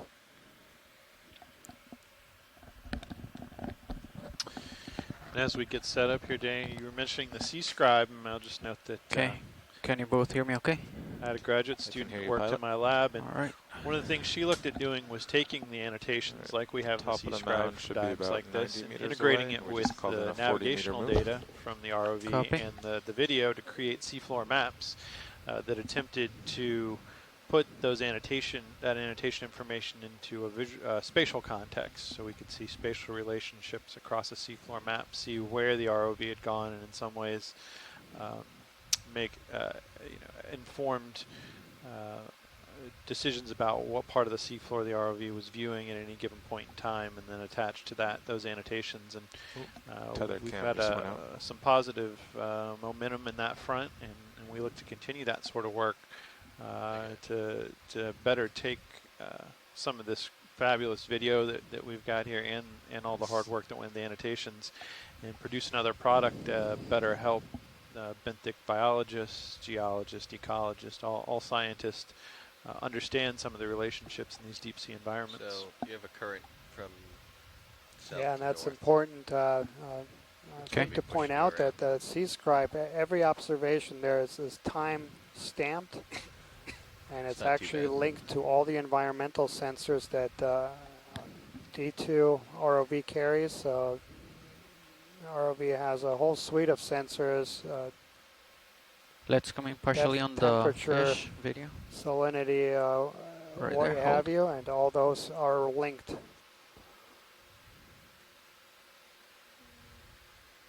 I think, yeah, that's another one of these. All right, we can let it go. Occidentalis. Anything of interest in view right now? Watch lead. Yeah, I think we can continue. This is all. Okay.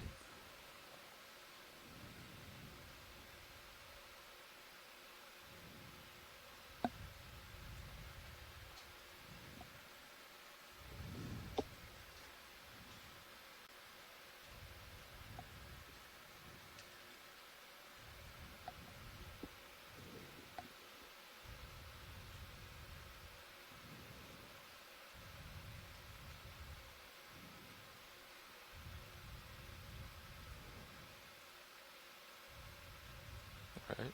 Yeah, your sonar shows that you're climbing up a pretty good mound straight ahead. This seems like a good direction.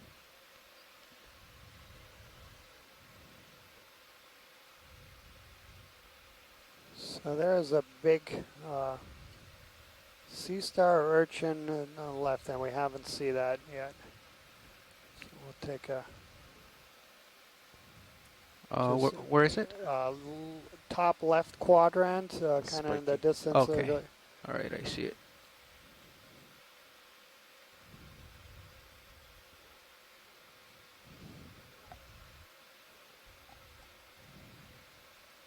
Yeah, so this is going to be a different urchin. partial zoom And video. we have an idea. Hold right there.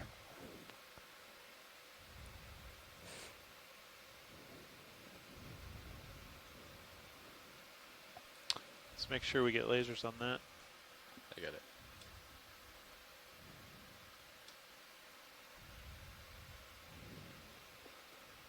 Come in a little bit more video. Hold right there.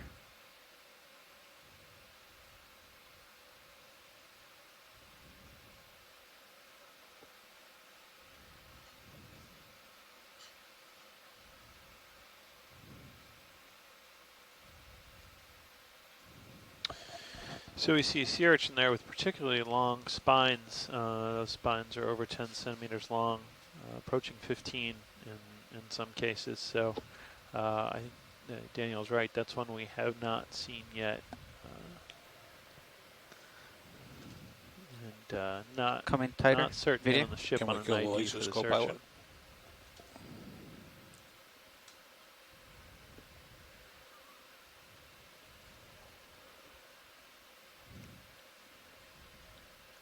I have more pilot if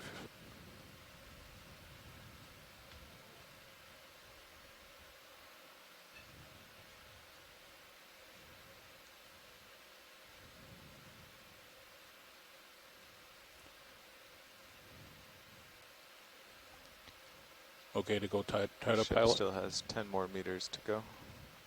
Copy.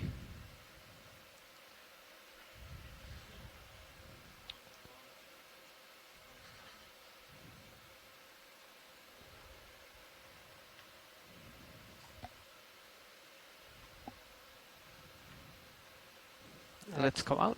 And we see a couple of stoloniferen octocorals there too. And All right, moving on. a lot of familiar faces, but Should yeah, be in a good nice position to see explore the some big new sonar faces target as well. that's ahead of Sirius, or ahead of you. Copy.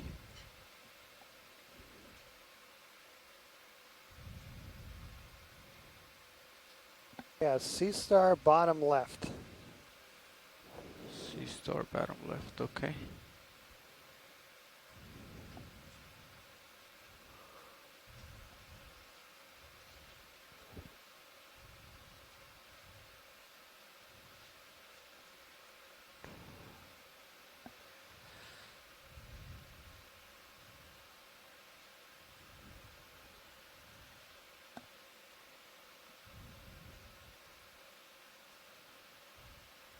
Let's come in partially video.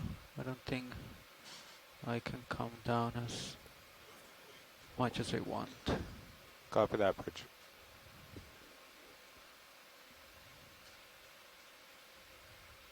And I believe that's the same species that Chris Ma Yeah, ID'd for us earlier in the dive, the Tamaria. you're on top of the mound right now. Yeah. He might confirm or change that. Can you come a little bit tighter, video? Right there, hold. Yeah, at least superficially it looks like that species, the Tamaria genus. Excellent. Yeah, don't turn much more. Your tether might get near the mound. Okay, copy. Yeah, I don't plan to get any lower than this.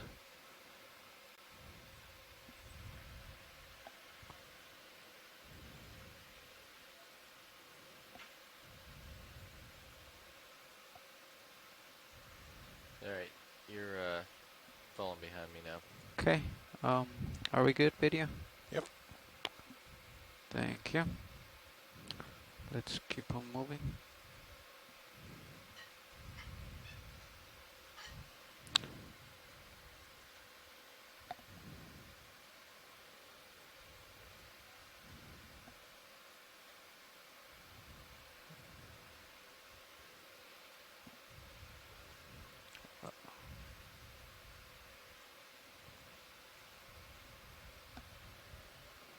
Okay, so Sirius should be stopped.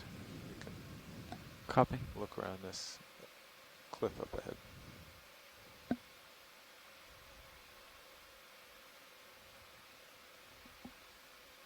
Are we zoomed in, video? Hello. Or is that Hey, completely Chris.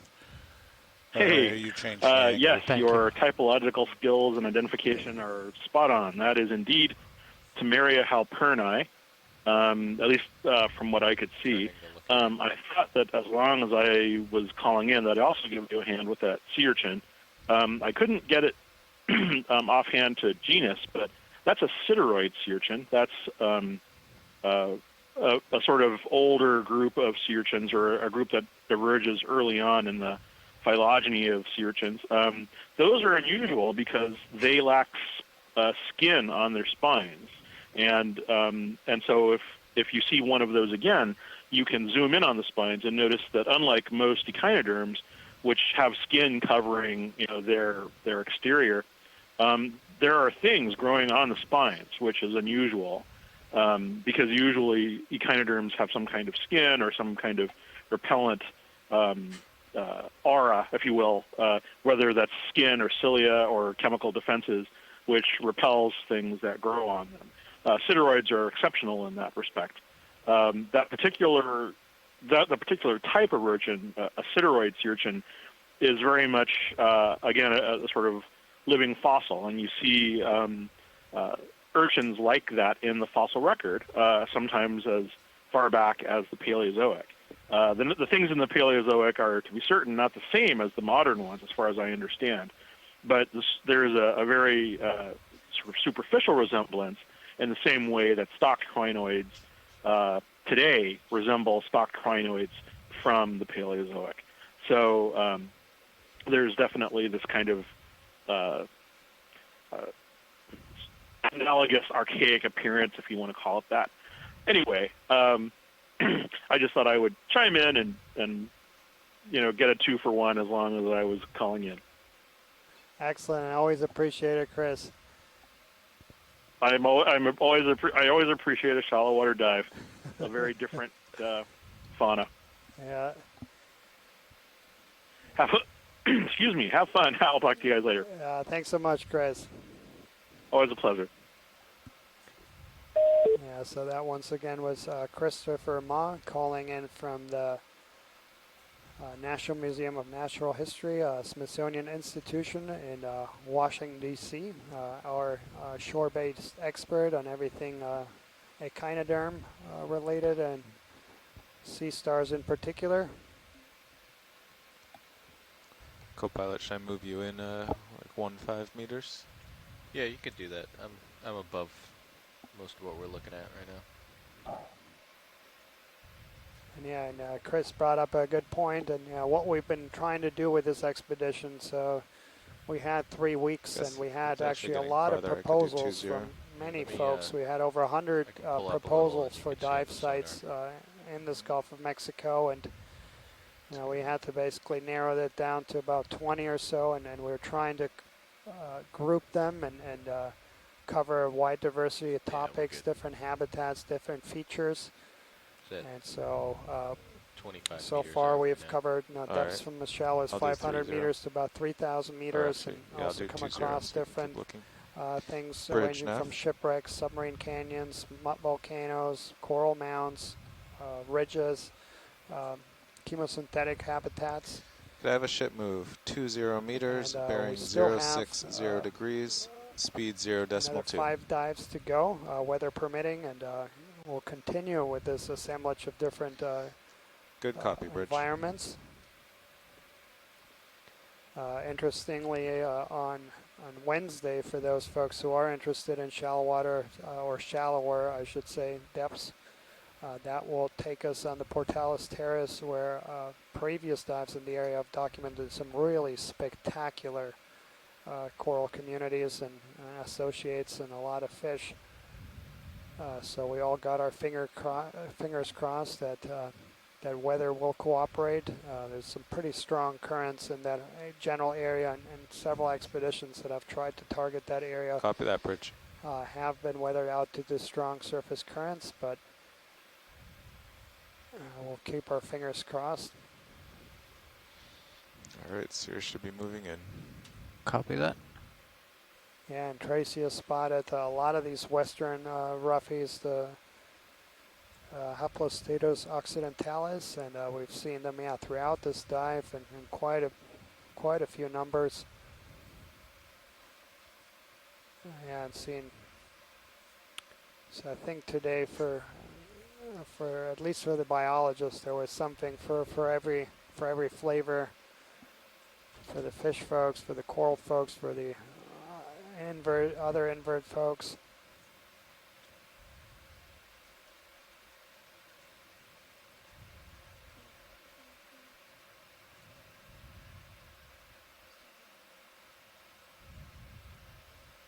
So also a little bit of a time check. So we do have about at least an hour 45 minutes remaining on the bottom portion of the dive. We are approaching waypoint 3. We do want to continue and survey as much of this feature here and try to make it to that final waypoint 5, which is right at the base of a steep wall. We'll see how far we get, and then we also will have to make some decisions at that point about the midwater part of the dive and assess current conditions at that time, because the surface currents we were experiencing here are going to make it a little challenger, at least for the shallower transects of the midwater portion. So the plan is to basically come off the bottom and then spend a third of the time at about 10 meters off bottom, then another third about 100 meters shallower, and then the final third another 100 meters shallower, and yeah, that last 100 meters might be challenging given currents, but we'll assess as we get closer.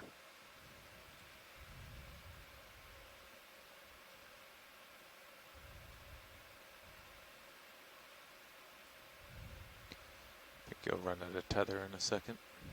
Okay. You want to find something nearby.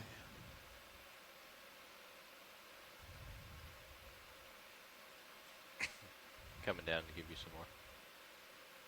Copy. Gonna try to lateral to my starboard side.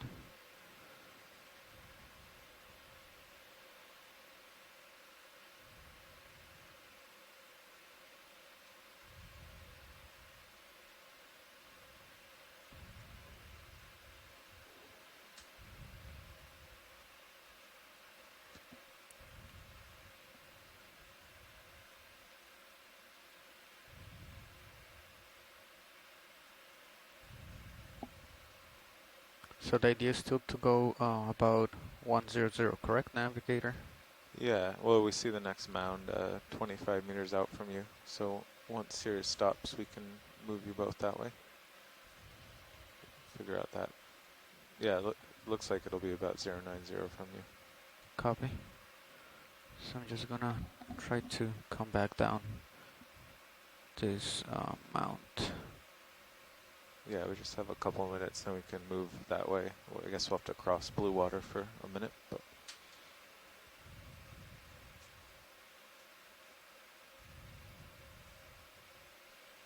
Also important to point out, so today is an extended dive, so the ship has generously offered to give us 2 additional hours of bottom time. So we'll actually be in the water till about 6:30 Central Time. Again, the last 2 to 3 hours we'll be doing midwater work. Tomorrow we'll be back on regular time. Partial aim on the fish. Oh, he's fighting. So yeah, tomorrow for those folks who are interested in these kinds of depths, we'll be again exploring very similar depths. So it'll be a very short descent to about 500-600 meters. Should be on bottom tomorrow around 6 o'clock. Coming partially? Sorry, 9 o'clock Central Hold Time. right there.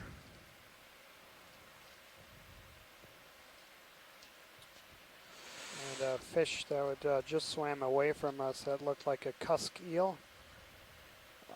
And the species is going to be Benthocometes robustus. I'm gonna come in a little bit tighter. It's a pretty common inhabitant of these kinds of environments. Okay. It's one of 2 species in that genus. Oh yeah. And a very widely distributed group of cusk eels Okay, let's come out. found throughout many of the world's oceans. Also a wide depth range.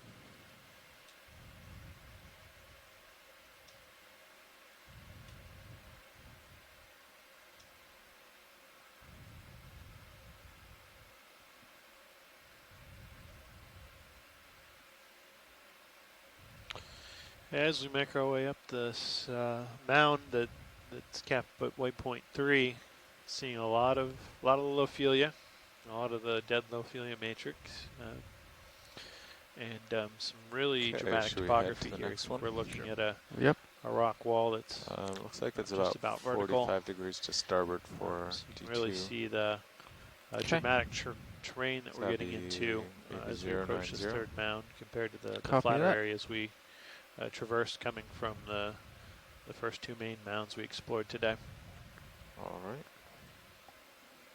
I'll call in maybe it's 25 Yeah, away, and so I'll just call from in, the mapping 25, data we have, 090.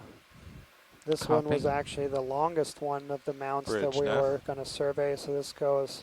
Could I have a ship move? looks 25 like over meters, 100 bearing meters long. 090 degrees, speed 0.2 knots.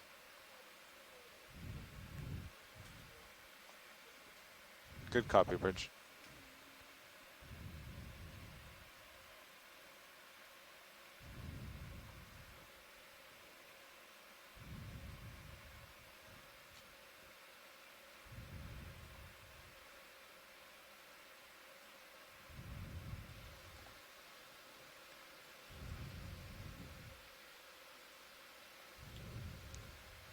Pilots and nav video, I'm going to be setting up the 2 o'clock interaction.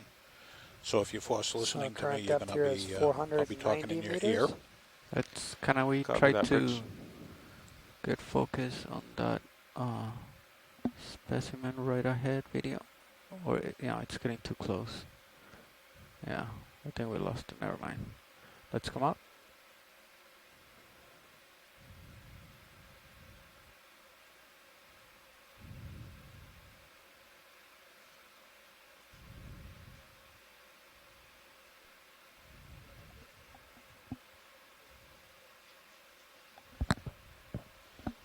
All right, so it should start moving soon. 25 meters, 090. Copy.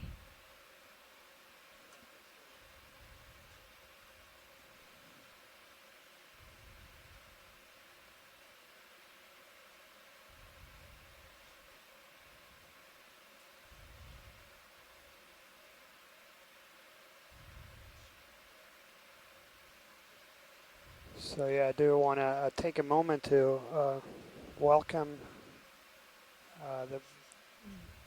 the visitors and the viewers that are watching this from some of the public displays, including at the South Carolina Aquarium in Charleston, South Carolina. Welcome. You're watching live video footage brought to you from NOAA ship Okeanos Explorer. We're currently diving about a third of a mile deep and about Coming 150 miles off the coast video of Florida, this diving in rock an right area here. that had never been explored. Hold right there. And you are watching live video footage. This is actually happening in real time, and we still have another week of expedition left, and you can all join us not just at the aquarium, but can also follow this video from any computer with a internet connection. All you need to do is go to oceanexplorer.noaa.gov/Okeanos and then follow the links to the live video. Hold right There's there. actually an app that you can use to install it on your smartphone, so you can watch it on your tablets and iPhones. And I hope you Should can try join still us. cam of this. Looks colorful. And there in view we have several things. We have many things that we've seen today. So that sponge with a bright yellow zoanthid, that's going to be Africalistus beatrix. The left, the kind of fern-like creature, that's a black coral. Bathypathes, the coral in front of it, fleshier, thicker, that's going to be a true soft coral in the family Aqua Umbridae. The crinoid in the background. Okay if we're not set up. I just thought it looked colorful. While it superficially looks like a coral, that's it's actually closer related to urchins and sea stars. That's going to be Comatonia tristata.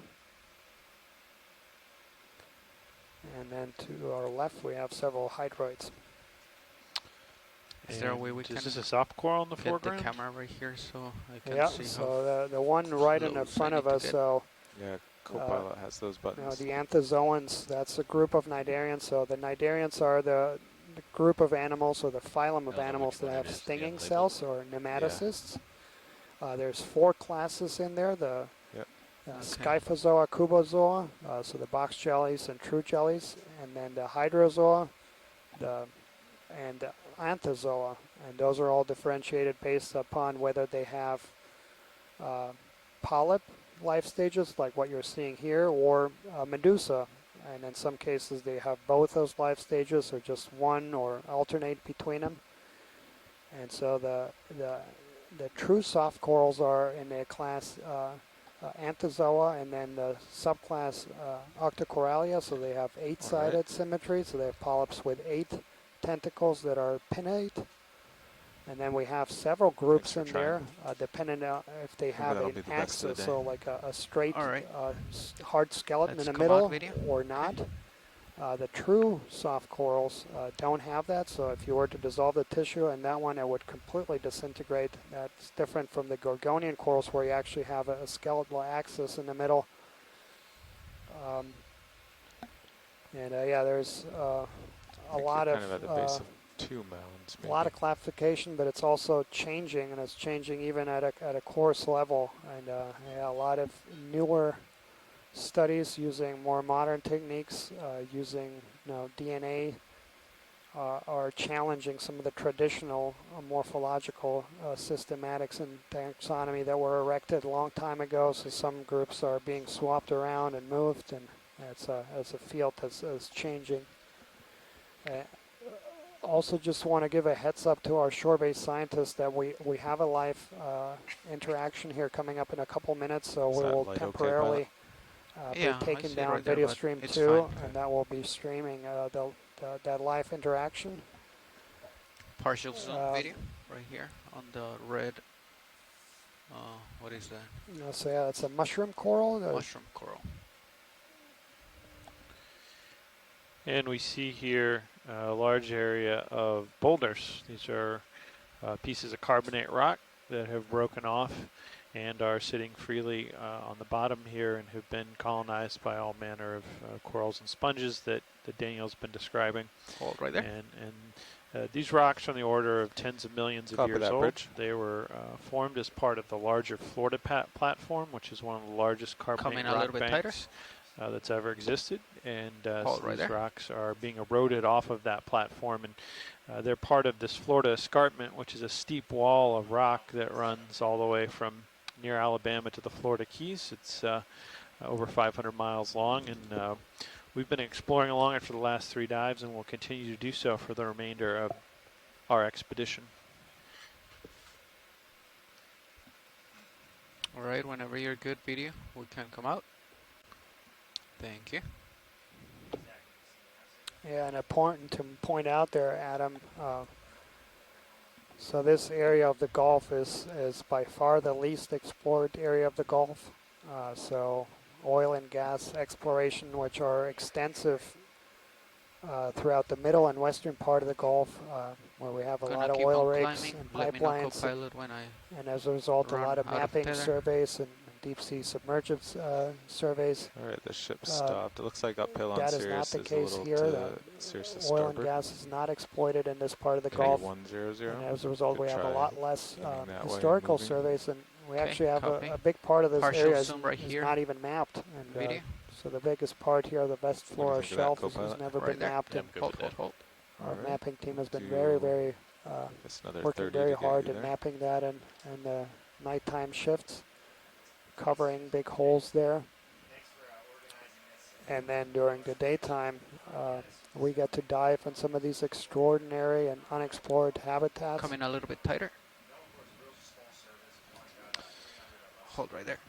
That's right. As we zoom in on crinoid here, a sea star, or a sea, not a sea star, I'm sorry, a sea lily.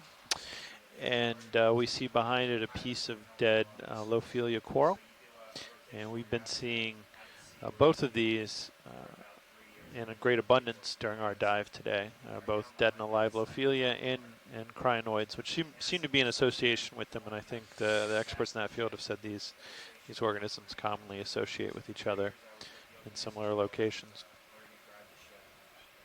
Yeah, and Chuck Messing, who was joining us for the first 3 hours of the dive, actually got a tentative ID for this Comatonia tristata. All right, let's come in a little bit tighter. Hold right there. Bridge, Nev. And Daniel mentioned the mapping work that's conducted by the ship and how that's really important, especially in places like the West Florida escarpment where we have very Could I have a ship move limited mapping 25 data. meters, bearing And 100 one of the important things to note degrees, is speed when we map the 0.2. seafloor with sonar from the ship, not only do we generate a three-dimensional map of the shape of the seafloor, but we also Good have clap, Bridge.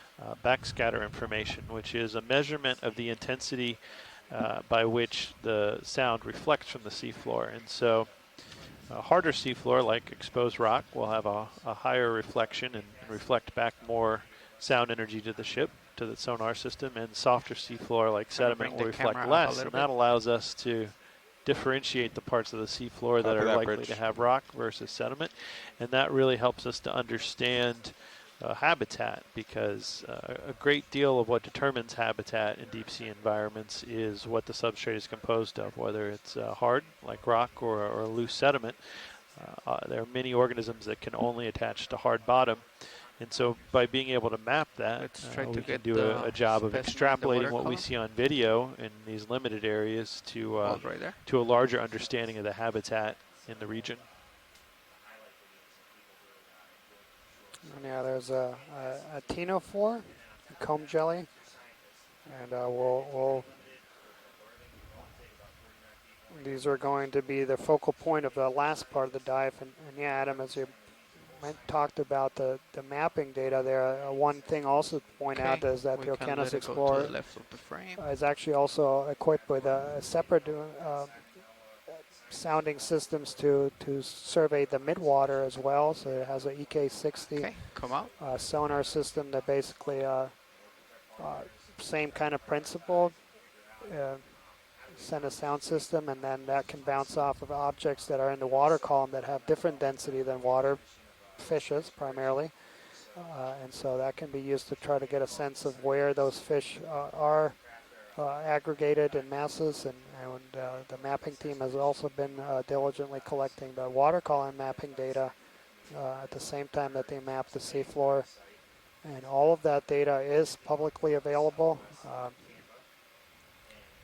and will all be available a month or two after the expedition is Let's over. do partial zoom right here. Hold right there. So we have a couple tube worms, so that's going to be in the family Sabellidae.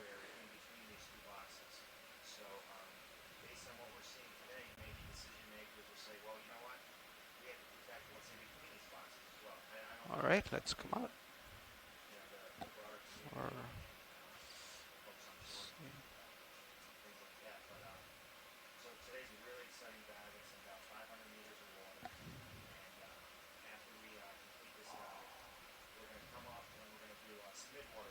Okay, let's come up.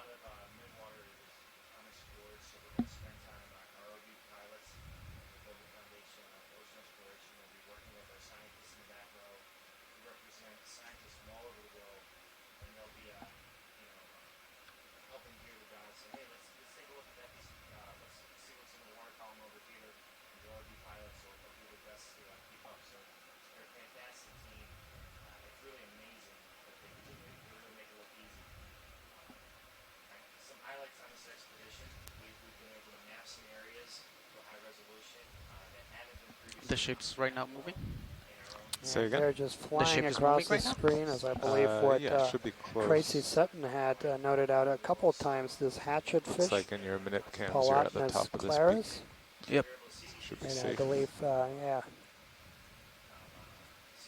Tracy kept Yeah, the seeing them, ship is and moving. It has 3 I more couldn't, meters. but they are Copy. rapidly moving and quite small.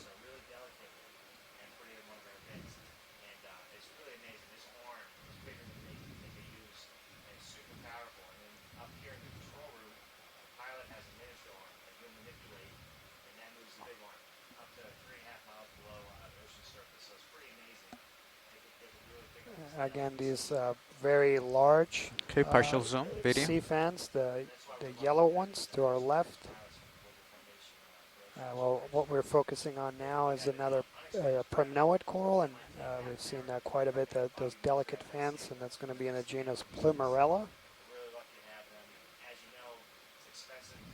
And then those red corals, those are mushroom corals, possibly genus Anthomastus, but there's at least 3 different candidates of what they could be. They look very similar superficially. Okay, let's come in a little bit tighter.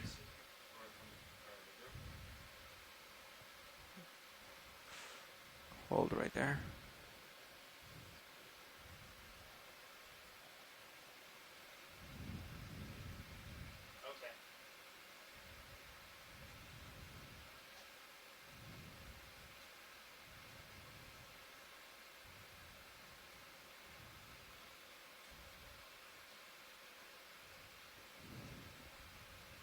Yeah, and as we're zooming really tight on that matrix and a live matrix, some of the Ophelia are still alive. You can get a sense there's all kinds of things growing on there. So there's a lot of hydroids on there.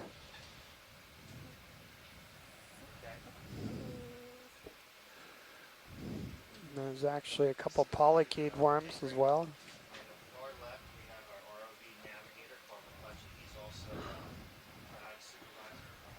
Okay, let's come out video.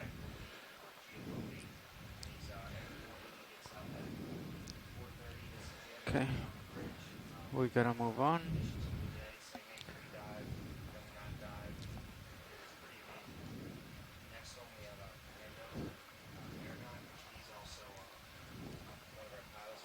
So these very conspicuous yellow colonies, the yellow sea fans, that's a different group. Those are plexaurid corals.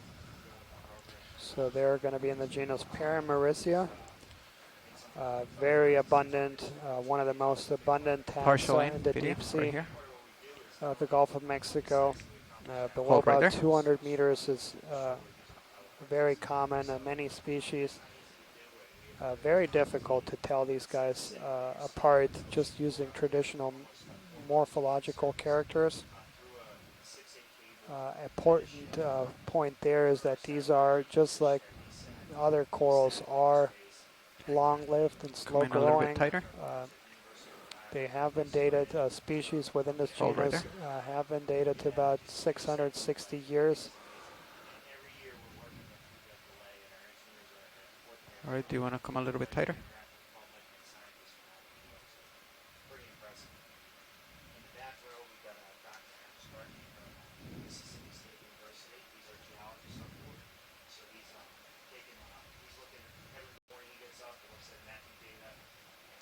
All right, whenever you're good.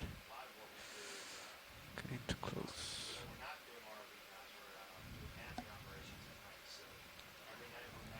All right.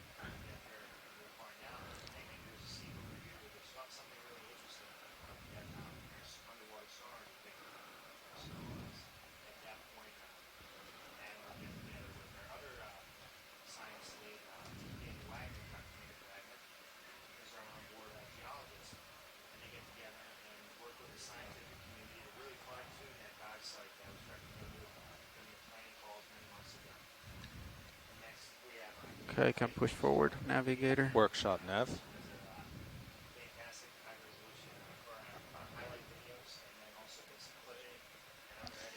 Hey, Nick's doing a live event, and I am trapped behind him. Copy that, Bridge. Do you mind going to the ops meeting, telling them that Nick and I may be late? Perfect. And just to let folks Represent know, Nick and we I. are very close to waypoint 3 now. And waypoint 3 was right at the Thank you. kind of the topographic high of this very long mound. This might be the peak. And it looks like we are at the nice. either a local or absolute high here of this feature. In front of us is a lobate ctenophore. 475. Zoom in a little bit, video. Hold right there. Yeah, with that background, I think we're not gonna get anything good. Watch lead nav. Let's just come out. Go ahead, Go ahead, Nav. Yeah, that was another 100 meters, and we are at waypoint 3.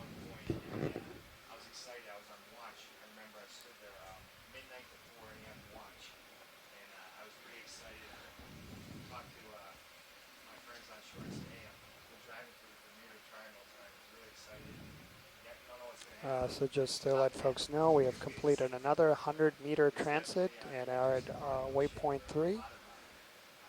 Let's come in on this grab. There Hold right there.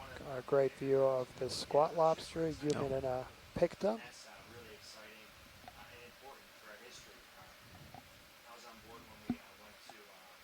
Come in a little bit tighter. Hold right there.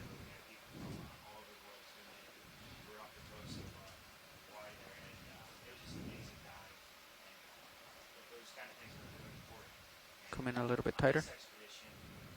Hold right there.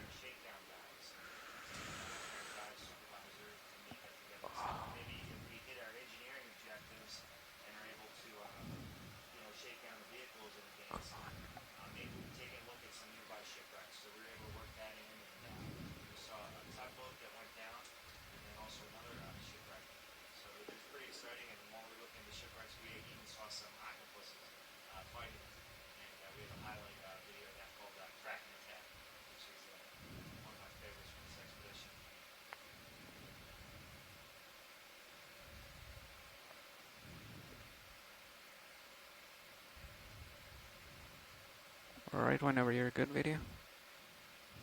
Hold right there 1 second. Okay, you can come out.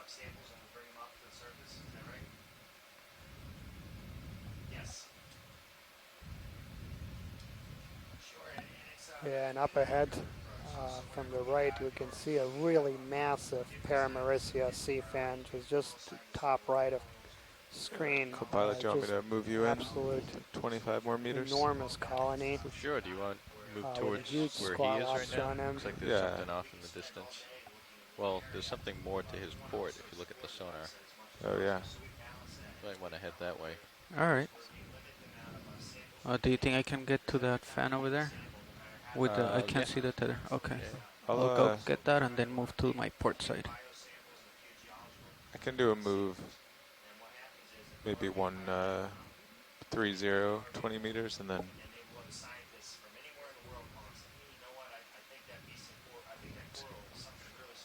or 115 meters, kind of split the difference to his port. Beautiful.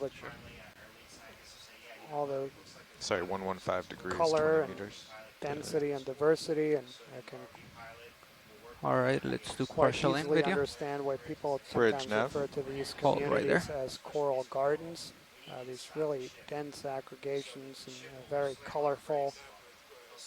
Could I have a ship move Come in a little bit 20 tighter. meters bearing And 115 are these degrees. Paramecia fans, Speed decimal 2 do those knots. fall into sort of the category of ones that are suspected to grow maybe 2 centimeters a Good year copy, or Bridge. something on that order?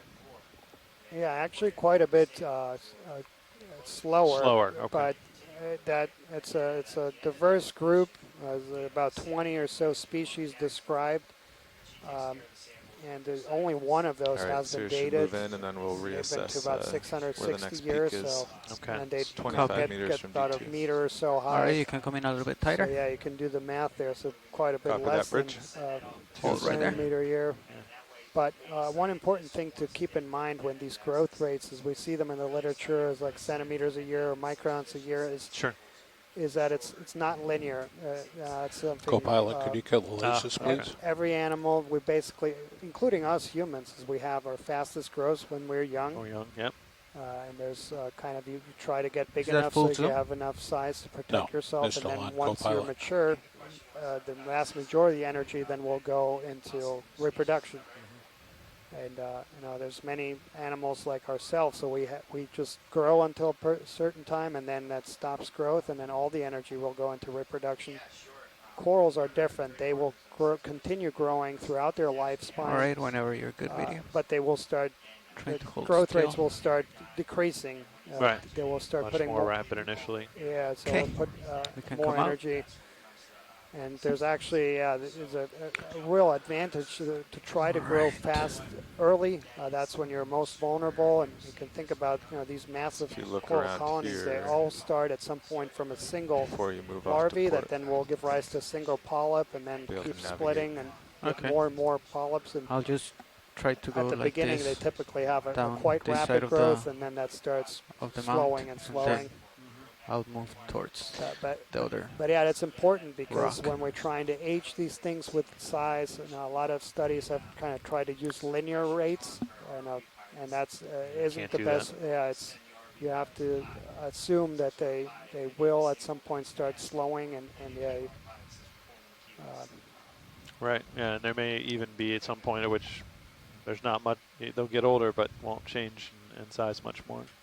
And the other thing that's really interesting about those things is, we hear these 2 centimeters a year, but it's a one-dimensional metric. These Right. things grow in 2 or 3 dimensions in some cases. So realistically, a better measure would be a volume.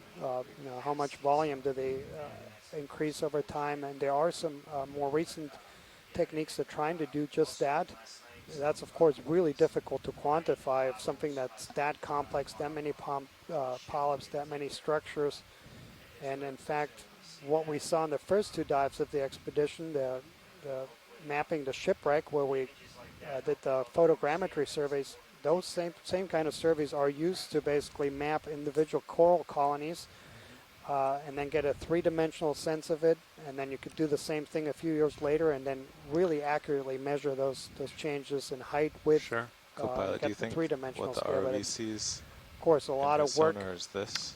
But it's in your important sonar? because kind of a yes, slow probably. growing is the main theme in these groups, and What's the accurately range? characterizing how 25 slow that meters. is Yeah, it 25, is yeah. important. About right.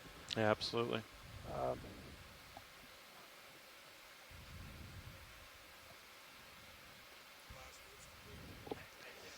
Copy that, bridge. All right, I can just jump to the other one.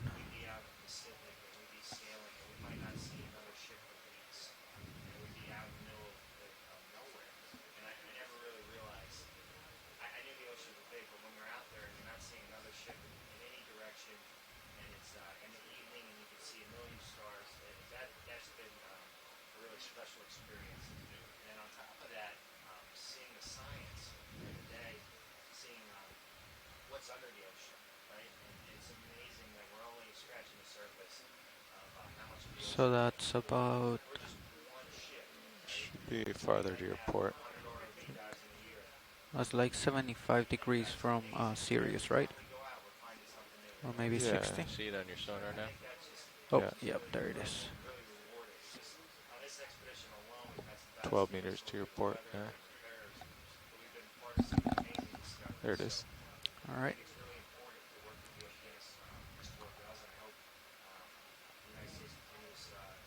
Okay.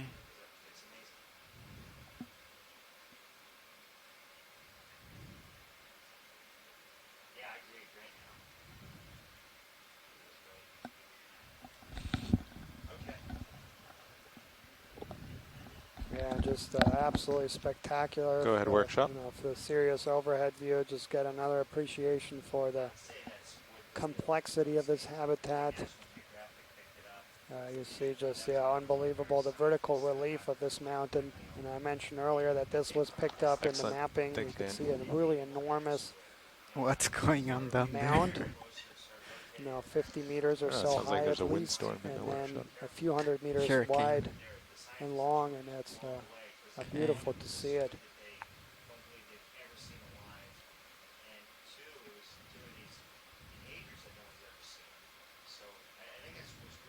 So ahead of us, we have a couple of fish, and those are the commonly known You'd as think the this was western the same roughy. lobster from before, but it's not.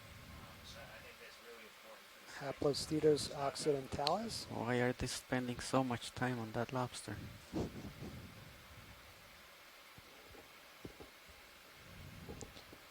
not it seems like this area is all these peaks. Yeah, Adam, but if while we we're slowly talking hop about from each growth one to each rates, one, I it'll take imagine in forever. geology is also, we have Big trying to hole on the other quantify side of really, this. really slow Yeah. processes. It's crazy. Go over millennia That's and cool. or even a longer time scale. I bet that's also That purple one difficult to upper get the left looks metrics new. right there. That's right. You've got sort of two simultaneous I might rates be going wrong, on here. You've got the sediment that's raining out of the water column from above. So these planktonic shells that form a lot of these pelagic sediments are very slowly raining, and you can see it on our camera sometimes, that marine snow. And so that slowly rains out onto the seafloor, and one of the things geologists look at is those rates of sediment accumulation. On the other hand, we could look at these rocks, and what we wouldn't think about is rates of erosion, how quickly these rocks are degrading and the surface is moving back. And we look at the entire Florida escarpment. One of the questions is how quickly is that moving back from its initial position to where the wall is today, and that's calculating very slow rates of movement over very, very long periods of time. So you may only be moving Come in a little bit tighter, less than a millimeter a year, but taken over tens of millions of years, that can result in a significant change. Getting too close, getting too close, getting too close. A pilot, I don't know if we're in the middle of a move. If we are situated, there are potential requests for a sample collection here. Are we moving right now? Nope, we are stuck. And I believe he's referring to the large fan to the left, so that's a different color than what we've been seeing today. To the left. That's correct. So watch lead, we're stopped right now. We can definitely do a sample if you want. Okay. Which coral are you talking about? Right, the lasers are right on it, so just right in front of you. So. Okay. This big one right here. Yep. Okay. So in this case, do I use auto depth or? I would just put your toe on the rocks. Okay. To your left, and then use auto heading. Yeah, your port. Auto heading is engaged. Yeah, and that was a good spot there. So it is looks like a Paramerissia, but a different color variant. And then once you grab it, you'll have to pull off and then go to auto XY. You can have video go wide on your main HD so you can see your toes too. Can you go completely wide video, please? I am. That's wide. All right, I think I have, I'm pretty close right there with my toe. Yeah, so you're going to want to turn your head a bit more.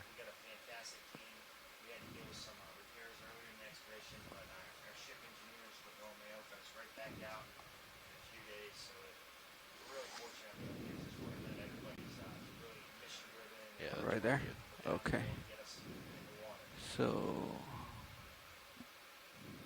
can you press joy lock right there for me, please? Just hold it. Come on. Sure. My big interest was, I like engineering. I like Is it on? Yeah. At that age, I was getting in trouble for taking things apart all the time. All right. Looks pretty good. Okay. When I graduated college, I had an engineering job that was good. I enjoyed it, but it. Do we have any samples in the bio boxes? I believe port outer is open. Let me check. Port We outer. have starboard inner and outer are taken. Port inner. Yeah, so port outer is open. It's a good one. Okay. And then You're all spun up on hydraulics. copy. So, You want your mini Zeus? oh sure. Thank you. I'll take mini Zeus.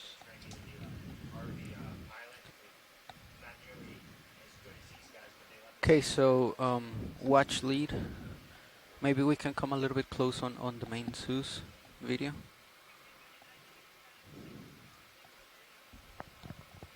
Right there, that's good. Watch lead, can you hear me? Yes, go ahead, pilot. So do we want to just snap right there on the top, or do you want the whole, maybe a little bit down? Okay, all right. So it's okay if I engage it right now? Should Yeah, be you're okay, ready. right? All right. Thank you, Susan. Thank all of you. I hope you will Okay. survive the next generation. Arm is live. If you want that light off, let me know.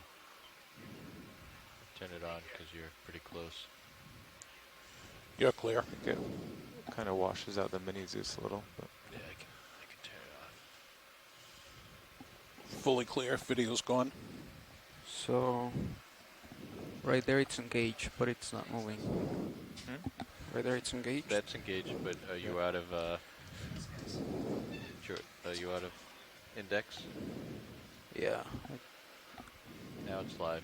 All right, there you go. Okay. So We full wide on the main Zeus, or do you? On the mini. oh, Finger's got it there. Do you want a wide zoom on that? yeah, can we go completely wide? There you go. That's much better. Thank you.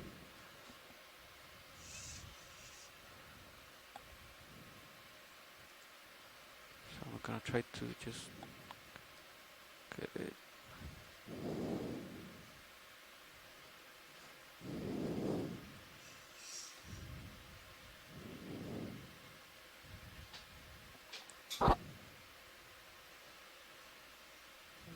Okay, so there you go.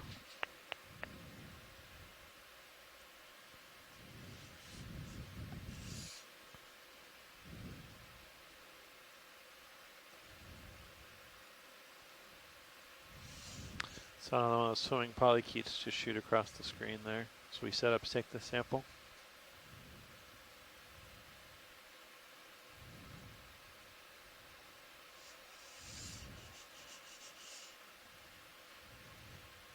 Just held index a little too long. No, he was pushing up against the elbow stop. Okay. So right there.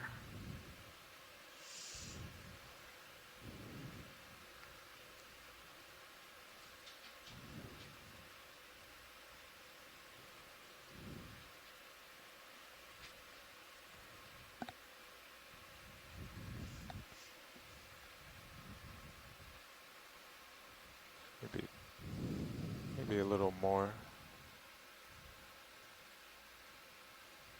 Yeah, Probably around there. I think so. Okay. I guess you can check with watch lead if he wants branches or anything. He said about 6 inches Okay. for a branch. I'm gonna So if I cut right there, watch lead, would that be good? Okay. I'm gonna try to give you some more light.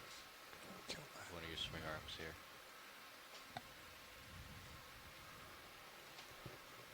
Thank you.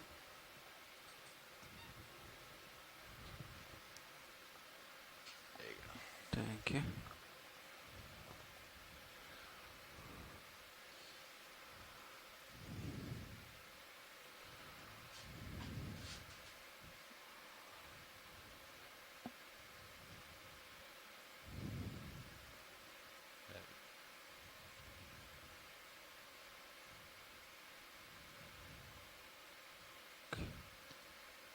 I would open up again and oh, you got a good clump there. No, I haven't closed it completely. Open up again and then get closer? Or No, that's good. okay. Yeah. right there. That's okay.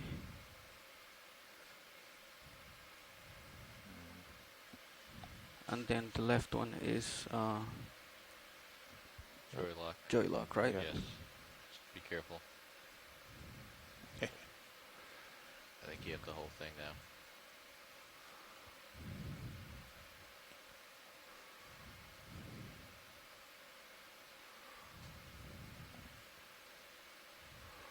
So I'm just gonna open.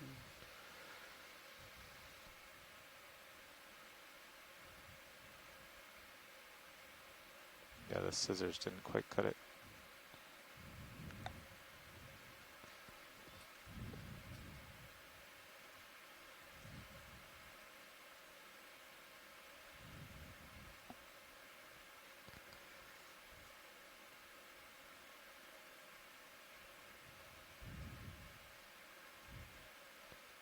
Yeah, but it's stuck right there. Like I cannot move it.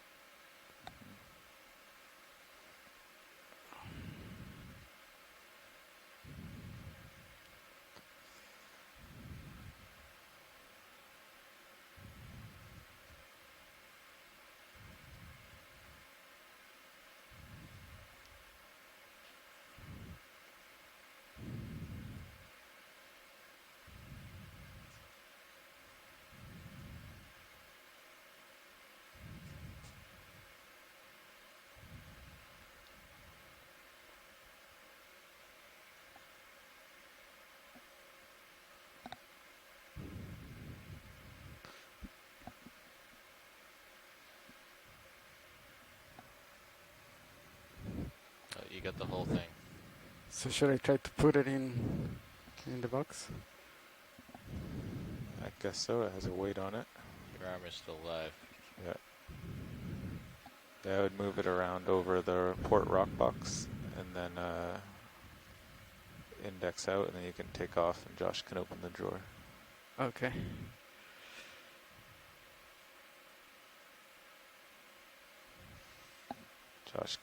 Josh has you on Mini Zeus there.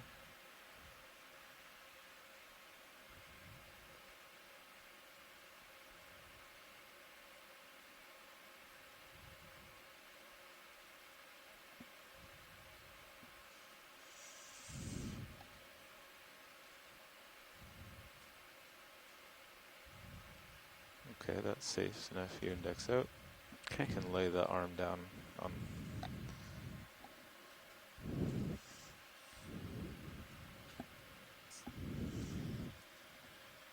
Alright, so coming off joy lock,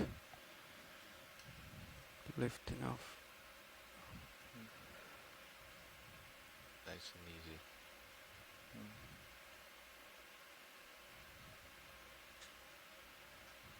Now, is there a flat spot that's clear to set down a skid? Just pull forward a little bit. Okay. Go on top of this mount. Yeah, a little to your port, there's a flat area to set a skid down.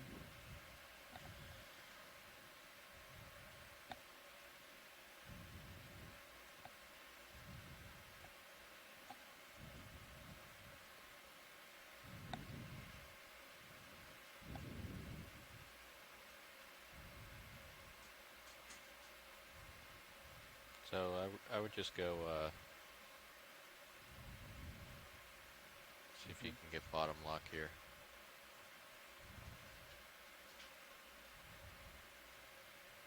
No, it doesn't.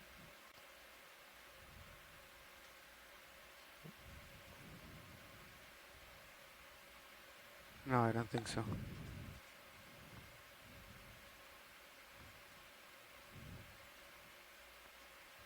No, nothing. Just keep pushing ahead. Put auto depth in too.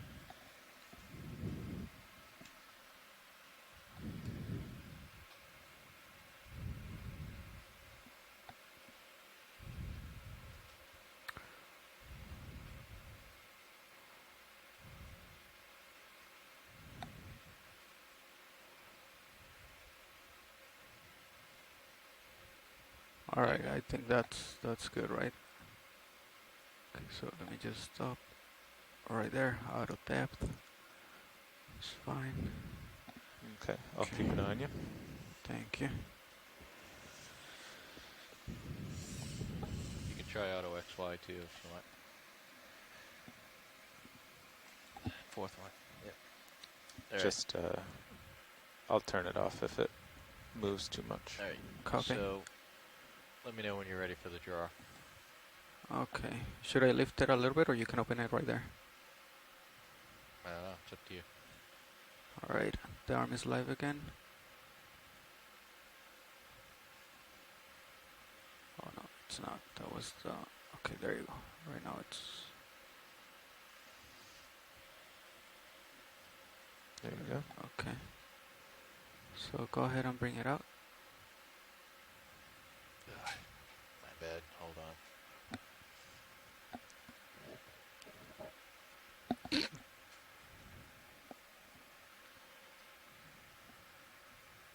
There you go. Thank you. All right, we've got some good views there.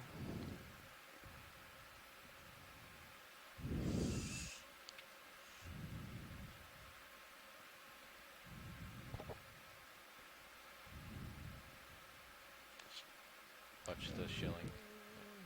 Yeah. I would back up a little and point downward. Do you see the shilling? Okay. So, yeah, come to the right, yeah, and lift your elbow.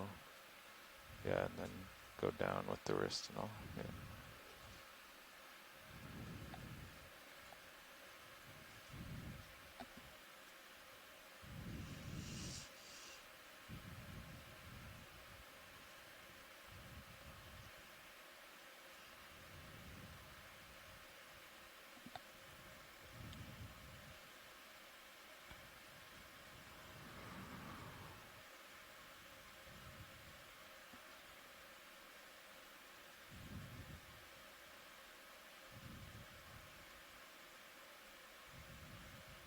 Yeah, just let go and push it in. Yeah, close your jaws. Yeah, and just push it in. Yeah.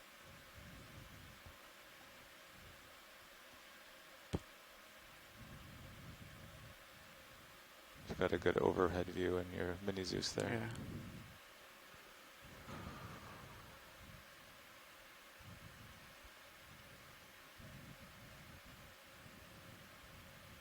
Yeah.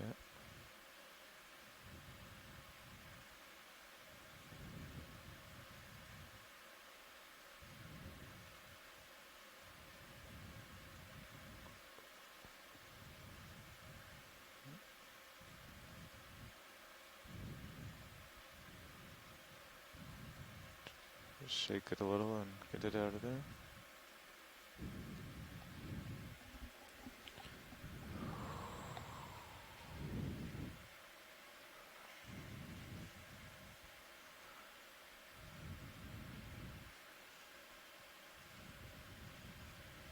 Okay, one more little poke down.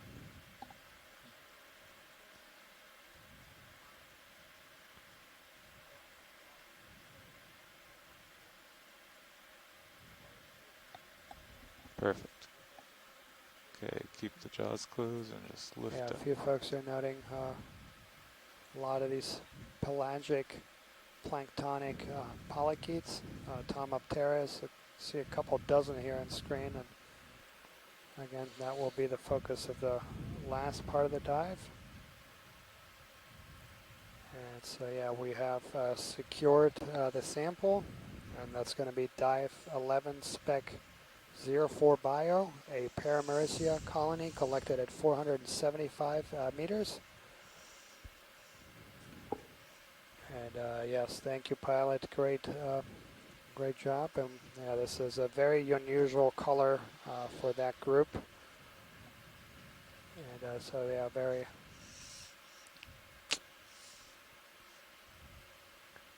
We got a few excited scientists on shore.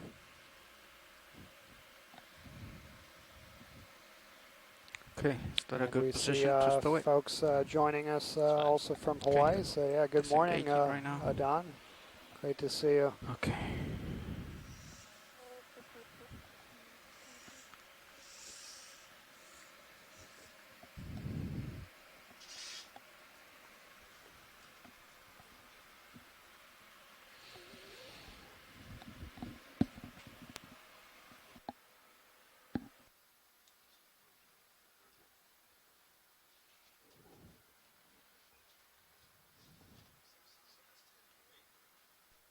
So just to give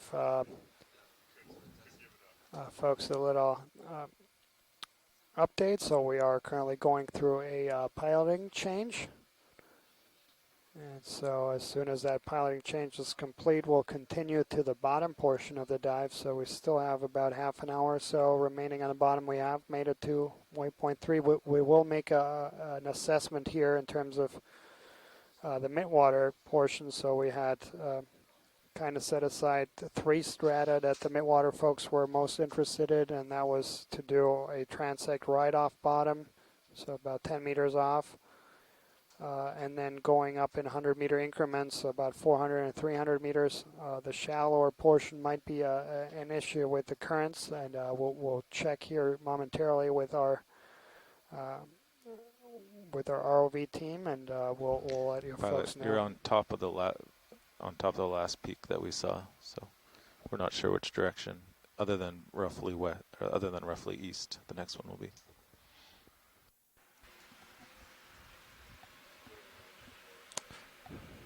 Oh, hello, watch lead.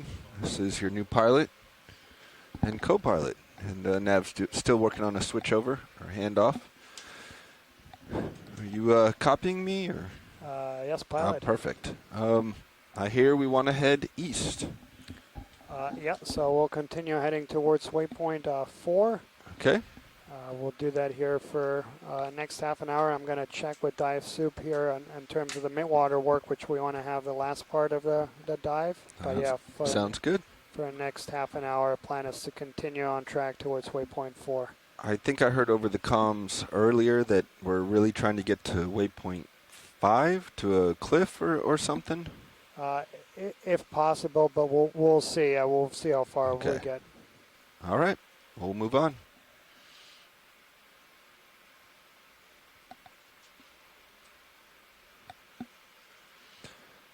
Well, let's continue east. Copy that.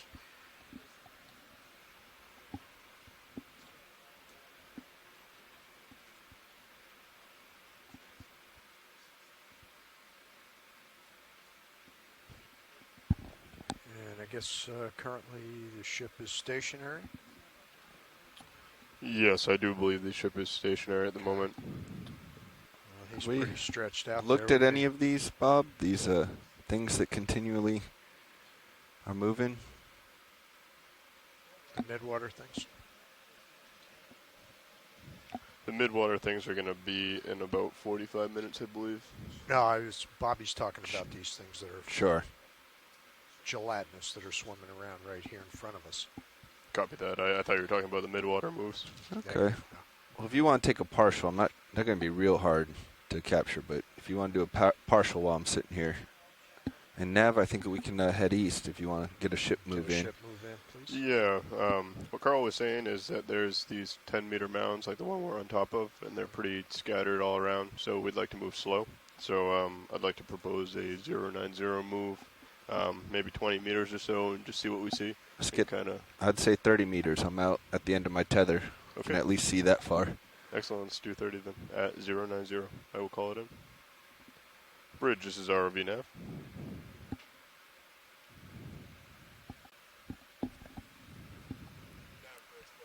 I'd like to call in a move of 30 meters kind of off stick here. at 090 degrees, a speed of 0.2 knots. Change is complete, so we'll proceed here. Let's go ahead, to come the bottom wide. and continue our transect. Good copy, Bridge. Thank you. And we did get a little bit of an update here on currents, and it looks like we have pretty strong surface currents, which will make part of the midwater work challenging, but we will be able to complete at least the deepest 2 of the transects, and we'll copy that, Bridge. Thank you.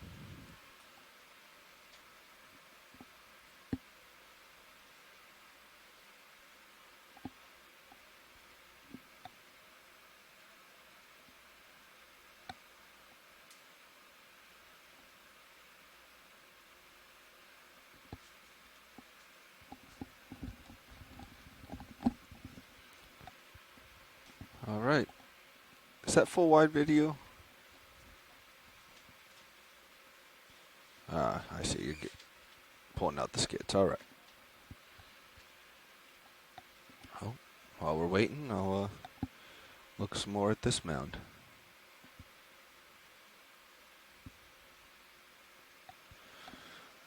All right, watch leads.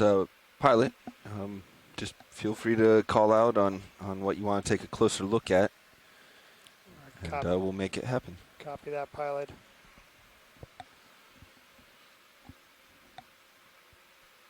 Just so you know, pilot, it appears that all of the bio boxes are full at the moment. All right.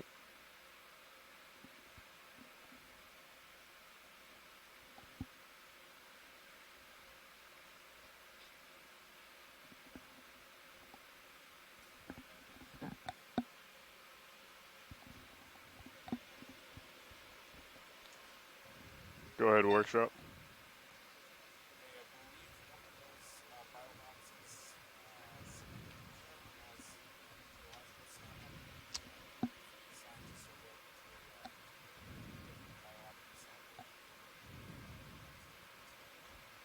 Copy that. I do see that it's a geo sample, so we will we'll talk to the watch leaders when that problem comes been up. Discussing here. So for the Midwater team that is joining us, and I see several in the chat room. One thing I did want to point out, so we have pretty strong surface currents, and so the shallower get, the bigger of an issue it will get.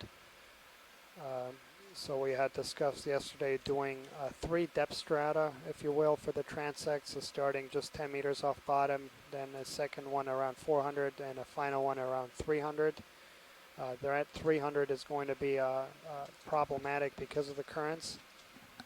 So what we are proposing here is to leave the bottom at a 330. So that'd be about 45 minutes from now, and then spending basically an hour at both of the deeper strata, and then it would leave about half an hour for that shallowest depth zone, was going to be really challenging. And I just want to make sure that is okay with everyone. That would still be a 2.5 hours for the mid-water work, and a little extra for the descent and ascent.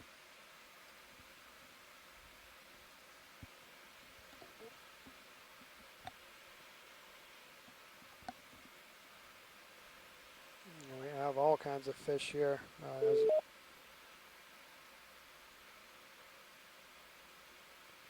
Those are going to be genus Okeanos.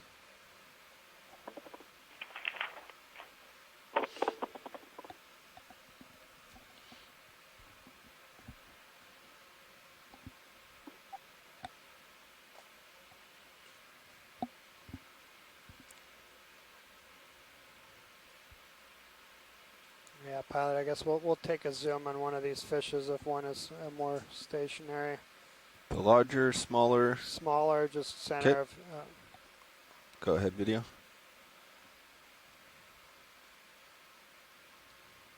Is this the one? Yep. Okay.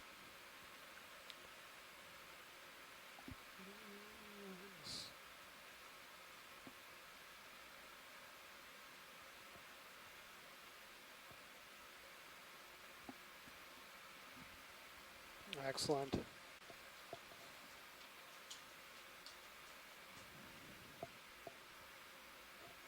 And there we have that hatchet fish. They're very small. And yeah, Tracy had ID'd it for us. Polypnus clarus, and this is the fish we're seeing right now is Okeanos. We're seeing quite a few of these.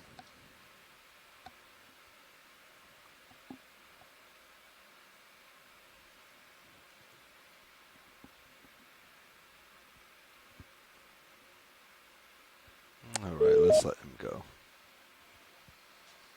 If we can. He's more interested in us, though. 475.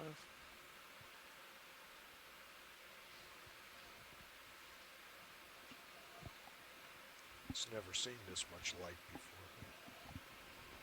And he's wondering what we are. All right, I got lots of tether now, so let's push out east.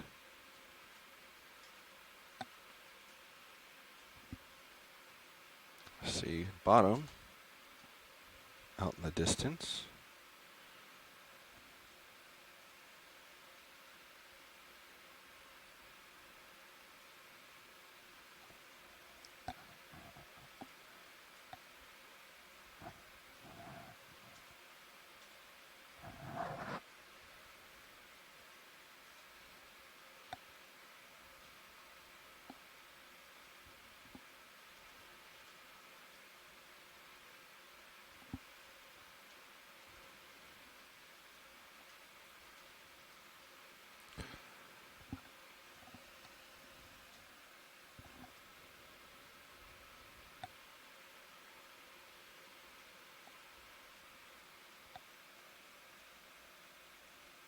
Is that move complete? Should be getting pretty close here. Yeah, I think we can probably put in another. Sounds good. Another 30 at 090. Yeah.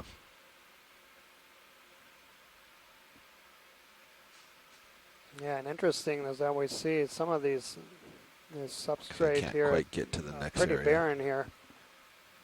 And so their contrast is that not every one of these very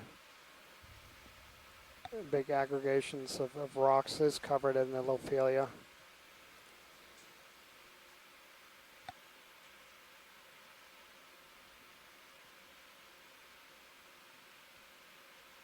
Well, the best I can do is look to my right here. Copy that, Bridge. Thank you.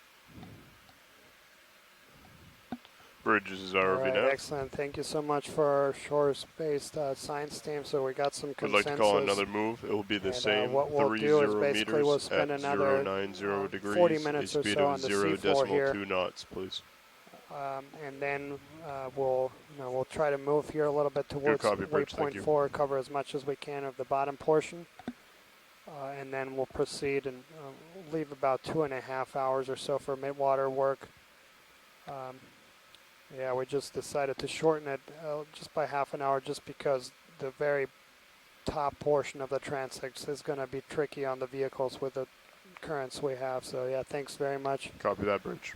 And then on the lasers we have a black coral, that's genus Leopathes, and we've seen quite a few of these. These are important because they're among the longest lived marine organisms on the planet. That species has been dated to be about 2,000 years old, the oldest colonies. So watch lead, we're kind of just hanging out here until we get some more tether. Yeah, we'll take some snap zooms on the coral to the right. You got it. There's a fish next to it, and that's also a common association that's documented. That's that Leopathes with Benthocometes robustus, and there's a... Lasers are clear. Copy that.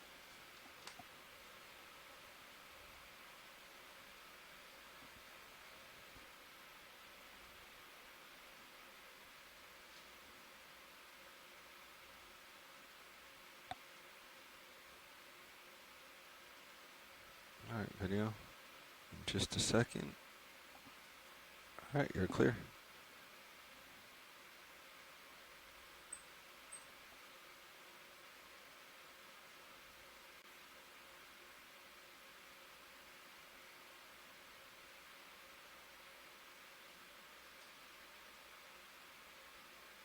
And important to note here, this is a pretty widespread species, and it's among the most divergent of black corals. This group of black corals is very different both genetically and morphologically from the rest. So it's a separate family. It's one of 7 families that currently has, that family has a single genus. And I believe 8 now described species, and all those are very different from the rest of the black corals. Some have even proposed that this family warrants even higher taxonomic status because they're so different. What are used to differentiate the families of black corals is the number of primary and secondary mesenteries, and these are very different.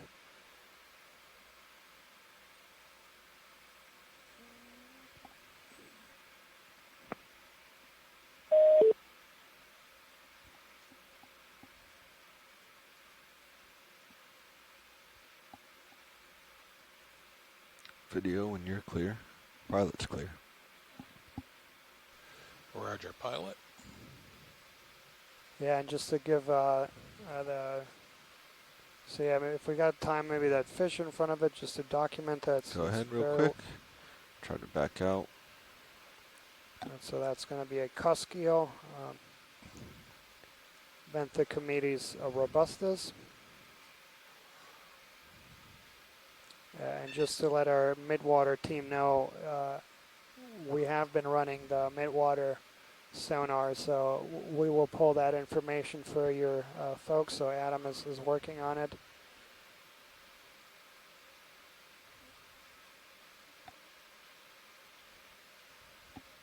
And then if we request to get the lasers in there just on the base if possible. Lasers on.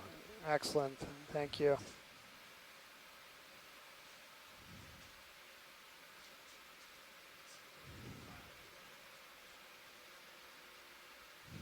All right. Thanks, pilot. All right. We got tether to move on. So let's continue. Excellent. Yeah. So again, just for our shore-based team, we'll have another half an hour here on the bottom. We'll continue our movements east towards waypoint 3. Interesting here on this mound, we're seeing that not each mound is created equal. Here we see a lot more of these Leopathes black corals and a lot less of the Lophelia pertusa. We see a lot more barren rock as well. We're in a bit of a canyon here between two high points. I'm not sure if that plays a role, but potentially it could change the localized currents and affect to some degree what organisms grow there, colonize.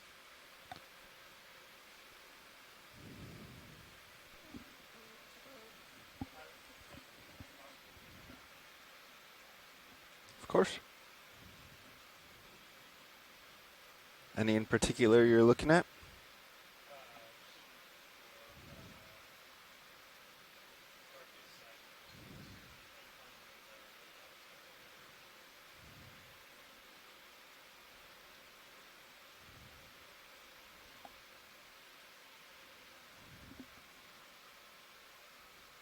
Any of these strike your interest?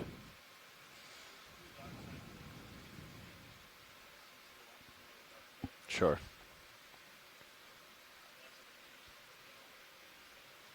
For sampling, you mean? Yeah. Yes, sir. All right, moving on. Copy that, Bridge. Thank you. That last move was just completed. You guys feel comfortable with another one? Another 30 meters at 090? I would hold the 30 for a minute or two. Wait to catch up? Yeah, let me get out forward. Copy that. About the time I crest this peak, I think we'll be good to call it in.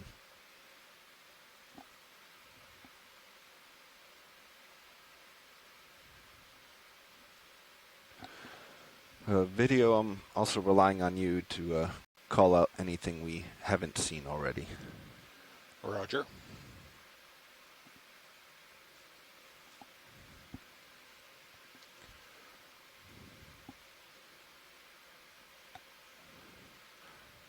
All right, I think let's get that move on. What Copy speed that. are you doing these at? 0.2. Great. We want to slow down a little bit, speed that's up? perfect. Excellent. Bridge, this is ROV nav. Current depth here is 483 I'd like to call meters. another move exactly the same. 30 meters at 090 degrees, 0.2 knots, please. Good copy, Bridge. Thank you.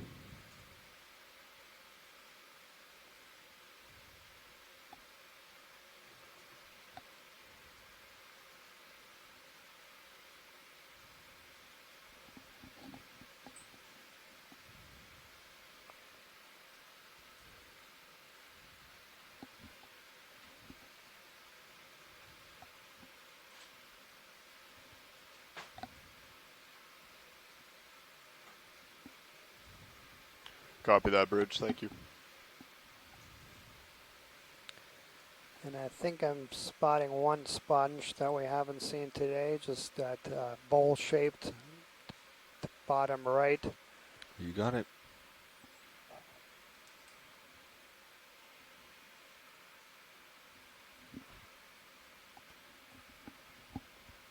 Gonna dip down the right side here real quick, co-pilot. Okay.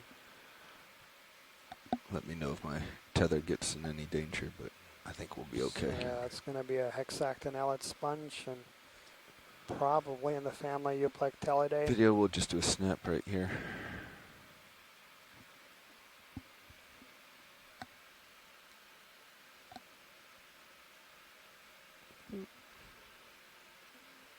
back down. Lasers are clear. Oh, that's a rotator that doesn't want to behave. There we go.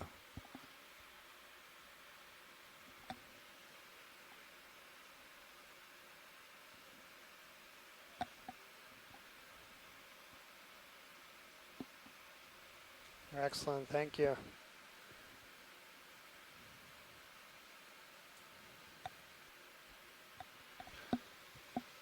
Is that good, Watch Lead? Yeah, he's excellent, happy. thanks, pilot.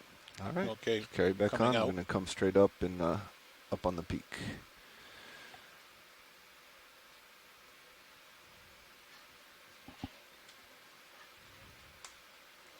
Got a crab on the Golden right. crab. View, we have another golden crab chasing Fennerai. And we see another extensive coverage here of Lophelia pertusa.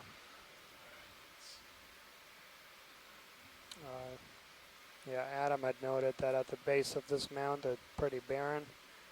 And here on the top, that's a very different picture.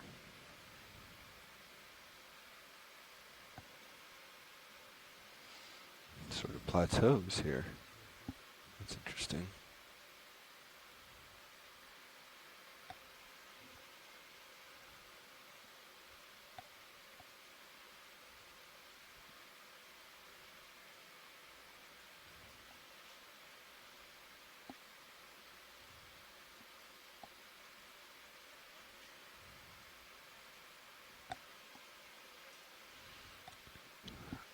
Since I don't want to run out of tether, so I'm going to bounce over and go to this other peak.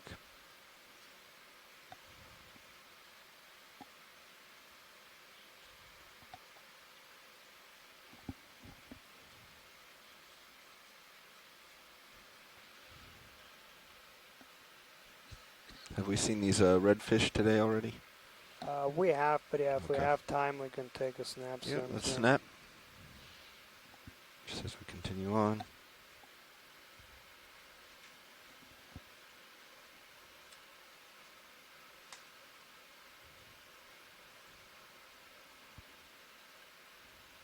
All right. Let me know when you're clear, video. Black belly rosefish, Helicolanus dactylolepterus. So that's a rockfish in the Sebastidae family. These are the sit and wait predators that are widely distributed across the Atlantic. There is actually a fishery that targets that species in the Mediterranean, not in this part of the world. But it's also a species that is commonly caught as bycatch in many trawling fisheries, primarily those that Brittle star on the end here. And this one, the snap. target crustaceans. Basket star, maybe. Watch Lead, this is Nav. Go ahead, survey. So yeah, we have that ophiuroid that's on a stylasterate coral. Next to that we starting now, see two glass or for, sponges, one that is overgrown by a Okay, I think parasitic we can probably zoanthus. carry on. It sounds after like we're finished with this portion. Yep, both of these are going to be a Africalistus beatrix. Roger. Let's come wide, Roger. video. Going to turn a bit, get you back in. I'm pushing forward to get back into Copy that. where I belong. Watch Lead, this is Nav. Just wanted to let you know about 13 meters ago we had moved another 100 meters from the last 100 meter mark.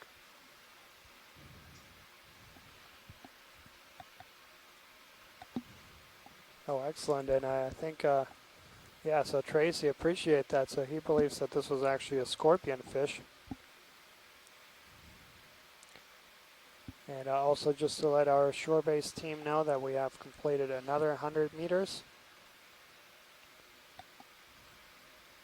And so we'll keep moving as much as we can. So we'll So again, let's keep the ship moving if it's not. Copy that. we'll dedicate the next 24 minutes here of The bottom. past move should be wrapping up in about 2 meters. And, Yeah, just tack it on then. So we'll move as far as we can towards our waypoint 4. We'll probably won't get there, but we'll try to cover as much ground as we can. And so in about 23 minutes, we'll start the mid-water work. I appreciate all the Midwater folks already You can lose tuning the in. skids And, video.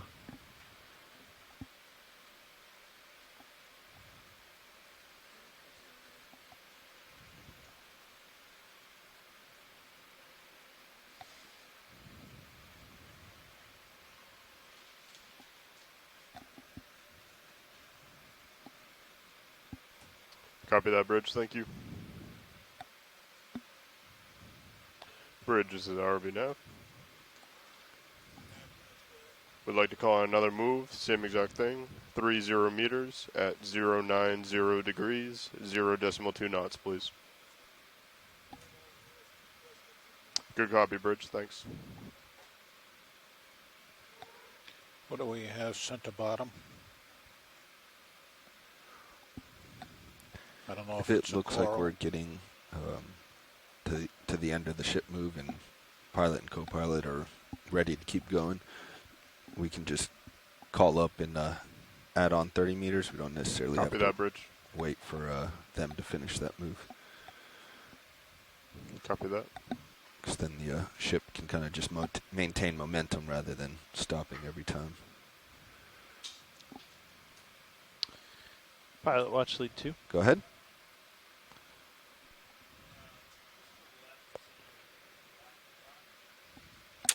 We're going for it.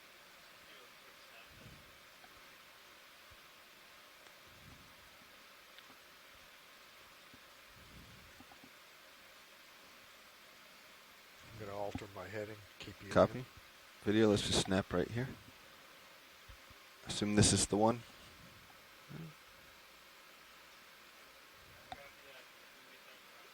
I think we probably can.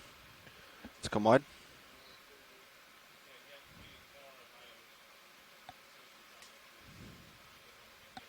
Okay. Otherwise, this elongated one, this kind of bottom right, would also be an option.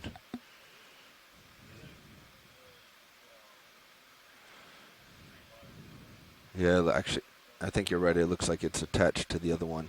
This one we were looking at might not be free. We'll give it a poke. Both rock boxes are available. I think I'm pulling you right, co-pilot. Yes, you are. Okay, let's bring that move easy stop. Bridge is RV nav.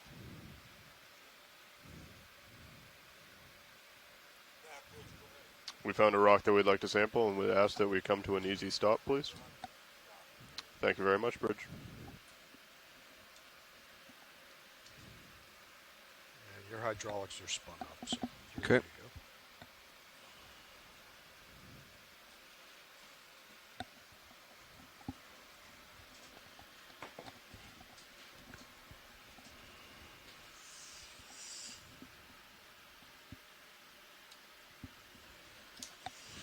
All right. Mini Zeus. Arm coming live. Arm is live.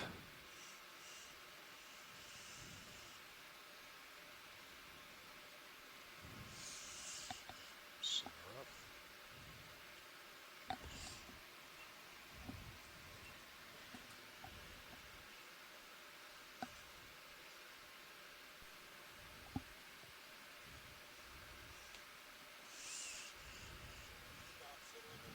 Copy that, Bridge. Thank you.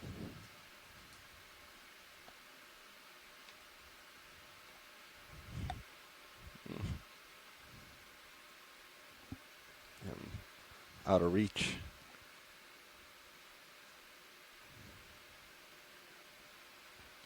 Hitting my Looks like it's part of Mother Earth anyway. yeah. Well, actually, that looks like it's not budging at all. Copy that, pilot. We can move on. Moving on.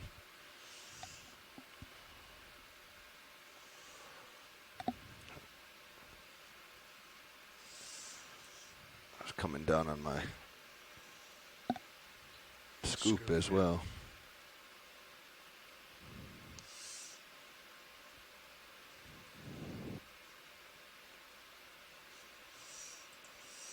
Hydraulics off. Do we want to scan the area while we're at an easy stop, or should we continue moving?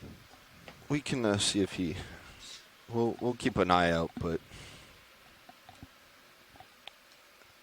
I think he's looking for a particular kind of rock. Okay, so you got to come way back over to Yep. starboard. 45 degrees off here.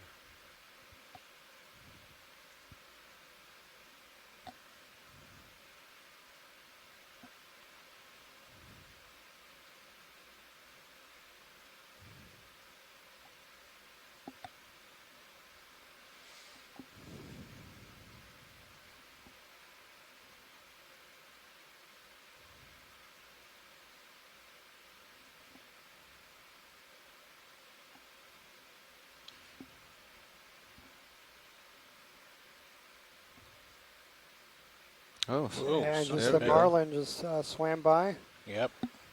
And this is very interesting because Okeanos Explorer actually got some spectacular footage not very far from There he here. is, right underneath me. Huh. Last November. I think we probably caught that in Mini Zeus. Yeah, we went right under. We did. And even more interesting is that last Definitely Sirius August and we probably were Mini here Zeus with a pointed different straight down. vessel, and we also I saw saw him on marlins. Mini Zeus. I'll be back. There he is. There he Yeah. is. Yeah, definitely some good views from Mini Zeus. Mini Zeus and Video, Sirius. can you relay that to Survey 2? So I think for the Midwater folks, we are in a very cool place here. So yeah, they'll be excited. And yeah, so for those folks who didn't join the last expedition back in November, Okay, continuing on. D2 got some really spectacular footage of a marlin, and then marlin actually stayed with the ROV for a couple minutes, and there's actually footage of the marlin you two get eating, lined up, I'll go feeding, ahead and and call it's it. Go ahead, call it. truly remarkable. Bridge, this is ROV Nav. So I think we're in a good part for our midwater work. Would like to continue moving. Same move, 30 meters at 090 degrees and 0.2 knots, please. Copy that, Bridge. Thank you. All right, coming down.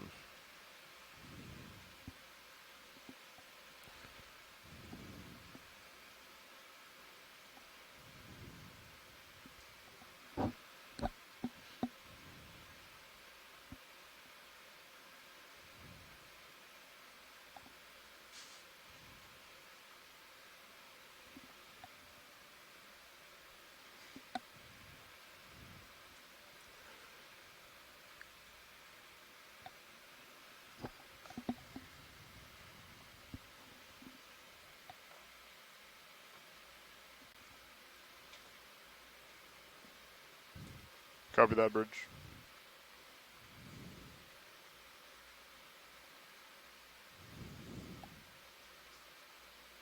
I'm coming back up. Okay. There we go.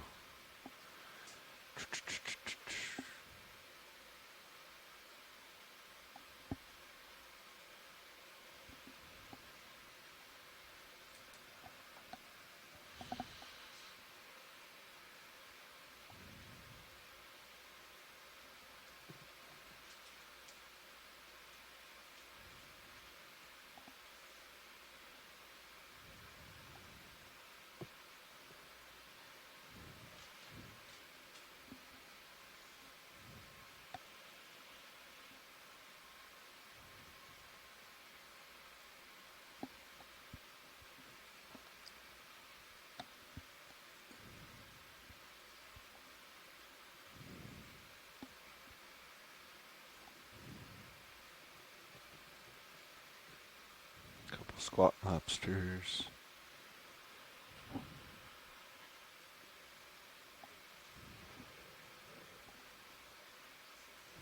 Yeah, quite dramatic imagery here of the vertical relief of these mounts.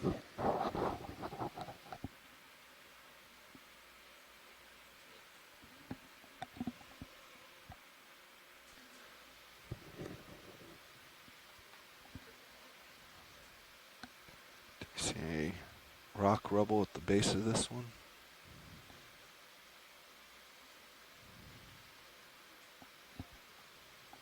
Not really.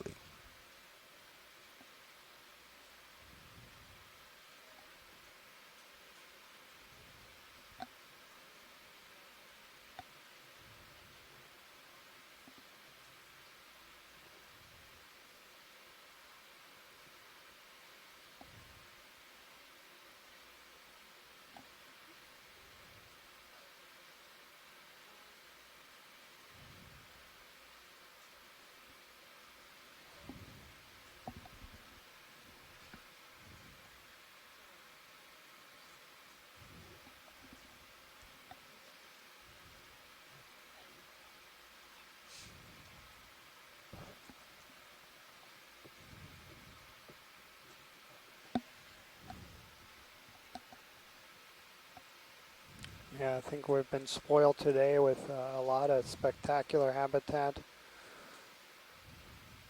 And we still have plenty of diving to do today. And yeah, for those folks that are watching the overhead Sirius camera, there is a lot of things in the water column, so that's going to hopefully make the make water part of this dive also very exciting.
We're about 25 meters into that 30-meter move. Keep going.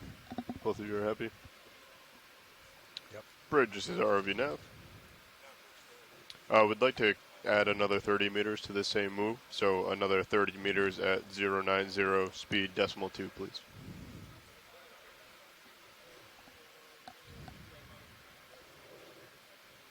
Good copy, Bridge. Thank you. Really impressive topography here as we go over this slot canyon between these two vertical walls and the carbonate rock. Copy that, Bridge. Thank you.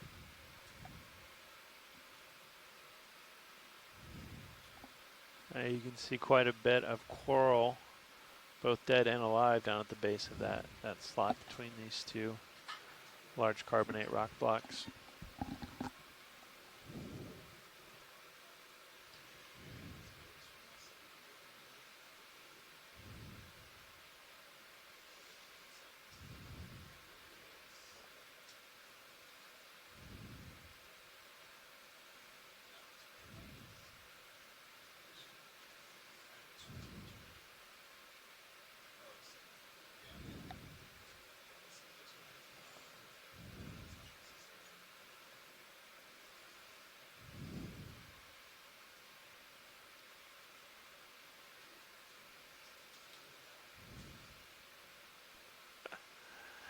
Hey, pilot, any chance that's our rock? Right here in middle? Yeah. We'll give it a poke. Thank you. Co-pilot, can you ramp up hydraulics for me? Yeah.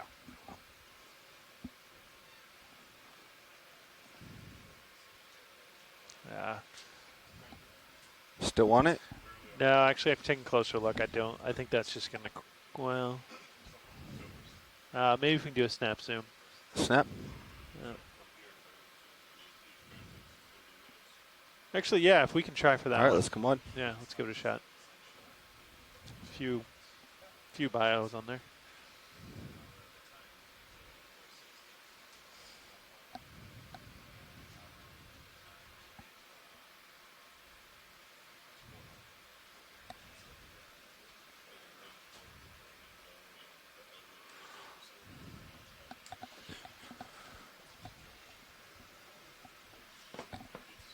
Hydraulics spun up? Yep, they are.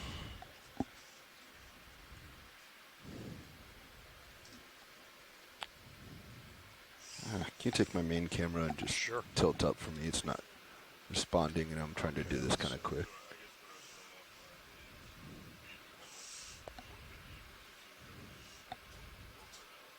Good. That's good.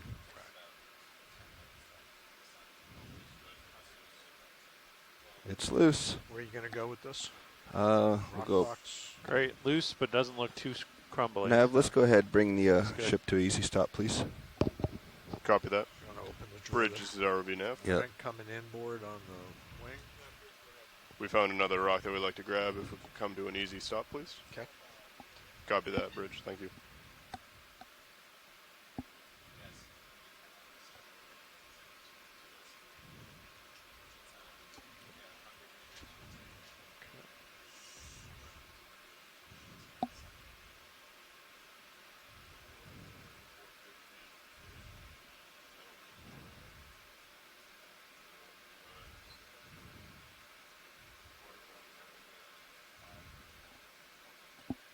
It's a big one.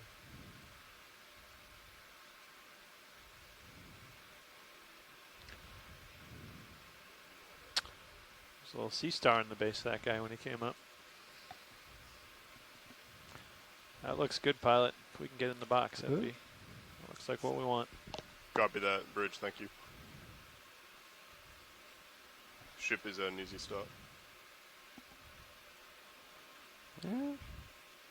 I have to rotate. Okay. I'm going to come out a little bit. Okay. Stand by. And retract the pins. Drawer coming out. That little pop. There you go. Now you got a better shot there. It's a little bigger than I thought it would be. Yeah. Okay.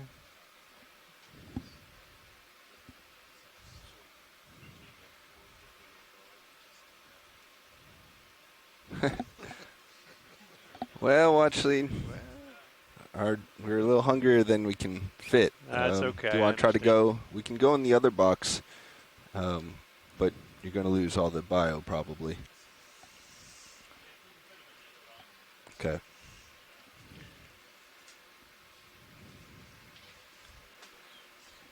Okay, let me bring that wing in for you. Okay.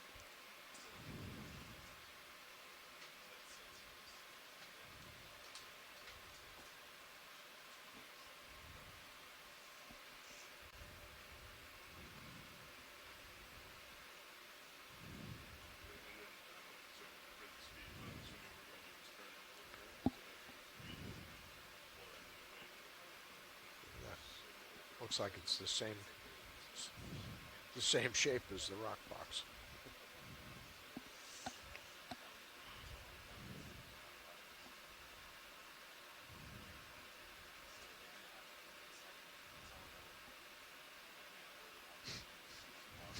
Fitting that one nicely. That is a heavy rock. And if it survives the ride up, there is a piece of coral that fell off of that sample in the port rock box. Okay. Thank you, video. Thank you, pilot. Excellent work there. Really appreciate the effort getting that one. The other rock box. Oh, yeah. I do. Hydraulics come live again. Yep. Copy that. So yeah, that was specimen 05, Geo, depth of 478 meters.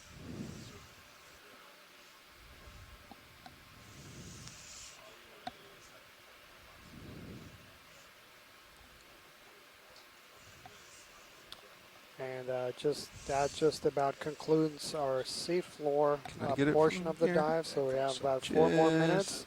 Just to give a heads up to our midwater team who are getting ready to take over controls here momentarily. Okay. All right. Port wing going outboard. So the plan again is in just about 3 minutes ago, we'll start our first of 3 different transect depths. So we'll start off at 10 meters above bottom here. Just around 470, 460, that depth range. Hydraulics off. Okay, copy that. We'll spend the first hour at those depths. And let's get you on. I know we're going past, so let's make sure we're... And then we'll See our spend the tether next coming. hour at 400 meters, and then the last half an hour or so about at 300 meters. And yeah, we just made that decision based on the surface currents, and that 300 meter depth range is going to be Just most like we problematic. And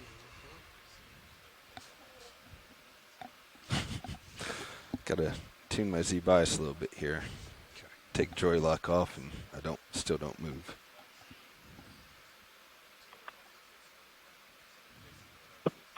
Zach Prue here. Just want to say thank you to everyone on the Okeanos team. It was a great dive, and I'm signing off.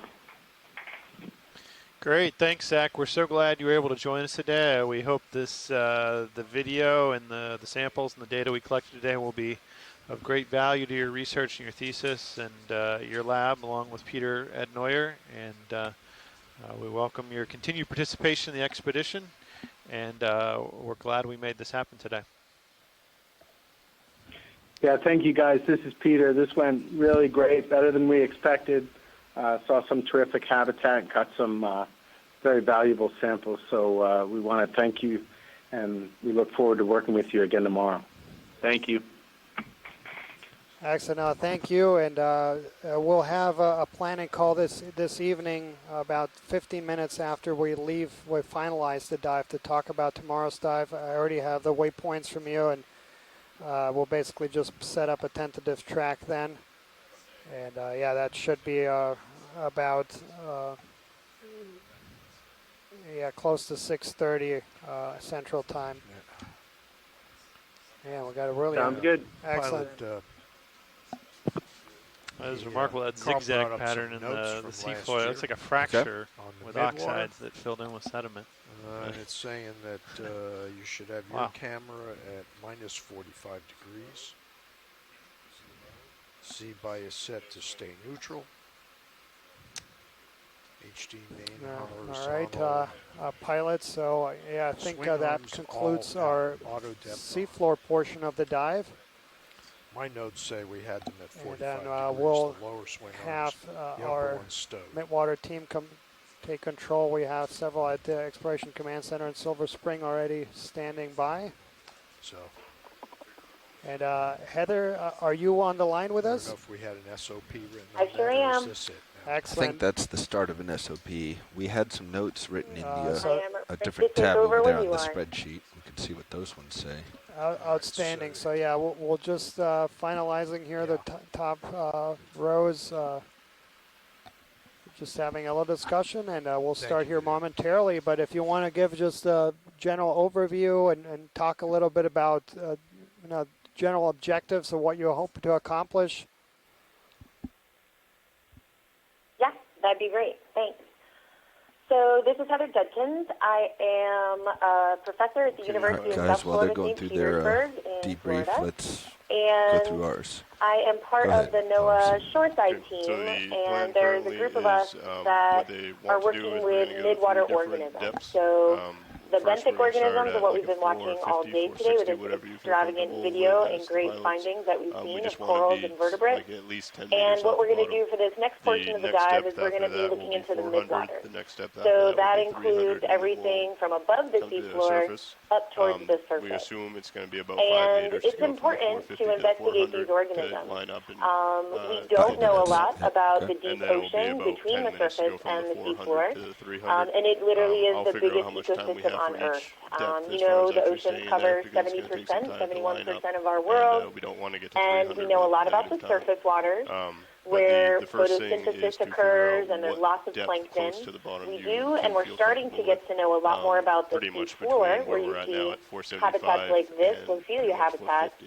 And the midwater is still pretty unexplored. You may have heard the statistic before that we have 95% of the ocean left to explore, and a lot of that is just midwater columns. So that's what our objective is today, and all of the dives that we've been able to include for midwater exploration while we've been doing the Okeanos Explorer cruises over the past year or two. We've been really trying to focus in on midwater work and developing the same model that we can follow in terms of transects and kind of moving through the water column to try to start to get an inventory of who's there. We are going to be starting today about 10 meters or so above the seafloor from here when these guys are ready to go. And we're going to do a couple of transects at each spot. Once we complete the 470-meter transect, we are going to go to 400 meters and do the same thing, and 300 meters and do the same thing, as long as the currents are agreeing with us as we move up towards the surface. There's a strong surface current today, so the ROVs may have a little more challenge as we move towards the surface. pretty low. So that's our plan for the day, and 200 meters, when everybody's ready to start From the the midwater north and column, from the just let me know. east is what that's saying, right? Yes. Excellent. Yeah, thank you so much, Heather, for that overview. Looks like you're drifting And yeah, the back pilots there. are just Yep, doing a couple I'm pointing north. I've been drift off for a tests here while. to get I would a agree sense of with the D currents. from the north, which is the predominant. And East we'll is let you almost know zero. here momentarily when they're ready, but it'll take a few more minutes. There's your first animal. And for the midwater folks who Go ahead, are video while we're sitting following here. along, we've put up on camera feed 3 the broadcast from the EK60. So this is the observations of the EK60 sonar. In the second panel down from the top, you can see some weak scattering layers 0.1 over ground around north. 100 meters of so water our depth. direction. They do 0.1 over ground. Maybe to 120. And our mapping lead here, Mike has just stepped in. He can speak about it as well. But as I said on Makes sense. feed 3, we've got the readout from the EK60 to give you a sense of any scattering in the water column. 460 is Great, probably thank you. a safe depth. I don't really. Video, if you want to go on. I don't really have south too while much we're to here. add what 460, Adam said. so We don't. There's not a typically, lot of Sirius scattering, 15 meters backscatter within the water column. Okay. Yeah, I would say probably we 460 see is some probably stuff the around safe one 100 to do. meters, but otherwise it's not If we're heading too north, compelling. it looks like the contours. Yeah, it looks like actually stay around there's 490 more scattering to near the 500, bed, so there's a chance that And if these feet- early if transects 15 may meters could be okay with sort them? of show us the I mean, or most do we need to do 465? biomass in the water column, and that's what we've been seeing so far we near the can bed do today. So 465. we'll Well, see, but yeah. just wanted to make sure you guys Yeah, the number that Carl gave had a me chance was to the see that 450, feed out so I think and anything from see what the- we're seeing here on the ship for the water column. Surface up to, or the ground up to 450. Perfect. Thanks so much. And I agree with you, as others do in the chat room. We are seeing a lot of midwater organisms right here. What you guys are focusing on right now is a large south. I'm going to straddle left. And so we do agree that we've been seeing lots of midwater so far Auto near depth coming towards on. these transects as we've been watching both through the Sirius camera and through D2. Video's going to do a quick swap here. And this is just just a thought. I wonder if that the fact that we're not seeing any higher intensity Distance, back just there tell in them the to water go column 500 towards meters the at top or speed. middle of the water Or column is something long because so of the that they don't have to relatively change it. strong currents we have there today. I don't know if they're. We I just don't know, want them I don't to know if hit, that could be associated, but hit just buttons as up a there once thought. and then leave it steady state. Yeah, it could be. We know, so the deep scattering layer for folks who are watching and tell them is this biomass of to give a call out organisms if they're getting close to that that endpoint, and just keep it going. So they migrate might even put up and down in the water column each night. There's this vertical migration that occurs come from wide. organisms, large and small, fishes, inverts. Lots of different groups will move up and down in this water column, and so this deep scattering layer is this biomass that we can pick up acoustically, and we can kind of mark where it moves. Oh, So I didn't we know it was if you. we Why didn't see, you for tell me? I example, would a have gotten really that thick cell. DSL layer, that there's probably lots of organisms that are kind of grouped or clustered together in that spot. If we don't see anything like we're talking about just now, at 200 and 300 meters is generally where we'd expect to see it. Go And for if it. we don't, that means they could be either lower down in the water column or just scattered about, possibly due to the current or possibly not. So trying to get that's up kind of what all we're on looking the at depth, when that's we why start I'm talking about the deep layer.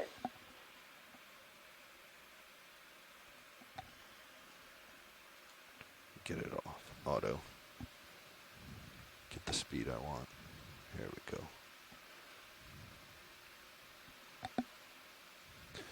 All right, and the swing arms are where they need to be, co-pilot? Well, there's a discrepancy there that's right. between what I've got notes and Is anybody what from the they've got Midwater written down team here. on the teleconference? What was the difference again? Great, Don. Would you in my say notes, just a hello, an we have intro, and what your upper interests swing are? arms stowed with the lights Sure. pointing forward. Good morning from Hawaii. Two This is side Don arms Kobayashi. at I'm a 45 fishery biologist with degrees. NOAA's They're a Pacific little Islands bit Fisheries lower. Science Center.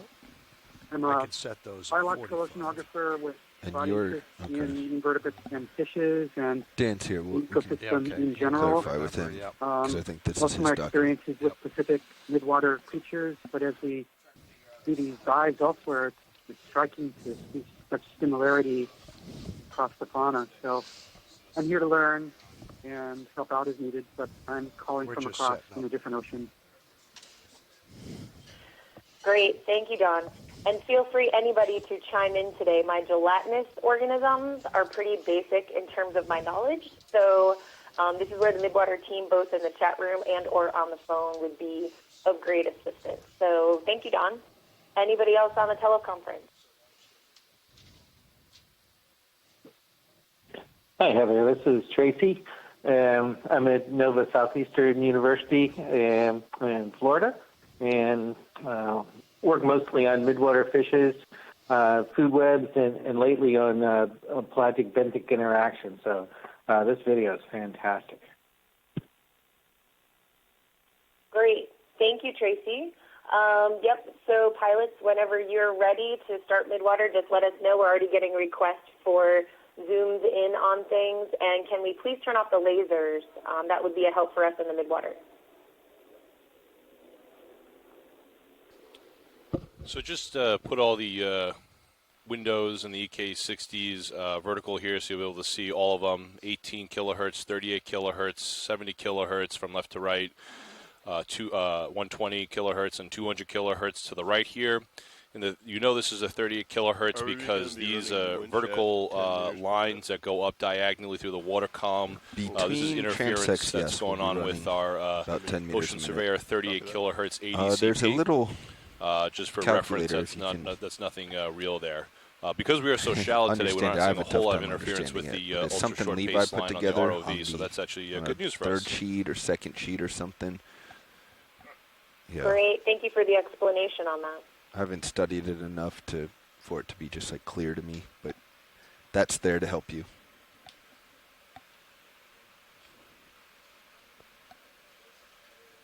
So yeah, there's a request to turn off the lasers.